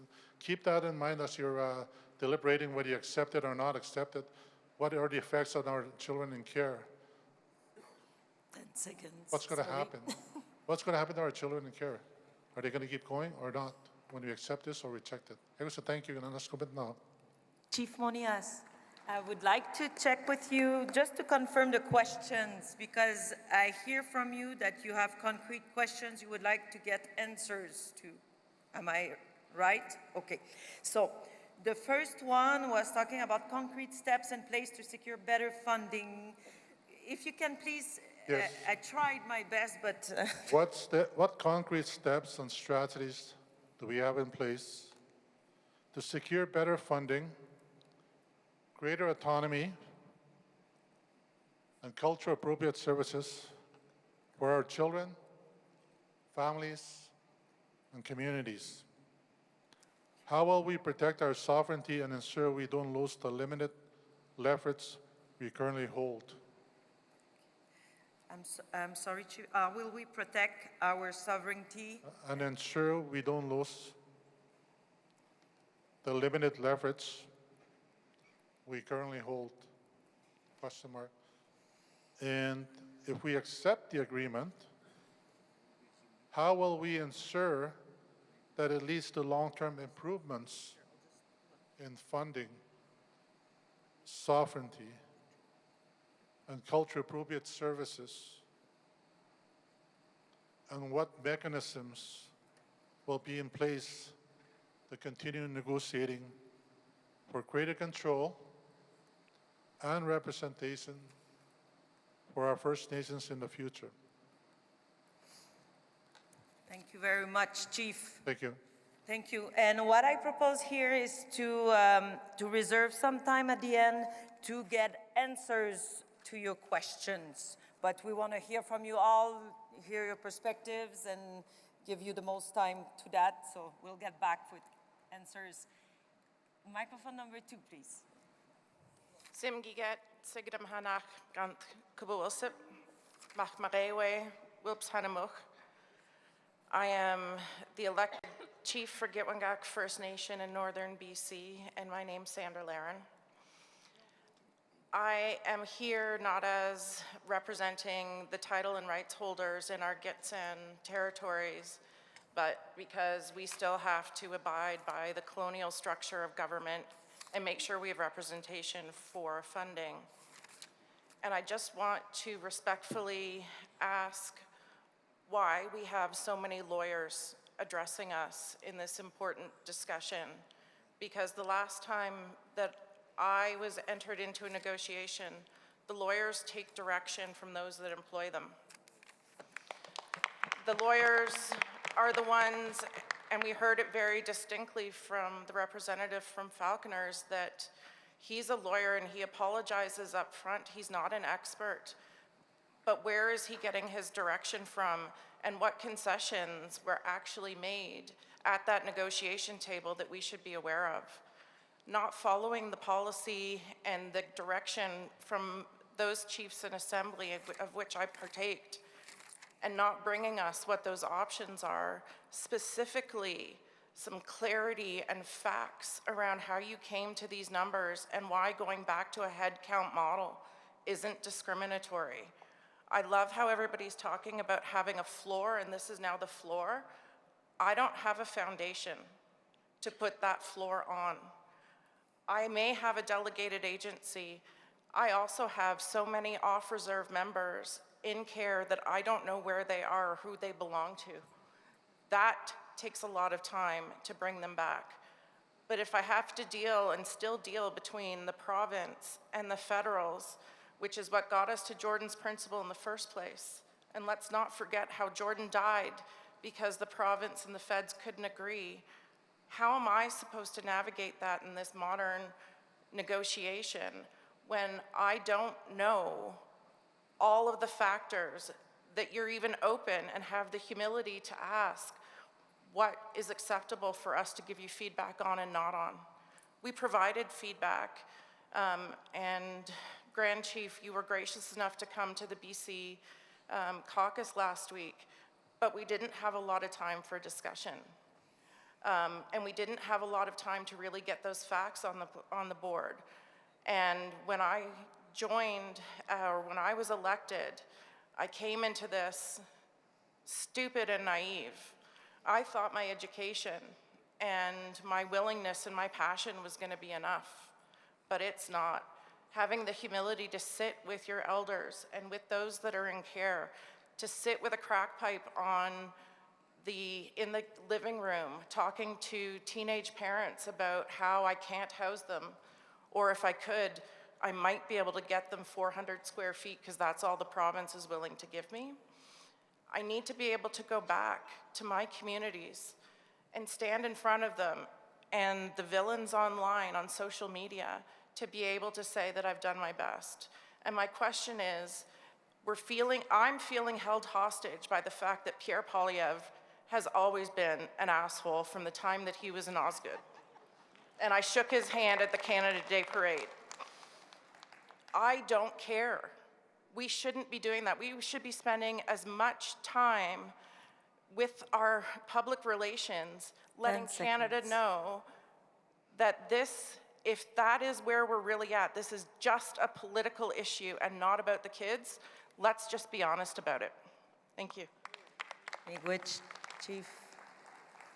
There's no question, no hand up on the Zoom platform. Just want to remind you all that it is now 5:05, and we have until 5:30-ish, and I would like to, at 5:30, maybe what I propose is at the latest, I would invite those to answer questions, so to provide answers.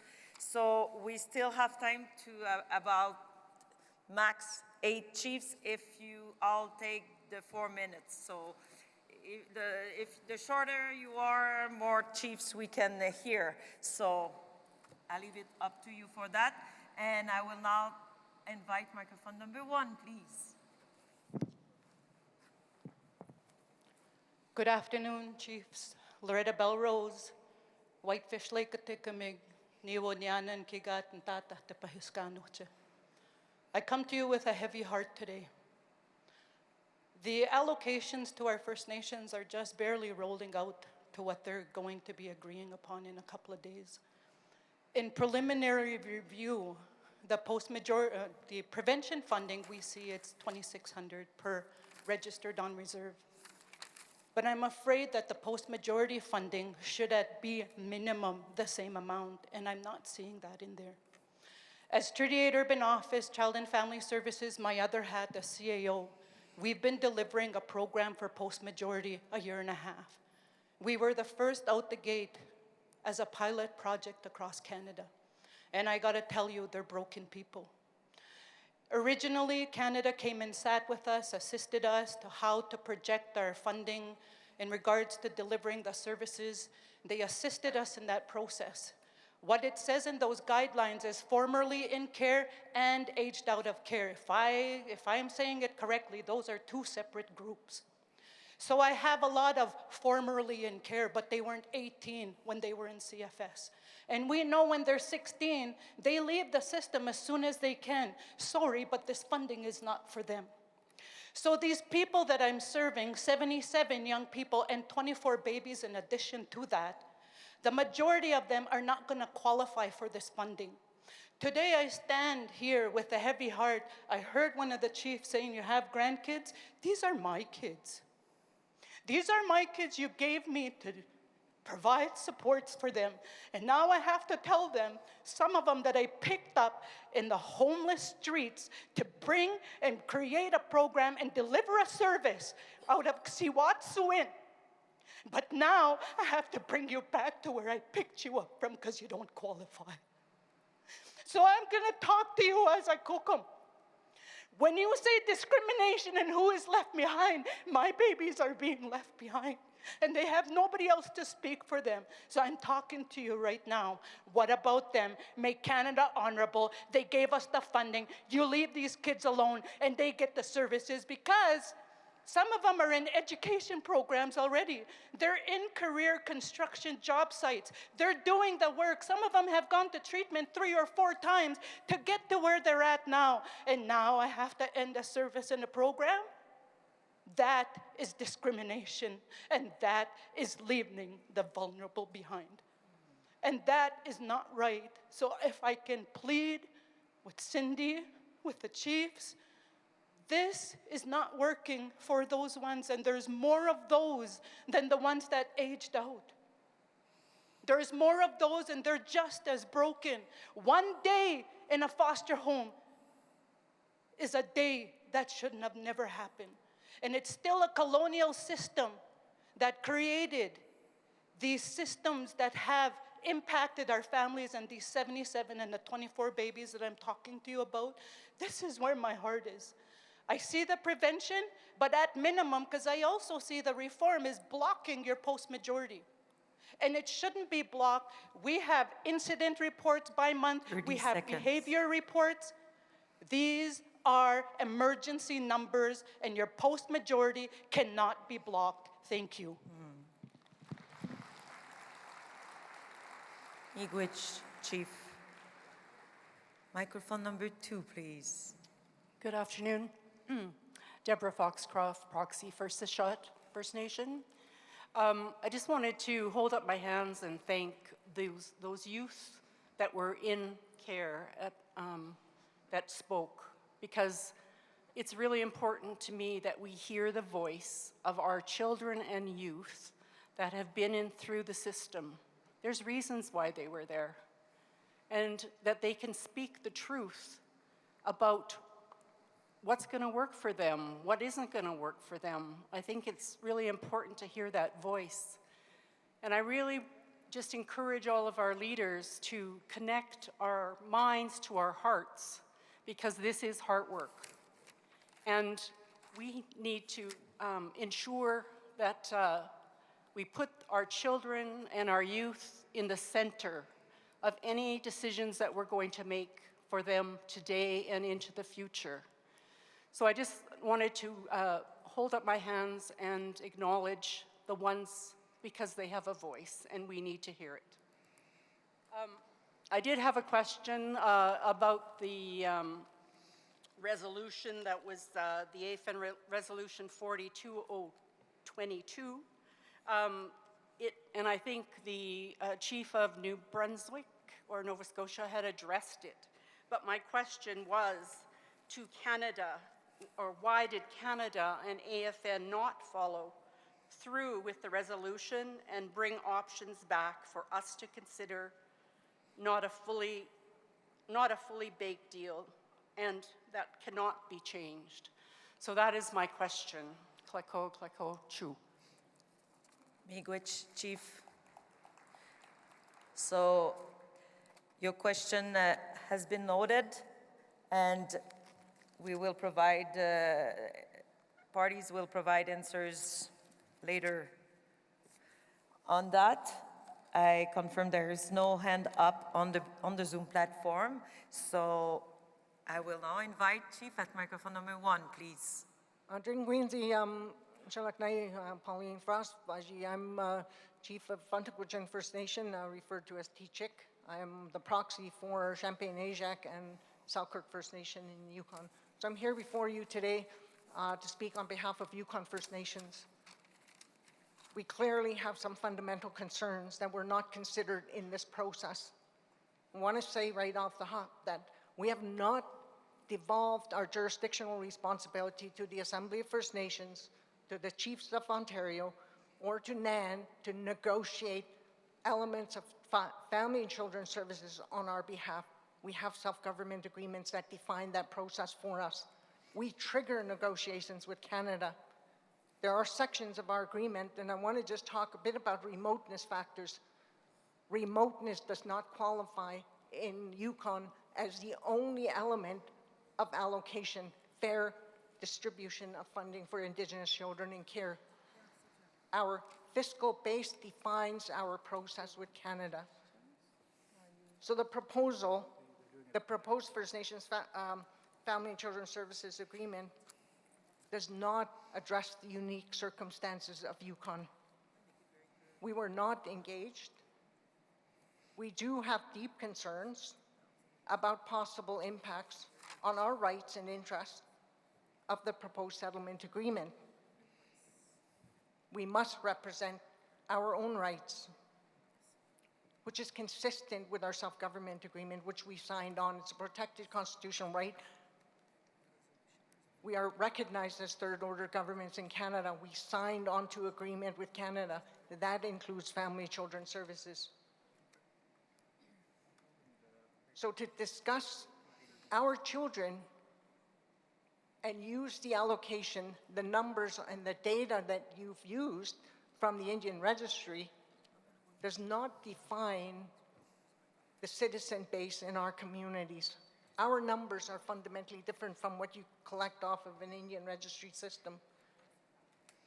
The agreement does not take into account or address Canada and Yukon's existing fiscal obligation to Yukon First Nations under our agreements. No party, including AFN, has the authority to represent Yukon First Nations in any discussions with Canada that applies to our agreements without our express written authorization, agreement, or delegation. So I asked the question, voting on the agreement today with 60+1 of those delegated members that are here, does that qualify as an approval? I would say that it would not be a qualified approval because there are obviously a lot of people that are concerned, a lot of nations across this country that are concerned. Any process of reform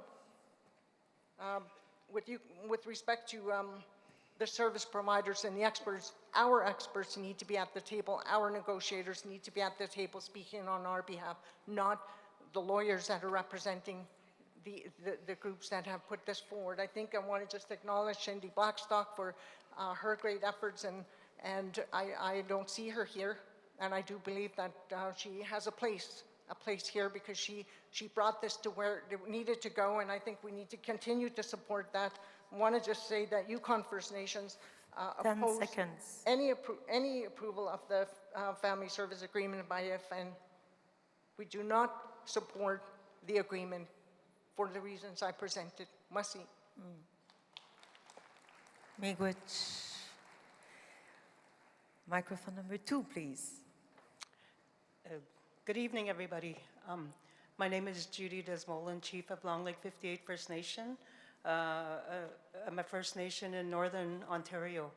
I'm not sure what's going to come out of my mouth right now because I have so much to say and there's only 4 minutes to say it. But I'm deciding to share a story and why my First Nation and why I took a really lead role in this whole topic that we're discussing today. For a long time, this topic has not been on our agenda. It should have been on there years and years and years ago, not just now. But I want to share a story why I started down this road so aggressively and progressively. It started in June of 2014, and it was because of a young woman that came to knocking at my door frantically. She was just hysterical. So when I finally calmed her down and got her story, it was a young woman that was in care all of her life and, got dropped off in our community with her garbage bag at, when she was old enough to be. But, when she became of age, she found a good partner and she was pregnant. So she was 7 months pregnant at the time when she came to my door. And after I calmed her down, I got her story. And what had happened was her former foster parents called her and asked her, about her pregnancy and does she know if it's a boy or girl, all kinds of questions like that. Then they dropped the bomb and they said, okay, well, the agency has called me and they're letting me have your baby.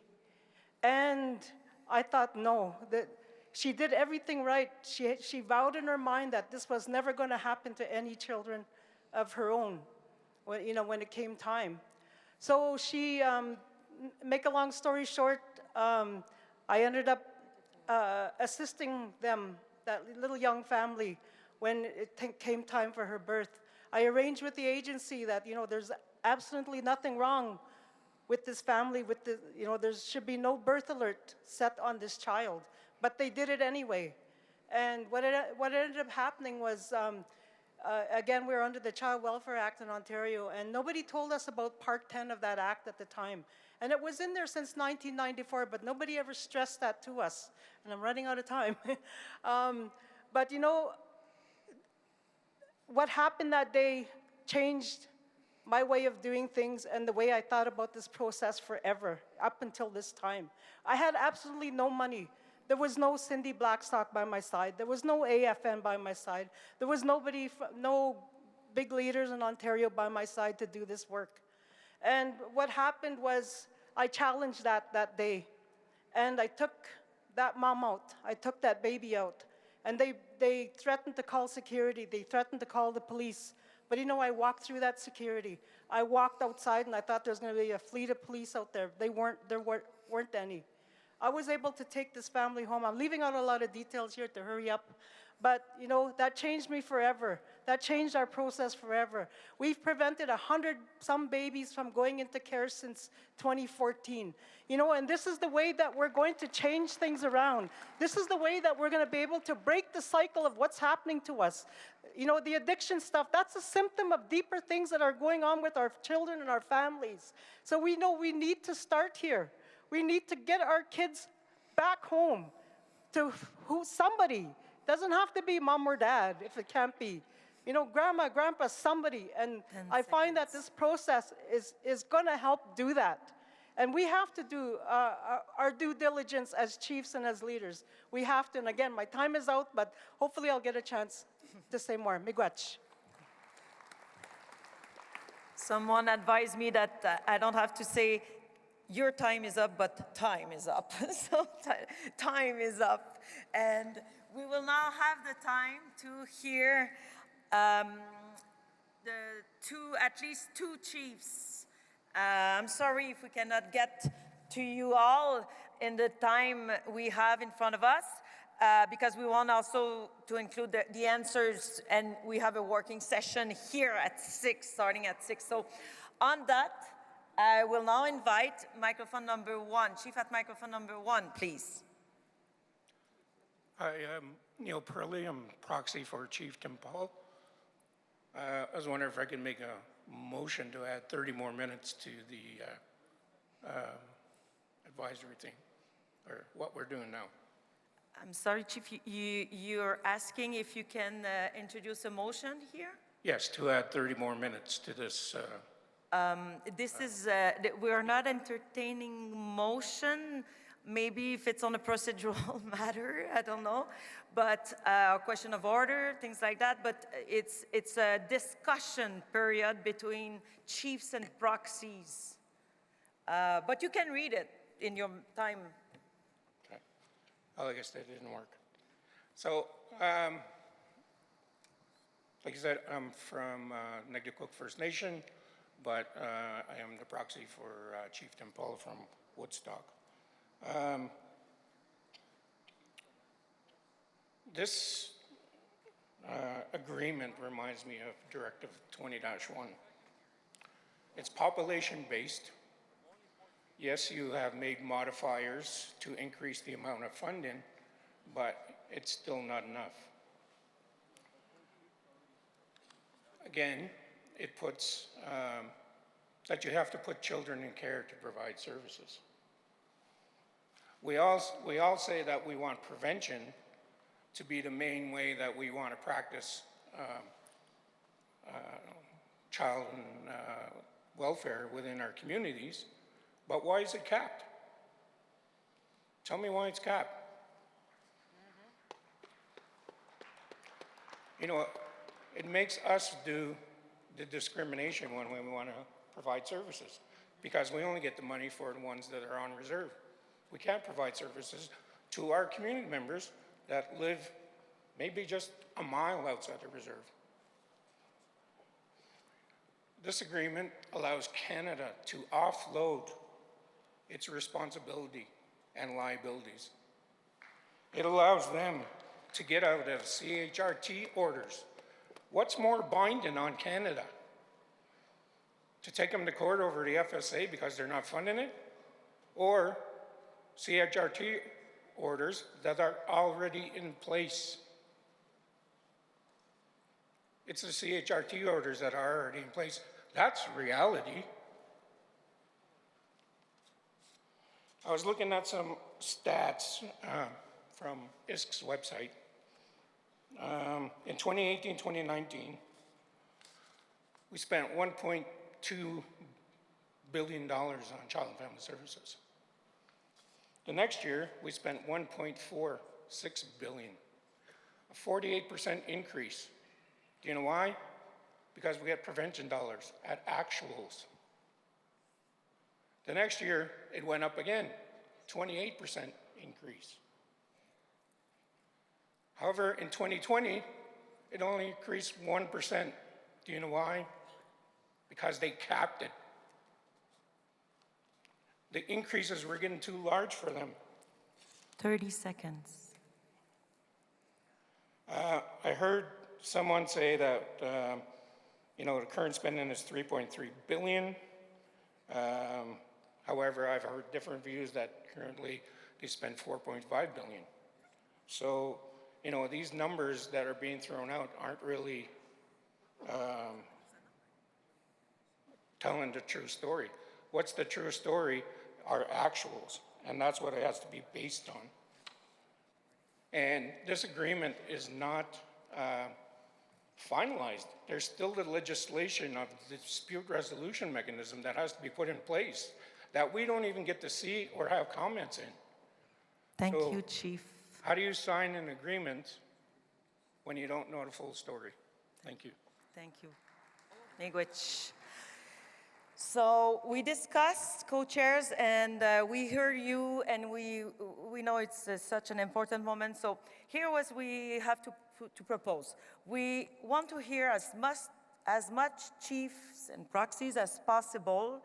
So here what is proposed. We will get answers. We'll reserve a time tomorrow morning or as soon as possible tomorrow, first thing, and we'll get answers.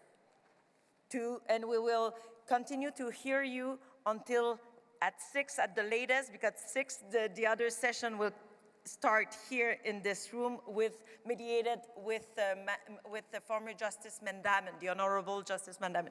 So on that, I will, I hope it's okay. We're just providing you more time to hear you. So microphone number 2, please. Kisakikiat Hukaklik Julie Birdstone. I'm council member from Akam in BC. I'm also proxy for my band. My day job is working for our delegated agency as one of the directors. I oversee the delegated work, and I also have to make sure that we're complying with the delegation, what we agreed to do. And sometimes it's at the expense of children. And, you know, our focus is on making sure we're doing the work that we agreed to do, that we agreed with the province to do. And when I read this document, you know, it reads so much like that, our delegated enabling agreement. I worry that this is going to be about compliance and that we're going to lose focus, that we're going to lose the focus of the children. The other thing is that I was looking at Appendix A, and, you know, I'm really happy to see that, you know, all of the things that we feel that are important for our children are included in there, including the culture, the language, and all of those things. But what worries me is that ISK is a big part of the decision-making about what is going to be measured, what's going to be set as goals for all the nations. And as far as I know, my nation never gave up sovereignty of our children. We never gave up that decision-making, and you know, I think that that needs to be reworked and that nations need to be guiding what's important and what's going to be measured. Dacha. Miigwech, Chief. On that, I will now turn to the Zoom platform and I will now invite, and I'm really sorry for that, I only see Chief Sylvia, so it's not I don't want to be disrespectful, but I cannot see that on my screen, so I will invite you, Chief, to present yourself. Miigwech. Oh, Chief, yeah, so Chief Sylvia, the thing is, I didn't mention that before, but I was not sure if it was you since I could not read the whole title. So I would propose to please hear everyone that didn't speak first and come back if we have time to those that would like to speak a second time. So on that, I will now invite Chief Eugene Hart. Over to you, Chief.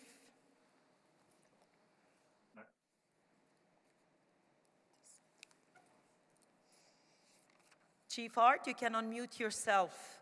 You're muted at this moment. Thank you. Hi. Chief Hart from Labrador First Nations, Sheshatshiu First Nations.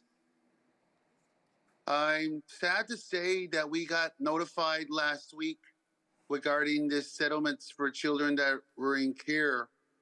And it's good news, but it's not really good news when we're not informed at an early stage to prepare ourselves with the families that's going to receive the news. There's going to be a lot of questions that's going to be unveiling with the payments that's going to be coming out with the children. And I'm just confused. Why does every child have a set rate? Because every child that was removed from home and had their living arrangements settled around Canada, Newfoundland, Alberta, Saskatchewan, Ontario, every child is like when we say every child matters, but decisions are already being made without the chief and council's input. I think in some First Nations across Canada, because we're one of them that ever had an input besides the negotiators that came with it. But I think it's we're opening up wounds here too for families that lost their kids along the way. How are we going to answer to the families that lost their children while they were in care?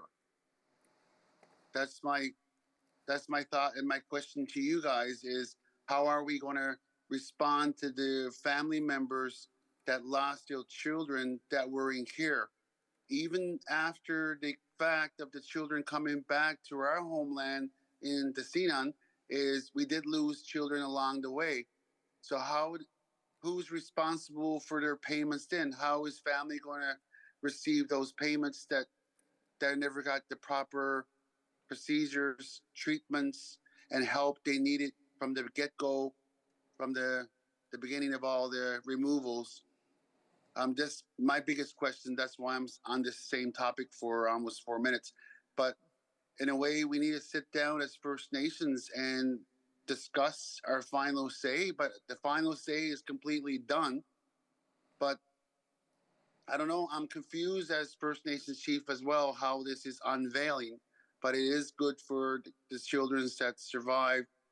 That we brought back to our hometowns and everywhere across Canada.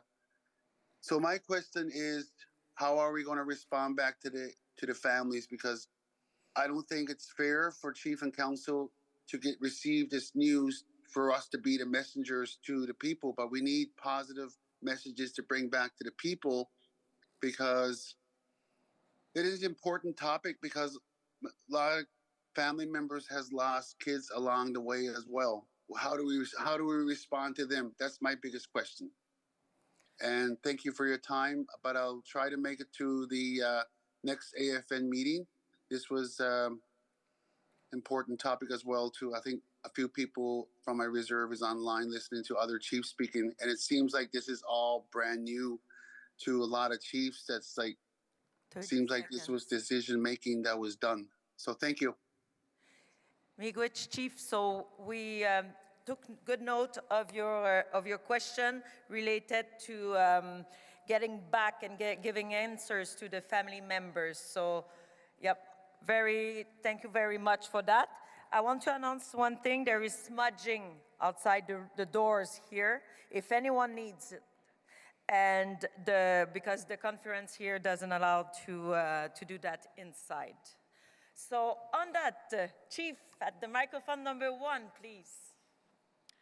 Danse, good evening. Chief Angela Levisser, Nisituasik Cree Nation.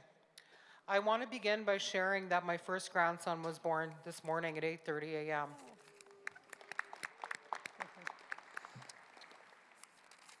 This is a very important topic that we're discussing today, which is why I made the decision to miss his birth to be here. I want to begin by commending Dr. Cindy Blackstock on her presentation. Dr. Blackstock has made several recommendations that are very solid. For example, the establishment of a National Chiefs Committee and even rewriting the agreement. It's been said that there's fear-mongering going around. Well, I think it's going both ways. Why should we be held hostage or feel like we have a gun to our heads when we're negotiating something so important as the provision of First Nations Child and Family Services? So I just want to reiterate that point. I further wish to commend Andre Bear and Natalie Starblanket-Fraser, the young woman here. They shared their lived experience as First Nations people who've been involved in this system. So I want to thank them for that. I also want to say I felt that, Julian, you were a little disrespectful and condescending towards Mr. Andre Bear, and I did not appreciate it.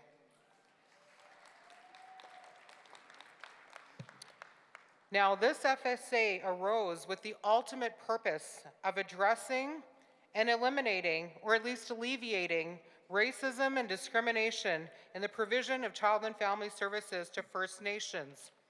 Historically, First Nations children, both on and off reserve, could be apprehended for having inadequate clothing, living in overcrowded conditions, having insufficient food, not having adequate childcare because of discrimination, racism, ethnocentrism, and blatant and widespread ignorance of our First Nations culture. For example, we put our babies in swings just because that is foreign to Euro-Canadian society, they would consider that a means for apprehension. If a kuka made a bannock and bologna sandwich, or even bannock and moose meat sandwich for her grandchild's lunch, that might not be suitable for them. Canada has created and perpetuated the poverty that has caused many of our children to be in care. True prevention would be giving us our land and our resources back, and there would be no need for prevention dollars. Money alone will not address issues related to racism and discrimination. Policies and laws must change. This is a funding agreement, not a plan for reform. And we do need reform. We need systemic and changes to laws that will prevent our children from going into care. I also want to say that the Assembly of Manitoba Chiefs passed several resolutions that proposed amendments to the FSA, and I do not see those proposed amendments reflected in the amendments shared with us. So on behalf of Manitoba Chiefs, I feel unheard, I feel disrespected. We put a lot of work into those amendments. As has been mentioned, this FSA perpetuates discrimination by separating on and off reserve members. 30 seconds. At the very moment that the negotiations were happening with the CHRT, right there, everything should have stopped and our off reserve members should have been spoken for. Moreover, how are our two-spirit relatives' voices being represented in this agreement? I asked that question, I was not given an answer. And finally, we need to negotiate regionally with our 7 generations in mind, as our elders have told us repeatedly. And above all, we need to invest in healing. The government has created this situation, and they have to invest in helping our people heal from the intergenerational trauma that they've created that has led to generations of our children being in care. Égalité. Miigwech, Chief. As mentioned, we will provide first thing tomorrow morning an opportunity to receive answers to your questions. This will give us a moment to hear you all, if possible, but until 6. So, microphone number 2, please. Kwekwe, Giwe no Kwe Nijinakaza Dikandodam. I'm Chief Shellingmore Frappier of Tamagami First Nation. And as an unaffiliated with an agency, First Nation, we want to keep control of our prevention dollars. So my question, therefore, for the Caring Society is why they take the position that that the funding go directly to agencies and to have no prevention funding flow to the First Nations until such time that agencies determine the First Nations are actually ready to provide services. So why has the Caring Society taken this position? And can you please defend that to us chiefs here in Assembly? We also, thinking about that the agreement is fundamentally, to be fundamentally amended. What is our plan B if Canada refuses to come to the table? What if a new Conservative government attempts to impose a unilateral decision or defund the CHRT? These are realities that we have to contend with as well. A new federal government can change the composition of the membership on the CHRT and can bring forth motions to change the current tribunal orders that are in place. So there is no guarantee that we will get better if no agreement and go by the CHRT orders. There are no guarantees that we will do better if we stay with the CHRT orders and actually working with a Conservative federal government. Historically, we know that this is not a good place to be. So, miigwech. Miigwech, Chief. And I noted that the question was directed to Caring Society, and they will also have time tomorrow morning to provide answers to that. On that, there is no new hand on the Zoom platform, and I will now invite Chief at microphone number 1, please. White, Hantla, Jawa, and Squash, Lease Behan, Cook, Bevan, Sletku, in the Cup Nation, British Columbia. Got 13 questions, but I'll ask 2. What opt-out provisions are in the agreement for those of us who do not support the FSA or not able to present to vote? Ontario has a special agreement. Is this going to be provided in every region? If so, where is that in the FSA? Those are my questions, and hopefully in the future, time will not be cut off for the chiefs that have traveled a long way to ask our questions. Goksham. Miigwech Chief, we'll look at our friends here on the stage. Did you get the question asked? You're okay? Or you need some clarification for this? Just want the question, just want to make sure. Adam, you're okay? Your team is okay? Okay, thank you so much. Just want to make sure that we get good answers tomorrow morning on the right questions. So on that, microphone number 2, please. Sego Seguego, Chief Vanessa Adams, proxy for the Mohawk Council of Akwesasne. I would like to say Nyawakoa to the Treaty 7 and the Blackfoot Confederacy for welcoming us to your territory. We have heard from the Caring Society that this is a half deal and we need to hold out for more money. Where is the evidence that you can secure more funding above the $47.8 billion? What evidence is this based on? Currently, Canada does not have a mandate for more money and have been clear that more money is not available.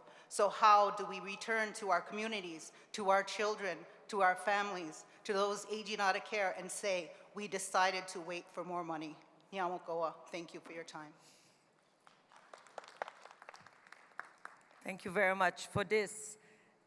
So still no new hand up on the Zoom platform. And on that, I will now invite microphone number 1. Chief, over to you. Hari Suzy Gulahan, it's Lee.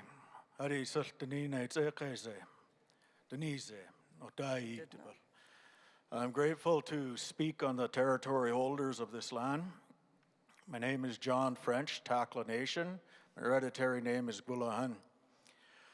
I just want to make a comment or tell a little bit of story in my 4 minutes here. First off, I want to thank Cindy Blackstock for all her efforts and hard work and getting this whole thing in motion. My understanding is it took 16 years of court and probably was fought even longer.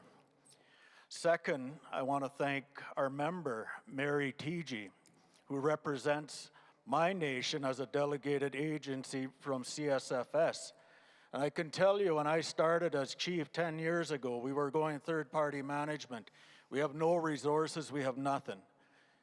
I can tell you that I was very happy to have a delegated agency represent us because we had no capacity at all to do anything. And I'm not sure what would have happened to our children. But Mary has always been part of her organization there for our children and a very loud voice for our elders, including my mother, who was passed on quite a while ago with the words that they have left us.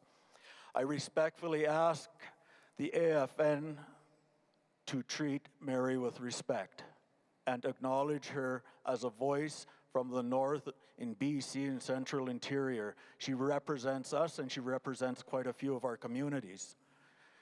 We also have quite a few villages around the surrounding area that are in the same situation that I just said when we were going third-party management. A lot of us do not have the capacity to deal with what's at hand with our children. Someday I wish to get there. I wish that we will take all of this back into our own hands. But today that is far-fetched and we would like to build. That will take a long-term plan. So with that, the other very important thing is that I have 1,000 members where I'm from. I have 250 living in the community. That's 3/4 of my members that are not being represented here with this agreement. This agreement was put onto the federal government. It was an order from the Human Rights Tribunal, an order to be negotiated. All the issues were highlighted and funding was to be put to it. As this process goes on, a lot of things have changed. I feel that it's very one-sided at this point, just by sitting here this morning, and to do an amendment to the agenda to get the Caring Society onto the agenda felt very off for me. It did not feel like a process that was fair. It seems like decisions have already been made before we got here and that this is going to be pushed through. On the other hand, I thank each and every one of you that put so much effort in. I'm sure you all do a good job and you try hard to meet the best of the needs of your people. However, this agreement works for some provinces and is clearly not working for a lot of others. This feels like oppression again. And when I hear rebuttals coming from the lawyers, our lawyers at AFN, to our people that are concerned, it seems like you're representing the federal government. Why is that?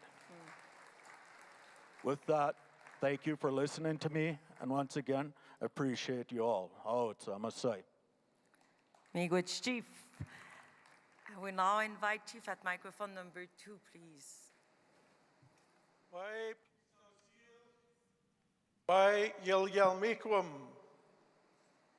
squeezed Chief Dan Manuel, Kintel, Spachman, Ulken Keithmach. Why tat in chakin Cooks Jute, Ku Kitchentum, a lot yiltim hulau, Yilanwi antim hulau, Treaty 7, Black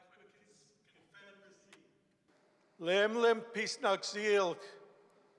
I want to thank it first and acknowledge our hosts here in the Blackfoot Confederacy for allowing us to come to do this work to gather and have this important discussion on their lands, on their beautiful treaty lands, their unceded territory, their sovereign lands as have been expressed very eloquently and beautifully here to all of us in attendance today.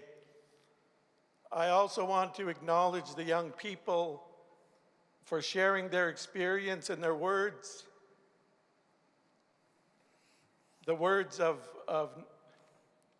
lived experience. And I want to also thank the Knowledge Keeper for his prayer this morning and for Willie Littlechild for sharing his beautiful vision.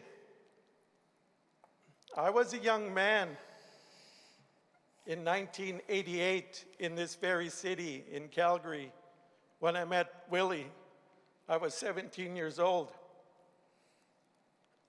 I had the same vision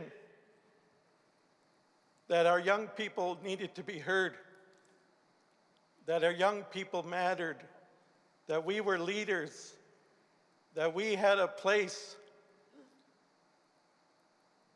Some 40 years later now, I'm here standing as the old people in the room. And I acknowledge that. That's what our people know. Kasapi scale. Long time ago, the people, they didn't do business like this. And we have to acknowledge the discipline that's required to be able to speak, to be able to represent our communities. I've come from a long line of chiefs in my community, going back to before my grandfather's grandfather, Chief Johnny Chilhitsa from Spachman. He was my grandfather's grandfather. And he raised my grandfather when his father died and his mother wasn't able to care for him. There was no government. He did not adhere to any government. As a matter of fact, he told the government of Canada and British Columbia that they have no claim on our lands, no jurisdiction or authority on our lands. Over 120 years ago, I'm living proof of that sovereignty of my people in my language. I want to share some words with you, and I'm a language learner because of colonialism.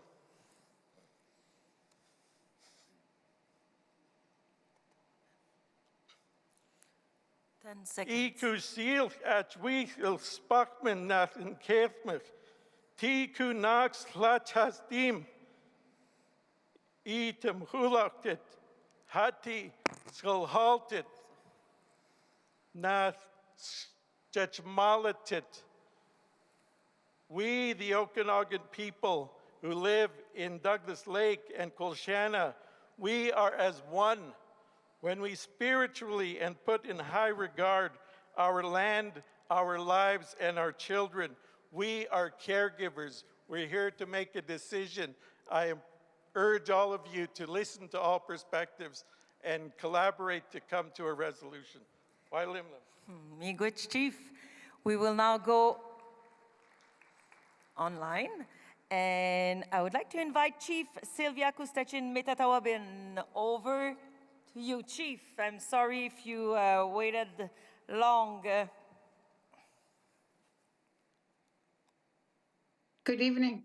Wajik miseg dinan de miseg atajik miseg gumahanik Mr. Kistugumahanik and Digamo ka nigishkatanano kistinigishkatunoma kistigigonoma. Greetings to everybody, all the delegation, all the chiefs, all the grand chiefs, all the guests, our survivors, our youth, everyone that's there. It is an honor to address you this late evening.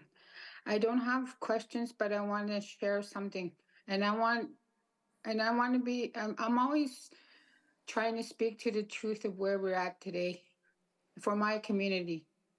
You know, you heard me talk before about Adwabaskat. You know, when all this talk about child reform, in all fairness, my community is not ready.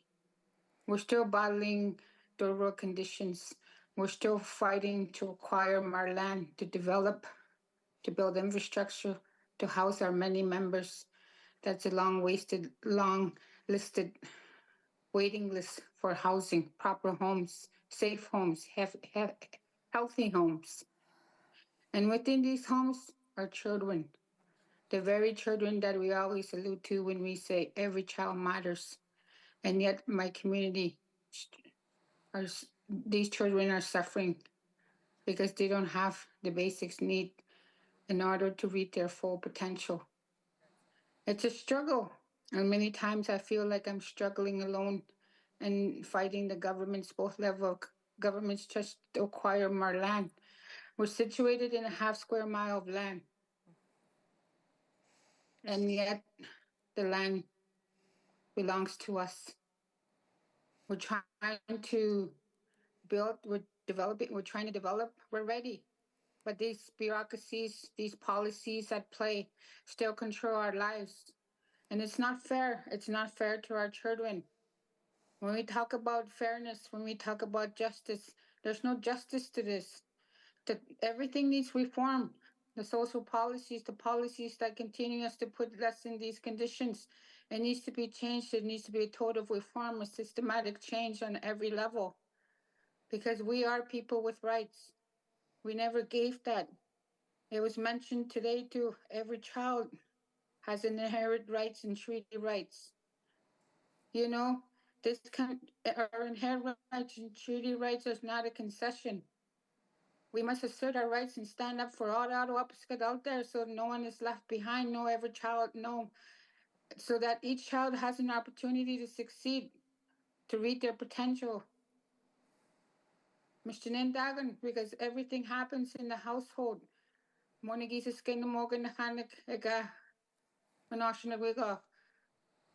one can survive unless they have healthy homes, healthy families, healthy communities, and pathways to succeed in life. There's lots I can say, but this discussion's happening. We need to do better. We all need to come together in unity and in strength. We are stronger together. And I hope we can come to a resolution or some kind of a path moving forward where no child is left behind. And to all the Ottawapiskats out there that I'm speaking on your behalf as well. This should not be in 2024. English, thank you. Miigwech Chief. So I will get to the 5 last speakers. I just want to check first. Chief Hart, I'm not inviting you to speak at this moment. I just want a clarification if it's an old hand or it's a new hand. New. New. Okay, so we'll get to the last 6 speakers, last 6 chiefs, and then we will close the day. So over to microphone number 1, please. Thank you, Chief Hart. Okay, well, check. You make be a better day. Shut up, instead of pictures of the road. You heap the Wakataka, I'm better the Magak, the Wopira. I want to say again, thank Creator for the day today. I acknowledge the land that we're on, the Blackfoot Confederacy. And I heard the passion and views for and against this document. I have a question regarding recommending power on Appendix 8, Section 2.1. The committee is the sole entity charged to provide the FSA in making recommendations to Canada in regard to the reform FNCFS program. And I understand that all the funding is only for on-reserve children. In my community, we have a total of 577 members. Half of them live off reserve. I'm very grateful that former Chief Cy Standing created the LP, which allowed our band to designate portions of our land for economic development. That of the people that live off the reserve, 40 of them own their own homes, and we've assisted them that way. But the agreement has its good parts, and it has its troubling parts. And a couple weeks ago, when I seen the projected outcome for our community, 1.2 million, and we have a good working relationship with our ICFS agency, and we collaborate in prevention, and we do a lot of good things that way for our children, both on and off reserve. However, when I read this document, and I only got up to here, I didn't get past here, and I want to say, you know, with the work that the Caring Society did, Cindy Blackstock, she should be up there. I acknowledge that as well. I acknowledge National Chief, and I acknowledge all the legal team, you know, probably not pro bono, but I just want to say that for our off-reserve children, I'm not looking for applause, I'm not trying to showboat or grandstand. I just want to say this. I vote in favor of this. You give me $1.2 million. My children off reserve are not looked after. I'm sorry, National Chief. My children are not for sale.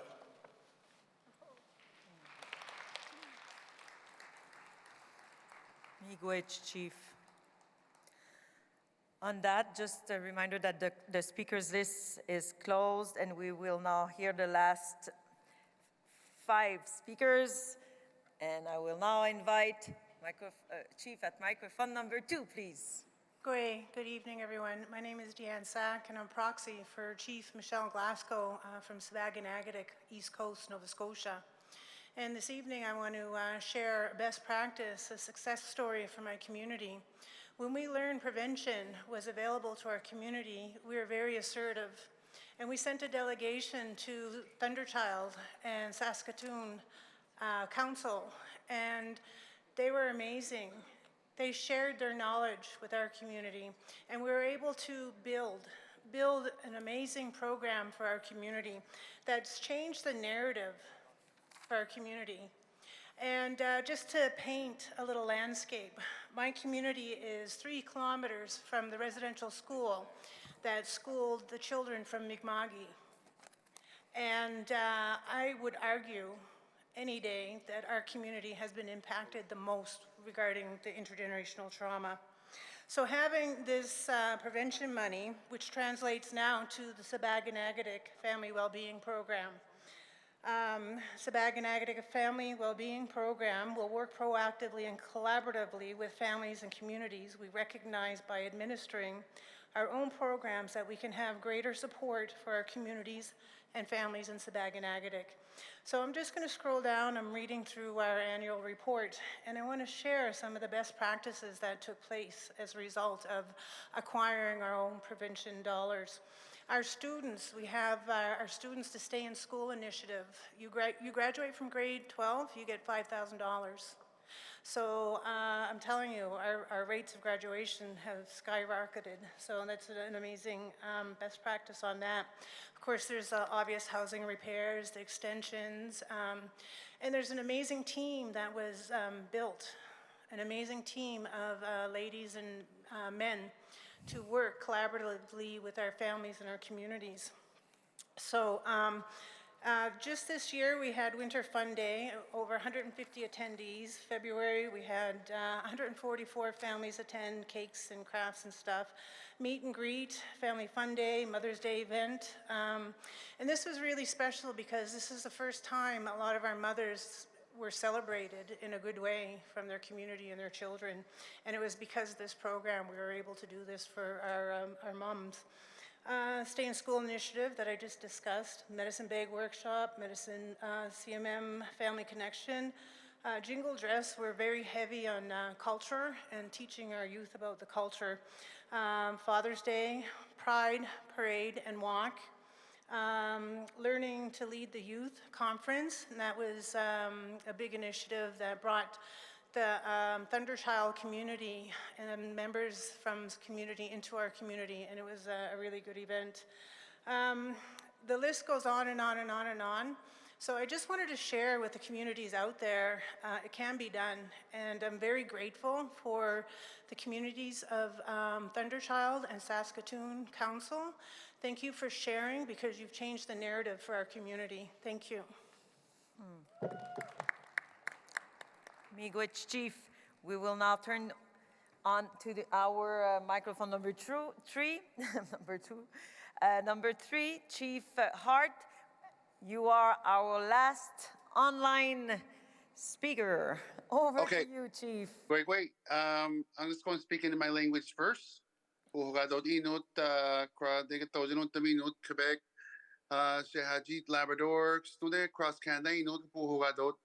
Minatne me Manoe hedo danse one machamisque, the good nan panontaji, the scadis, you want to teram nan, Mama Studes, who teram next to the one an panon. But in English, I want to question. I have one question that was, I think, forgotten in this agreement that this was unveiled to us Friday about this topic of the settlements of the kids in care.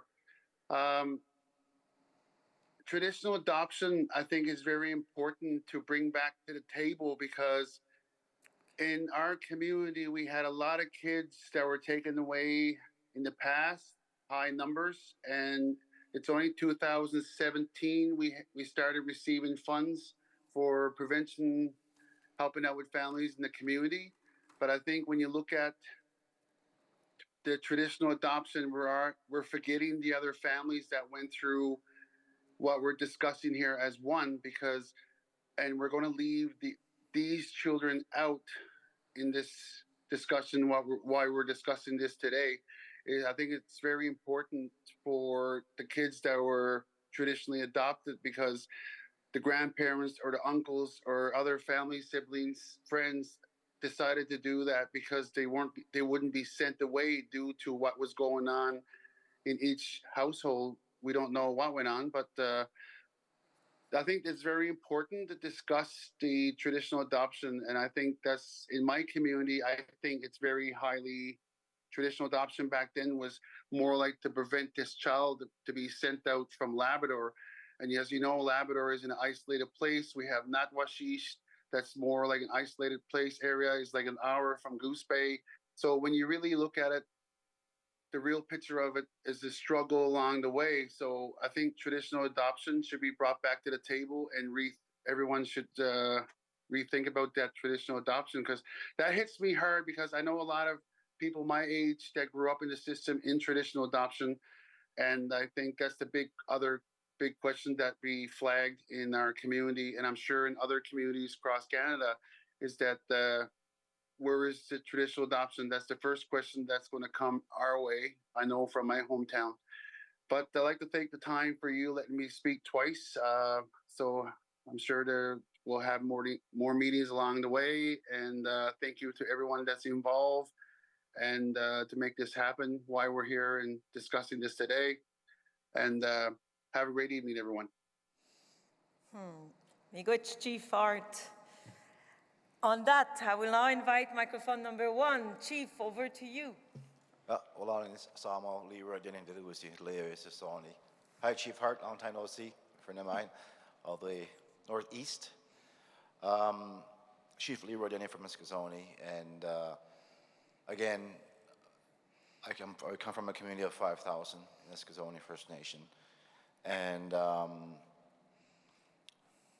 not trying to persuade anybody or tell you how to vote, but I came here to support the resolution because I feel the money should go in the hands of the children now, because we're in crisis. We're in drug crisis. I'm getting, from my band designates, we all have band designates, I get messages every weekend, practically every weekend, the child has to be taken as under protection. Every weekend.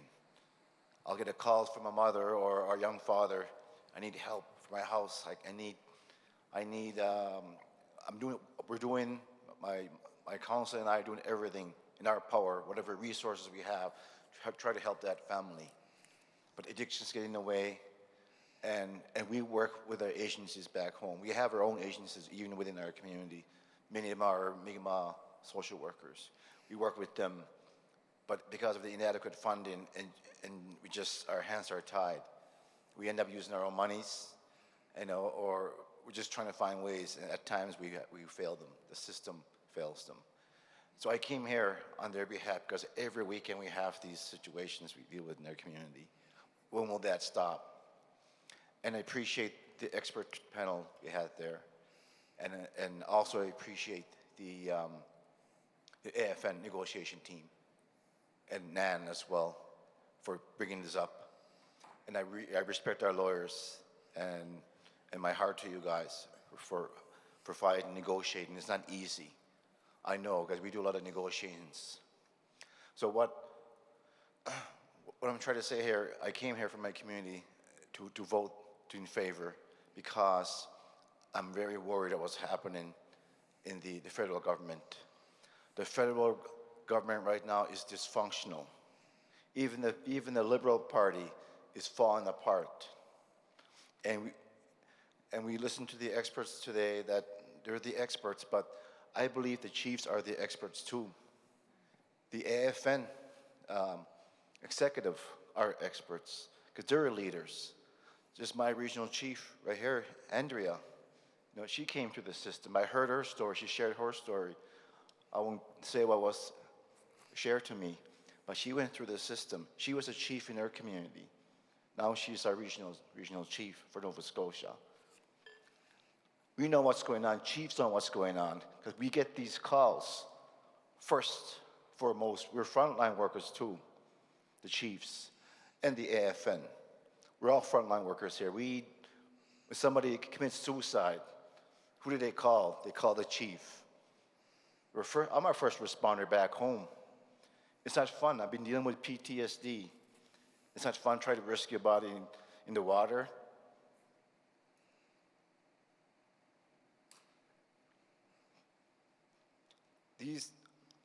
These policy we're dealing with now is, I want to go back home and able to tell 30 seconds. The children, we got something done here. And I know that nobody's going to be happy if this went through or not. Nobody's going to win. But this belongs in the hands of the children. This money here, it's theirs. That's their money. And take this historic settlement now, or try our luck with a conservative leader who said Aboriginals don't need compensation. They need to learn the value of hard work. He said that. And he apologized later on. He misspoke. But that's what we're going to deal with. If we reject this, we're going to deal with the government that he said that, that we need to learn the hard value of work. So I'll just leave it as that. And again, I hope that we come up with something tomorrow. Lalio. Miigwech, Chief. So here we are, two last speakers. Over to microphone number 2, please.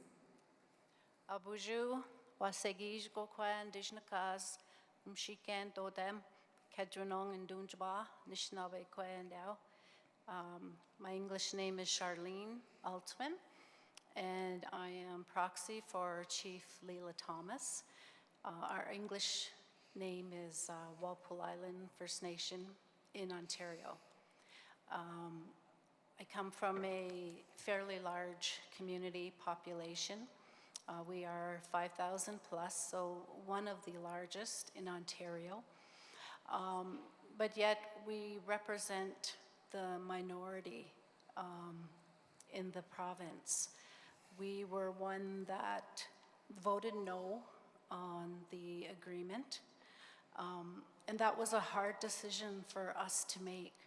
We appreciate all the hard work that went into what we've been given so far.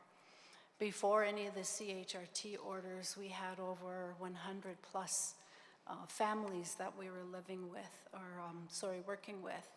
And we only had 9 full-time staff that were fulfilling all of the positions.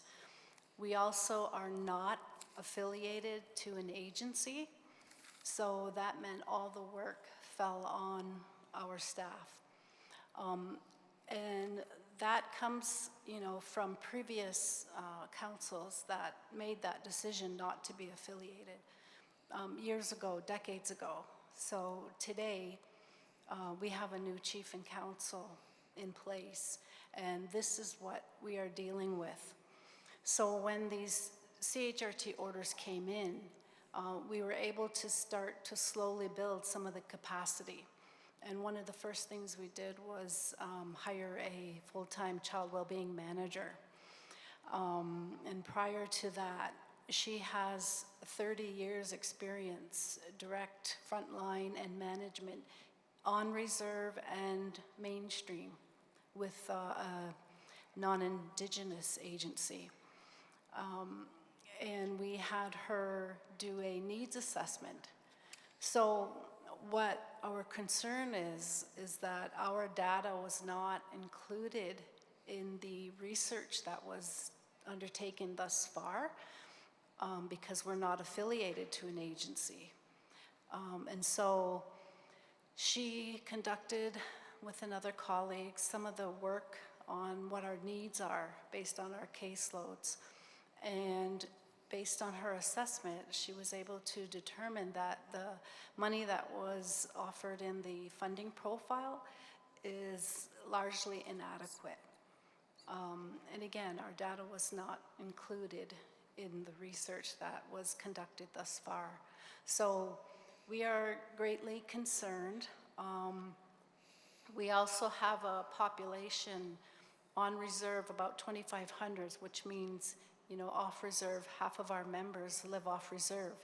And the nearest the town next to us is like 5 minutes off of the First Nation.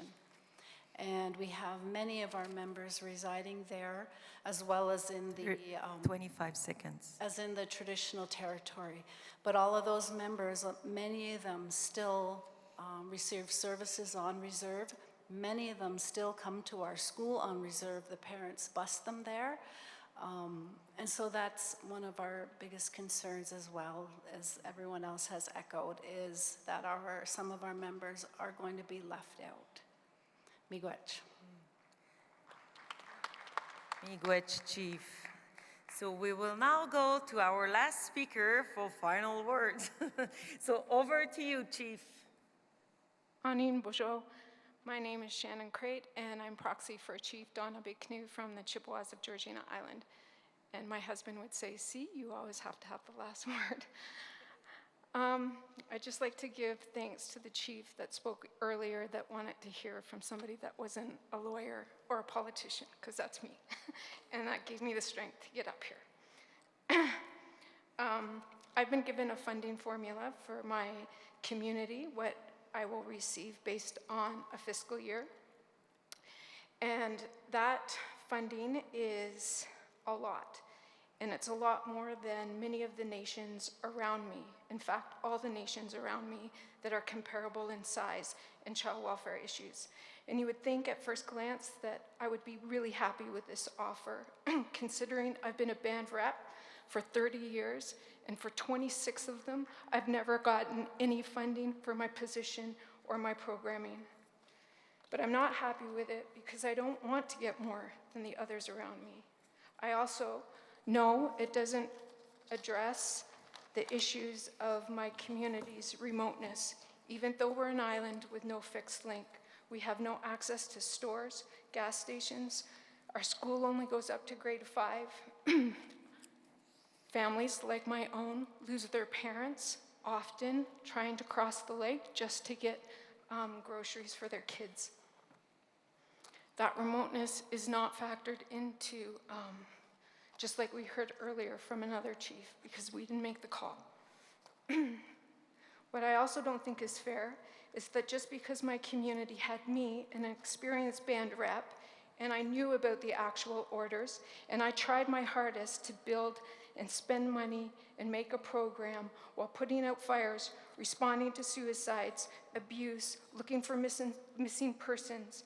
I know that I could not build a program that my community really needed because I'm too busy. My community doesn't have the capacity to do what it needs to do, even with the money that's coming.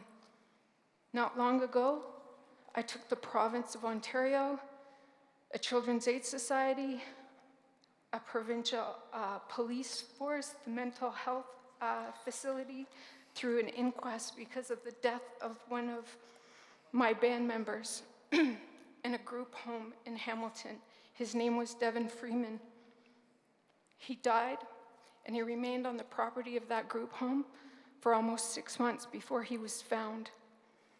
I can't support this agreement because I know that even with this funding, if a Children's Aid called me and said, we need to make your off-reserve band member a Crown Ward in order to give him services, I would have to make the same mistake twice, because this isn't enough to help the kids with complex mental health needs and addictions and what our families are going through.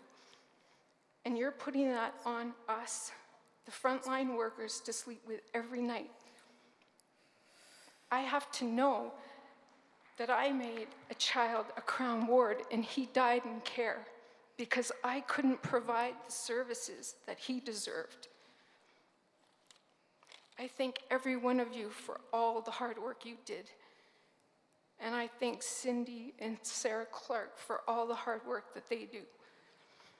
Because it is true, in the last few years, we've made significant gains, but we need more time to make more.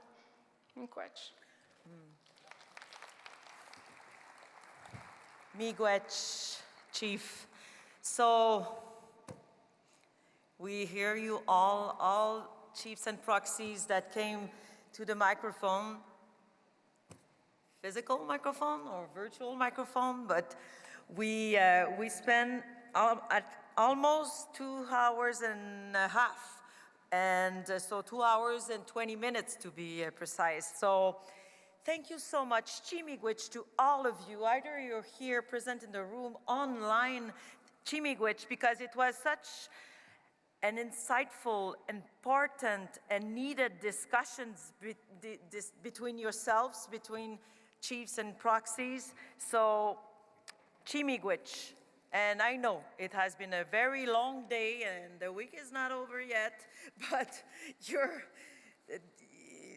it is very important, and I thank you all for your patience, your active listening, and your insight, your interventions, comments, questions. Talking about questions, we'll be back tomorrow morning with time set aside to address those questions and to provide you with answers. You need answers. They heard you. When I say they, I mean AFN, Chiefs of Ontario, Anishinaabe, Aski Nation, and the Caring Society. So they might not have been all seated here on the stage, but they were all here, present in the room or somewhere, listening to you and preparing to get back to you tomorrow morning. So this will continue. I don't know how long, but how long we'll set aside for tomorrow, but we'll take time needed. And on that, I have some information to share, some announcements. So the day first will be temporarily adjourned at this moment, and we will be back here at 9 for day 2, at 9 a.m. here. I'm not sure what is the acronym for the time zone here, but let's say Calgary time.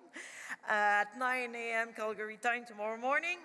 And we will start the day, as I mentioned, with answers to your question, and then we will continue the day with the adopted agenda, what is already planned on the agenda. And something else. So for the working session, we will start the working session. I was just reading my notes here. We will start the working session at 6:45 p.m. here in this room. So, because obviously we need a short break in between the two sessions. So the next working session is outside the agenda. It's outside the Special Chiefs Assembly. It's a working session facilitated, as mentioned, and explained twice by Adam earlier today. But quickly, it is a working session facilitated by the Honorable Tony Mendamen, former judge at the Federal Court. And the objective of that working session is to facilitate discussion for the purpose of achieving or building consensus, or to get to some compromises to ensure that the AFN can be provided with. The goal is to present you with a single draft resolution pertaining to the draft agreement. So while they are currently listed on the Assembly agenda, resolutions 2, 3, and 4, and late resolution number 1 are not ready for presentation to the First Nations in Assembly. So that is why a working session is there at 6:45 to work with the movers and the seconders of those draft resolutions and see how we can work together and present something, maybe something new tomorrow with maybe compromises. But this session is mediated by former Justice Mendamen, so we will leave that on his end. He has a lot of experience with that, so I'm sure you're in good hand. And as he told us yesterday, this is a transparent process. So this is a transparent discussion. If you have amendment to propose, if you would like to talk about things, or if you just want to witness those discussions, you are all invited. So on that, did I forget something? Oh yes, the sacred fire.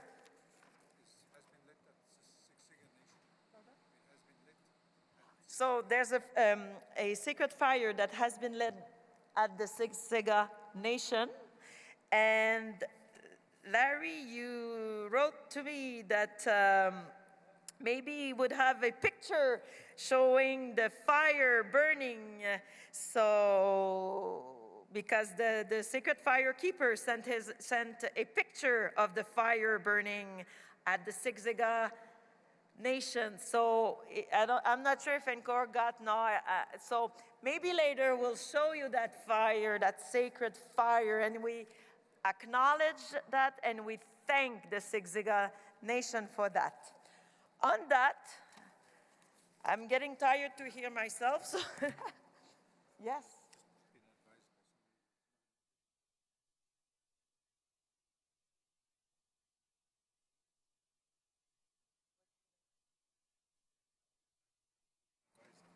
We've been advised and we acknowledge the fact that maybe some movers and seconders are leaving the room.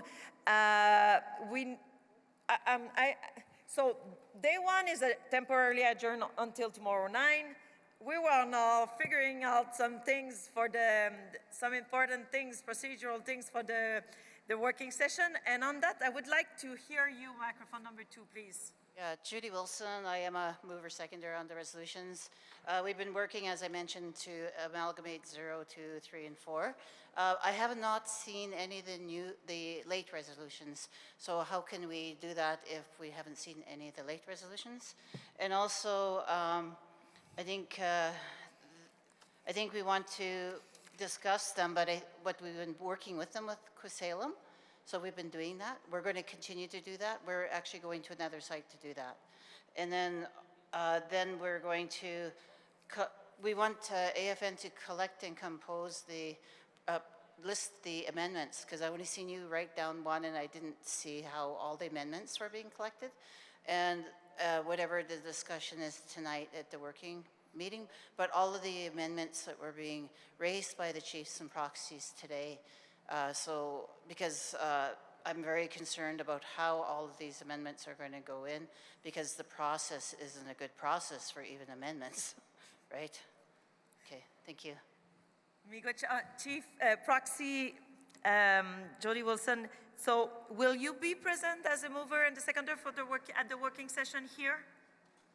No, I was just saying I'm going to go with the other group and work on the resolutions, but that's what I'm relaying to you yes. So the resolution committee can hear that, so yes. It's on record. Okay, noted. Thank you very much. But what do we do?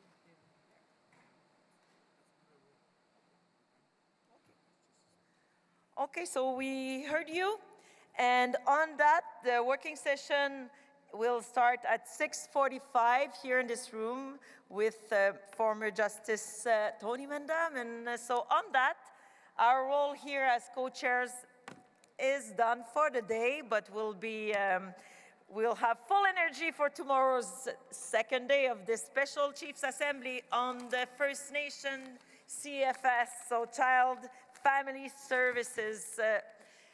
So on that, have a very, very good evening all. Bonne soirée tout le monde. Je vous remercie pour votre énergie. Thank you very much for your energy, patience, and active listening.